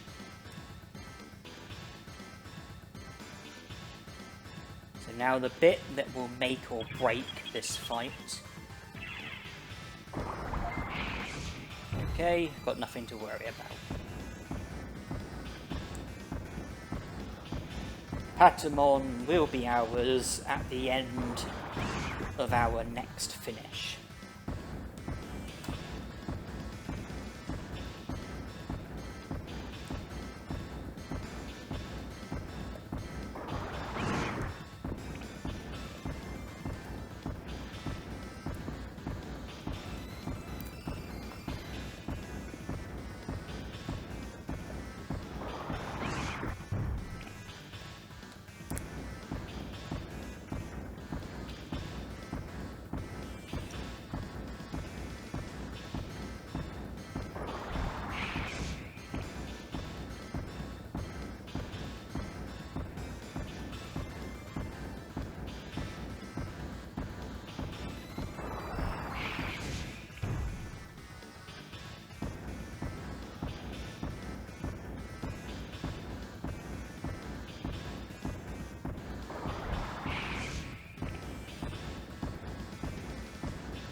I don't think there's any need to heal. Patamon's attacks are only doing 1 damage, and unless he stops our finish, he won't get any more finishes himself in this battle.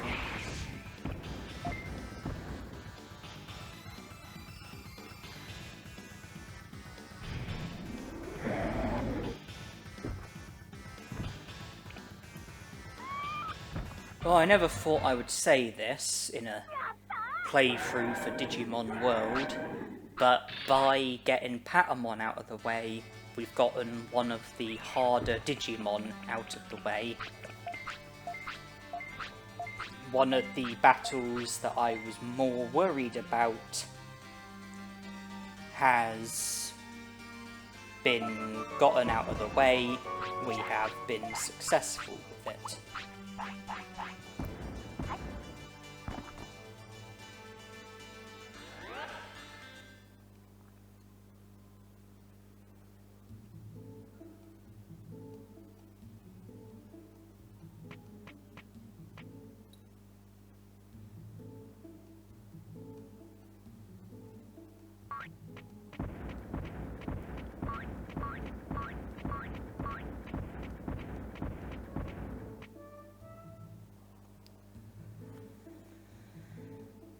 And if I'm not mistaken, the only thing remaining that I intend on doing with Greymon is Toy Town. So, defeat Woru Muncymon, recruit Muncymon, speak to Nannymon, recruit Nannymon, 4 more prosperity points, bringing the total up to 80, and then that just leaves Mount Infinity,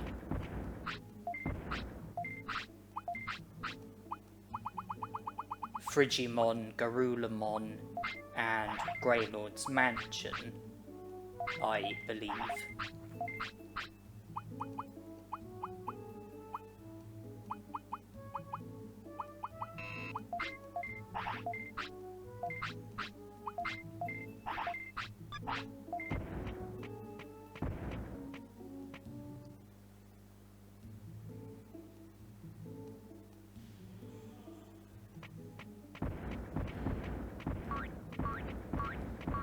When you battle Woru Muncymon, the distance between your Digimon and Woru Muncymon is fixed.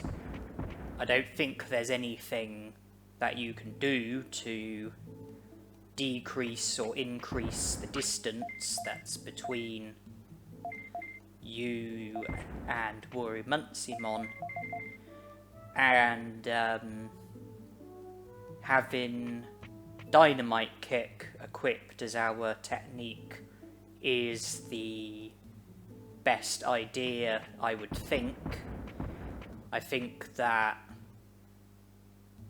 Greymon would use Magma Bomb at the start of the battle if Magma Bomb is our only technique.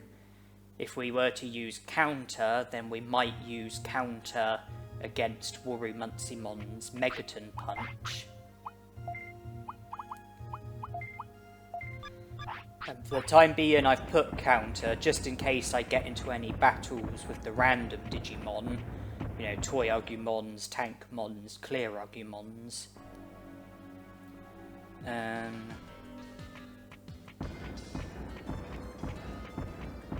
yeah, I think Dynamite Kick is the best choice against Woru Muncymon, especially if we are going into the battle with low HP, which we are currently.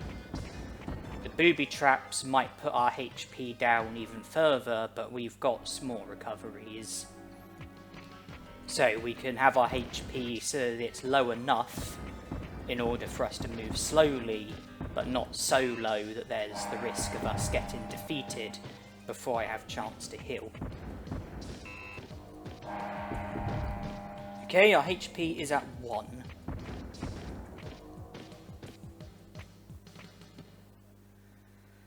And avoiding the Tankmons is never an easy task for me. Okay, he's on the move.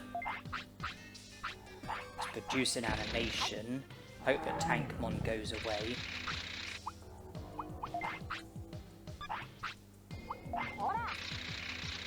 He has moved away.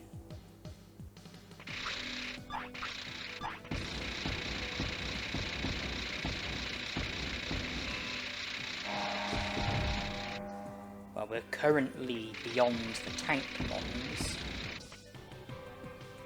I would like it if that Tankmon could move away from the two doors. Well, it doesn't matter because we picked the correct door. So this is the final room, and at the moment we're due to enter the battle against Worumantsimon with just 1 HP. Not a good idea.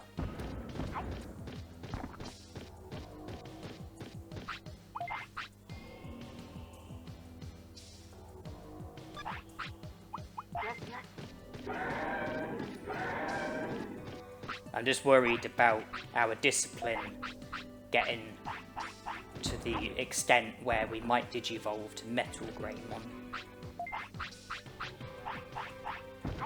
1500 HP, and we will still be moving slowly.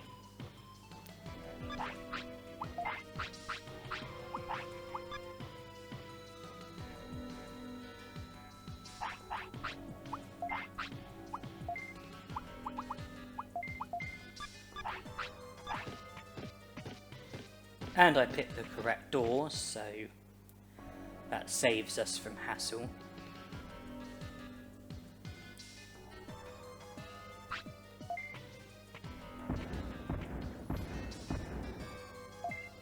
Well, Worumantzimon's muscle charge does put his attack up to a fair amount, so after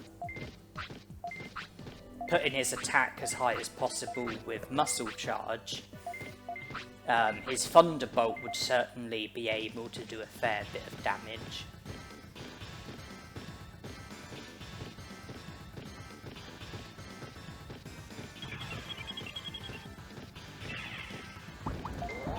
Okay, successful with the first bit. There's a protective floppy.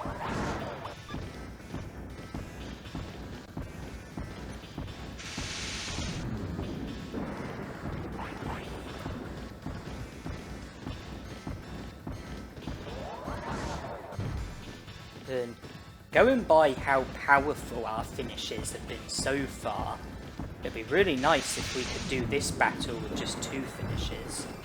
287, so at the moment his Thunderbolt is weak, but if he was to do muscle charge, then that would soon change.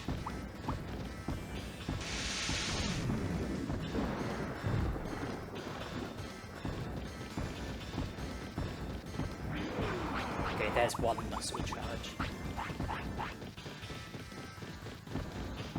I wanted to get my HP as low as possible before using the Super Restore, but after he did muscle charge it made things more unpredictable because I was sort of less aware of how much damage his attacks would do, and he's now done a 2nd muscle charge.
Yeah, it's probably going to take 3 finishes in total.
hope I'm not stuck there, as I will need to get close enough in order to use a finish.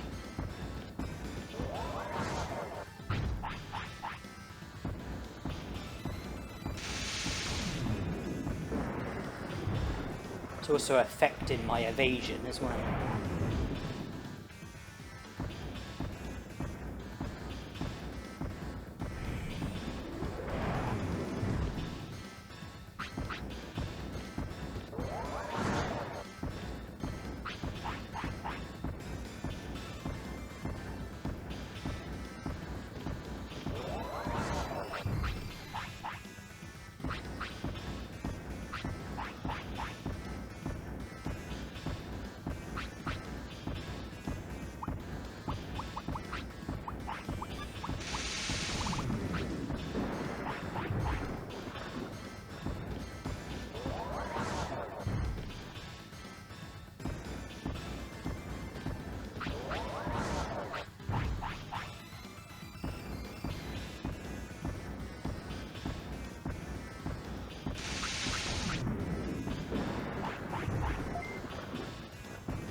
We get injured again, and we learn muscle charge.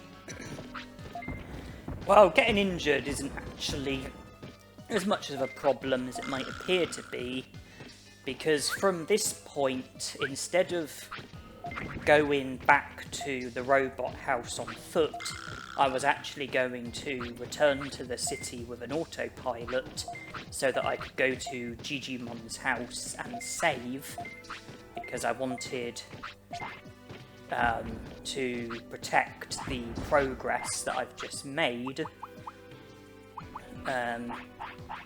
And since Greymon's been injured, that's given us an excuse to go back to the city with an autopilot so that we can get our injury treated at the clinic. But I was going to return to the city anyway, and once our injury is treated, I can then save at Digimon's house and then have Birdramon take us back to the Misty Trees so I can give the gear to the robot Digimon. Muntzymon will join the city, and then Nannymon will be on the spot that Wuru Muntzymon was on, and it will be his final location. So if we speak to him, then he'll drop the other accessory and he'll then join the city. Yeah, his final location.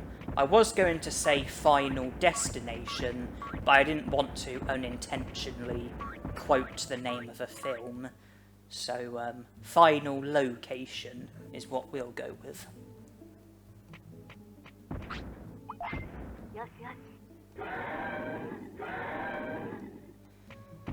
Just keeping our discipline away from being 90% full. Don't want Metal Greymon now, do we?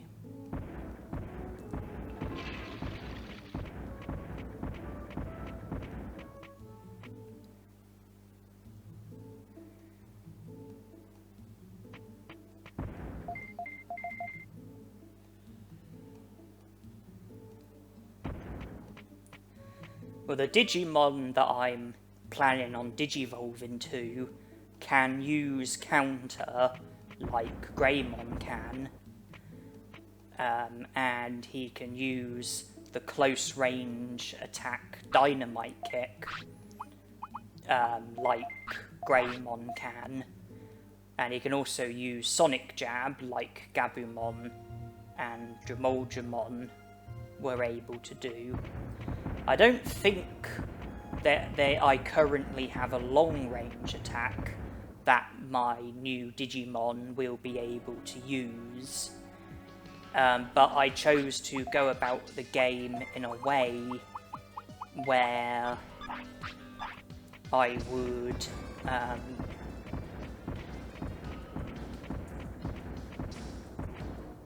before I let Greymon digivolve to my Digimon, I would have done the bits where a long-range attack would be needed. So with Greymon, we've already seen to the battles where a long-range attack is needed. So the fact that we might not have a long-range attack with our next Digimon won't be a problem, because a close-range attack and counter will be all we need.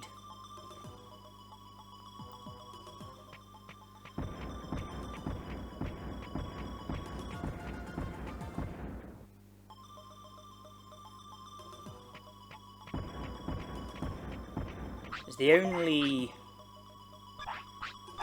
remaining battles are Tekamon and Skull Greymon, which can't be done with Greymon because he can't enter Greylord's mansion, and it's because of that why we're digivolving to a different Digimon.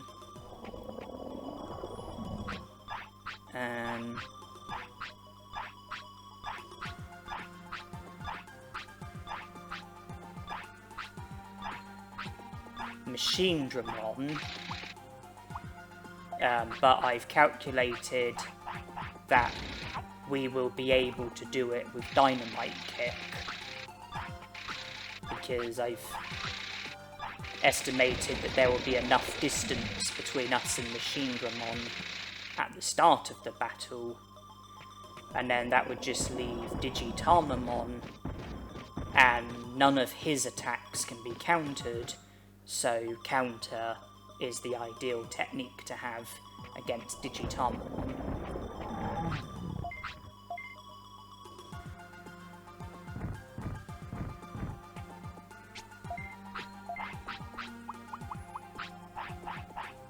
Skull Greymon would put us up to 83 prosperity points. Defeating Machine Dramon and Digitamamon will bring us up to 96 prosperity points. That just leaves Frigimon and Garulamon. Frigimon doesn't require any battling.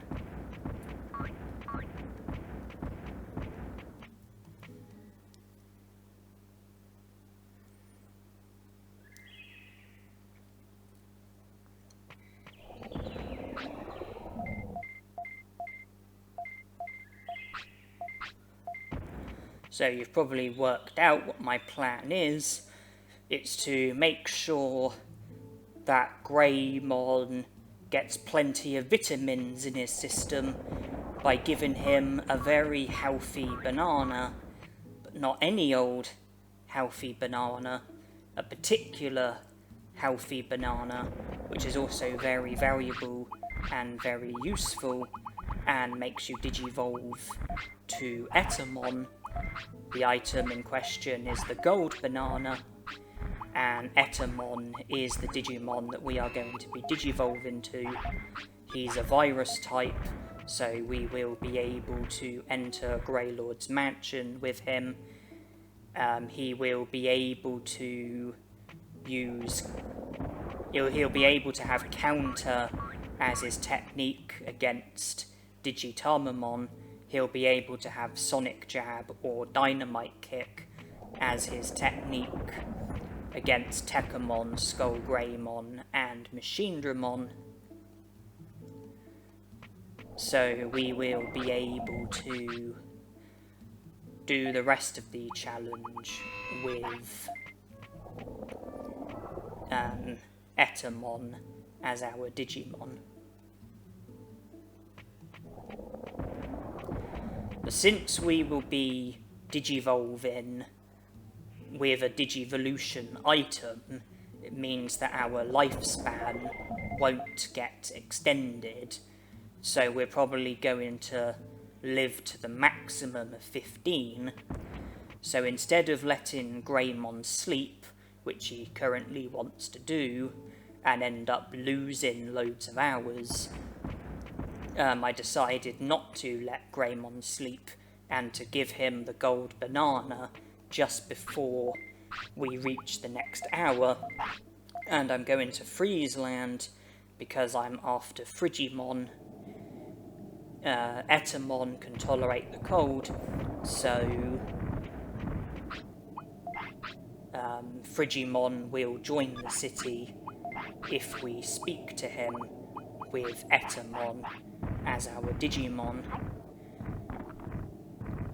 And I no longer have the issue of needing to keep discipline under 95%, so I've got an ice mushroom in my inventory, so I can give that to Etamon if I want to put my discipline into the maximum. Here is Etamon.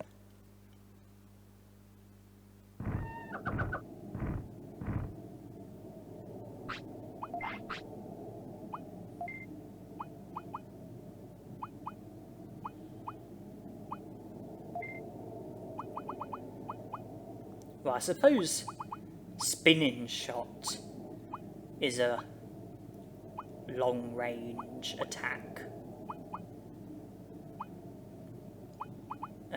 So I was overlooking Spinning Shot.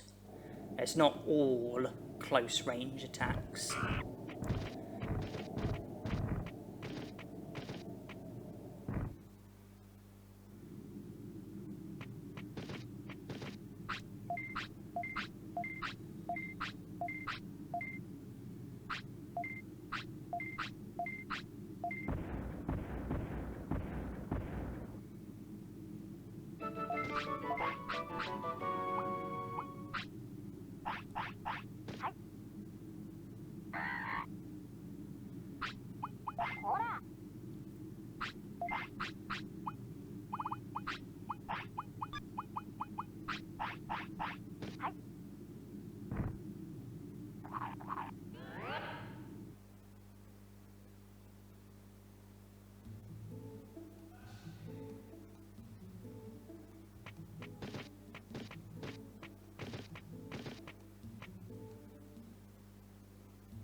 From here, Tekamon is the next Digimon that I plan to battle.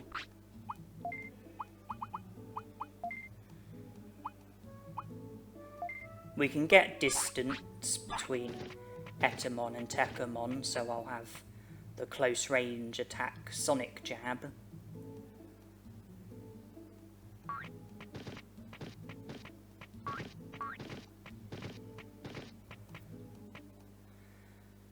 And when we had Numamon as our Digimon, we went to Greylord's mansion, did the initial part where we rescued Myotismon, and then we read the article about Myotismon, and then we went back to Greylord's mansion, saw that Myotismon was missing, had the scene where Devimon featured. So when we enter Greylord's mansion, we will be able to go straight through the door that leads towards the underground lab, and we can go straight to Tekamon.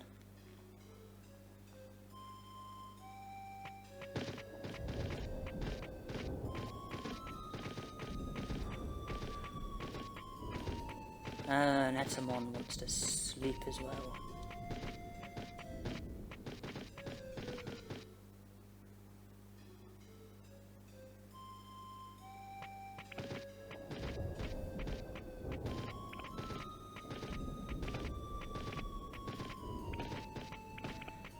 So not letting Greymon sleep only delayed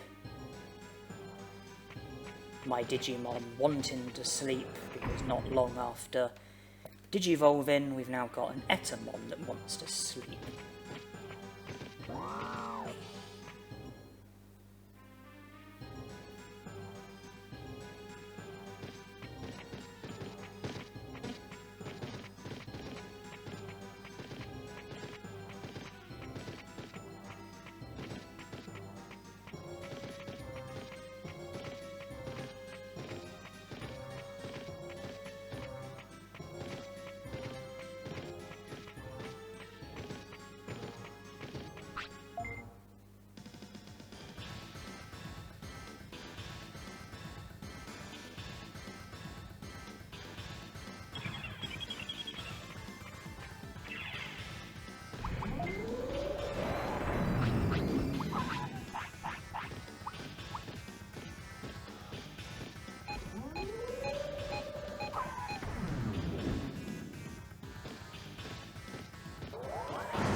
despite the fact that Etamon wants to sleep, if I was to let him sleep, then his HP would recover. And well, currently his HP is low enough in order for him to move slowly in battles, but if I was to sleep, then that would no longer be the case due to how much his HP would recover. So my decision was to not sleep and to just go straight into the next battle, being against Skull Greymon. As you can see, there is distance between us and Skull Greymon.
we are now done with Greylord's mansion.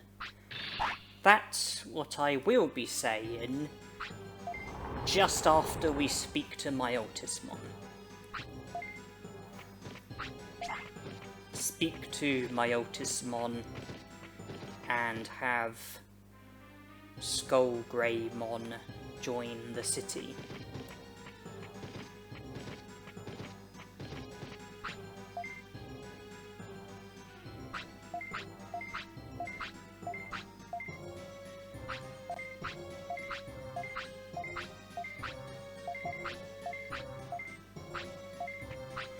Now we're done with Greylord's mansion.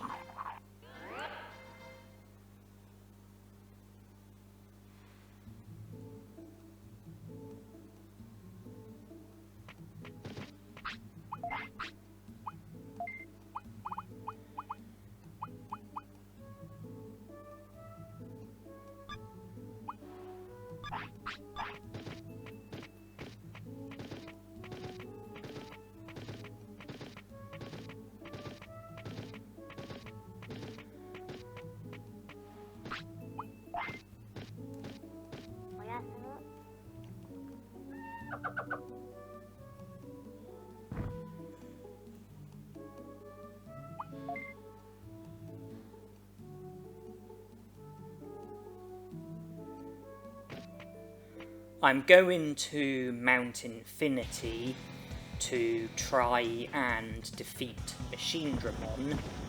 I've already defeated Airdramon, Devimon, Metal Greymon, Megadramon, and if I am successful with defeating Machinedramon, then that will result in Airdramon, Devimon, Metal Greymon and Megadramon joining the city, which combined comes to 10 prosperity points. I have already defeated those 4 Digimon, but they won't join the city until after I defeat Machinedramon. I've got Sonic Jab as my technique, and when you go into the battle against Machinedramon, there is distance between you and Machinedramon, enough distance in order for you to pick a non-offensive command so that your Digimon doesn't attack Machinedramon. The only slight downside is that since we've defeated Devimon and Megadramon, there are random Digimon in the areas that Devimon and Megadramon were in, so does mean that we need to avoid more enemies than what we would have needed to have done.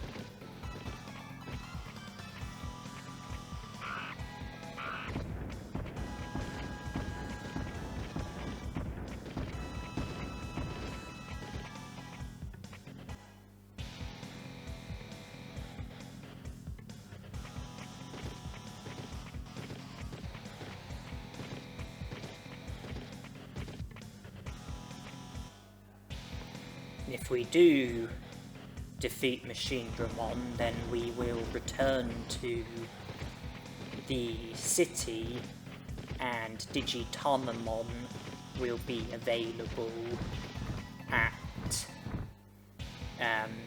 Mount Infinity.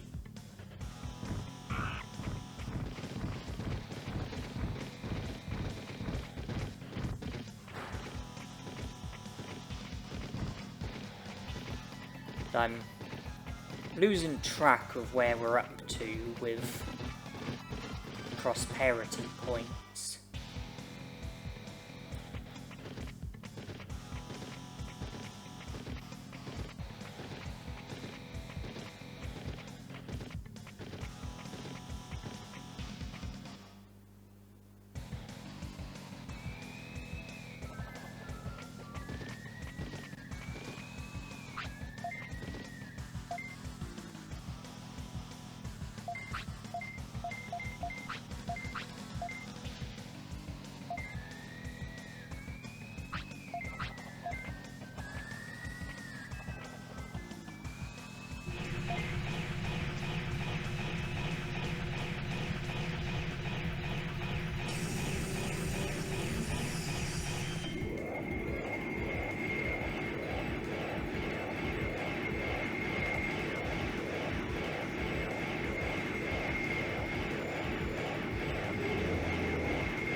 Oh, this will take a fair few finishes,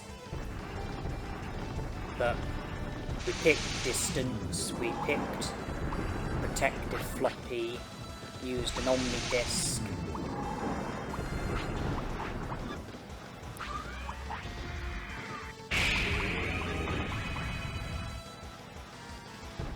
And we just have to survive best we can.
$1,800. Okay, it is going to take quite a few finishes then. It's weird that Etamon's finishes seem to be doing less damage than what Greymon's finishes did. I just find that particularly strange, because Greymon was a champion and Etamon is an ultimate, so surely Etamon's finishes should do more damage, but that doesn't seem to be the case.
had I used Greymon, then my finishes might have done more damage, and in which case it might have taken less finishes in order to have defeated Machinedramon, but I don't regret my decision to digivolve from Greymon to Etamon before battling Machinedramon, so that I could see to Greylord's mansion before defeating Machinedramon. I didn't want to take the risk of the back dimension being at Greylord's mansion and then me having to defeat Machinedramon at the back dimension so that I could then go to Greylord's mansion and recruit Skull Greymon. I just thought it was much safer to just recruit Skull Greymon before defeating Machinedramon. That way the back dimension is irrelevant. And I think we are now at 95 prosperity points, with Digitamamon and Garulamon being the only Digimon left to be recruited, and Digitamamon is the Digimon who is next on my list. We are about to leave, but then we will return.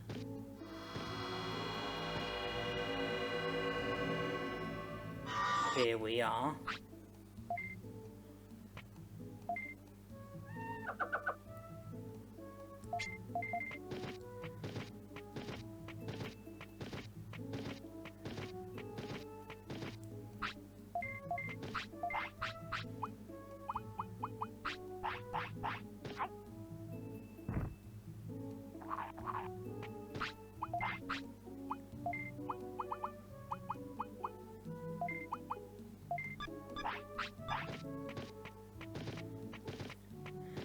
So I go straight back to Mount Infinity in pursuit of Digitamamon. Digitamamon uses Thunderbolt, which can't be countered, Meltdown, which can't be countered, and Confusion Storm, which can't be countered. So I'm sure it's no stretch to the imagination which technique I'm going to be using against Digitamamon. As well as damaging him with my own finishes, there is the possibility that he will damage himself with his own finishes. He surely will get finishes, and there's the possibility that his finishes will hit him instead of us, which will help us out. It will speed up the battle, it will enable us to defeat him more quickly. All we can do is survive best we can, use our own finishes to definitely damage him, and hope that he damages himself with the finishes that he will surely get.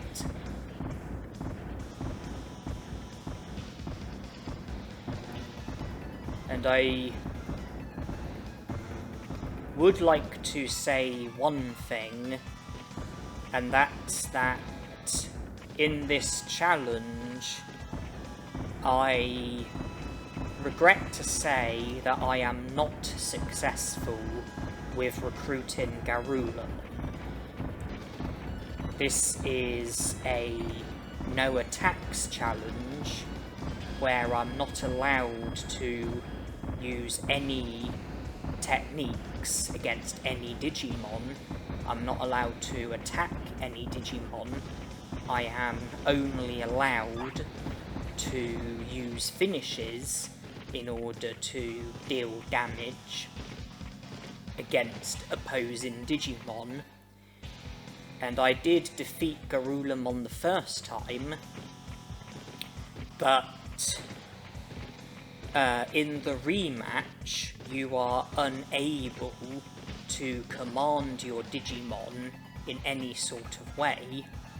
You can't pick commands, you can't use items, and you can't use finishes.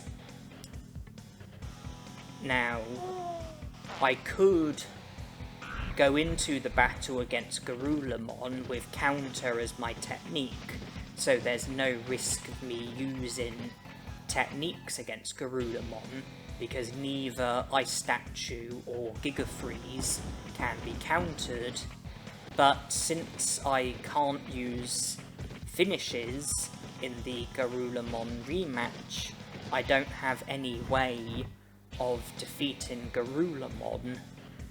So, unless I'm overlooking something, it looks like Garulamon is impossible to recruit, which means that the highest possible number of prosperity points is 98 instead of 100, and I'm currently at 95, so 95 out of 98, and if I can successfully defeat and recruit Digitamamon, then I will be up to 98 out of 98, which is the best possible as far as I am aware.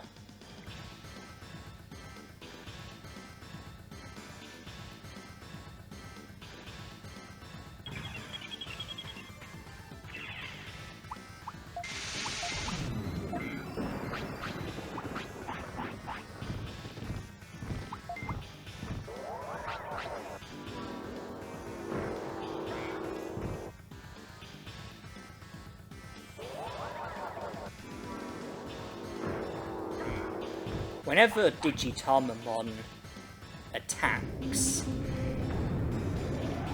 attacks me, it will fill up his finish gorge, which is good because of the possibility of it hitting him when he uses his finish. And when he attacks us, if we successfully block his attack, then that will fill up our finish gorge, which obviously is a good thing because,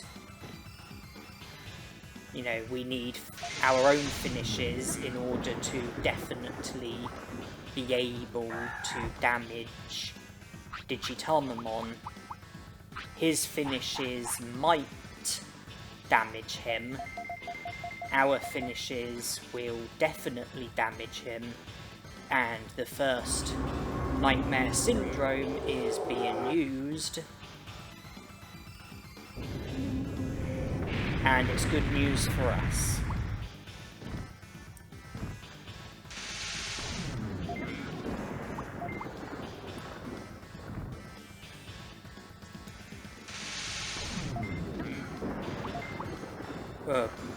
If I do succeed with this battle, then that will pretty much be the end of the challenge, the end of my Digimon World no attacks challenge, no techniques challenge, whatever you want to call it. I have done a lot of challenges for this game. This is a game that I like very much. I very much enjoy playing it and doing challenges for it. You know, I've enjoyed the previous challenges that I've done for this game. I've enjoyed this current challenge, and if I can think of any future challenges, then I'm sure that I will enjoy those as well. And to you viewers, if you have watched this challenge, all the way through, then please do share your thoughts by commenting on the video. I hope that you would have enjoyed this challenge. I hope that you would have enjoyed other challenges that I've done for this game, if you've watched them. You know, if you've watched some of my other challenges for this game, then I hope that you enjoyed them.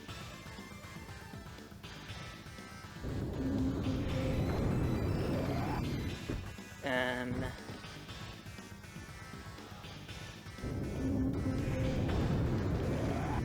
there isn't really too much more that I can say, really.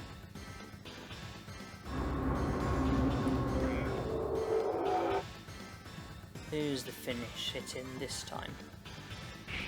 Digimon again.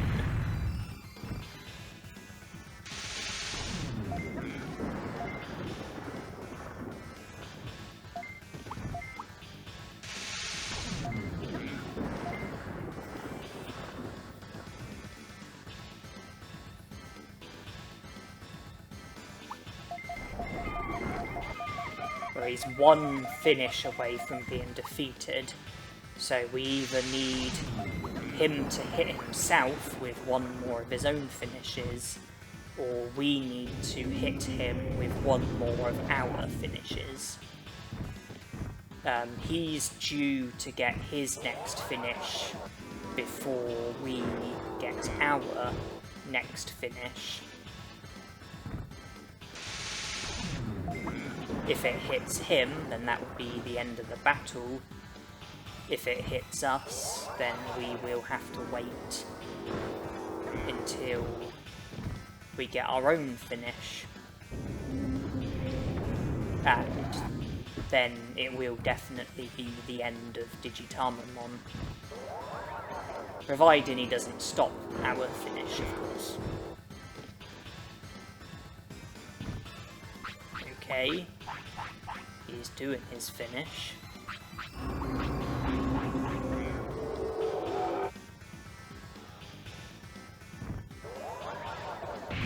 And all of Digitamon's finishes ended up hitting him.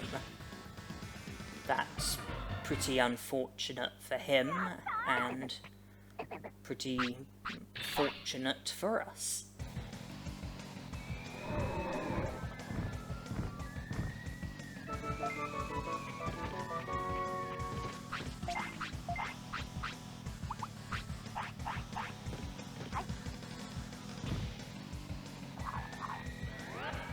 Well, we are virtually at the end of the video.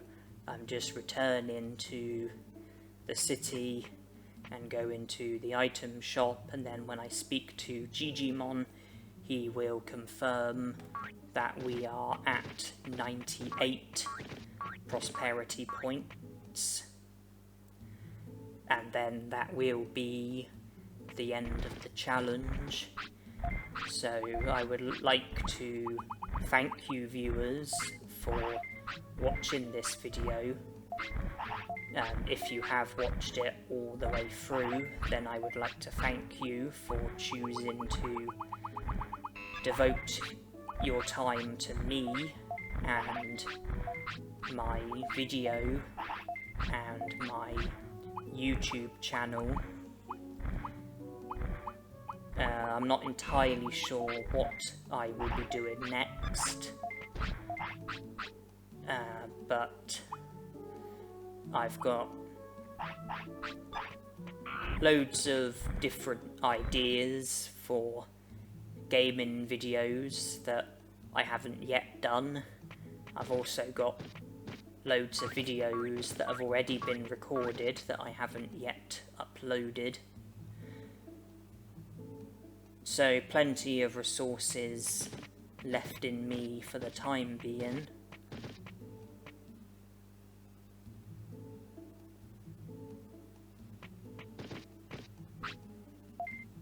Garulamon, and nothing else.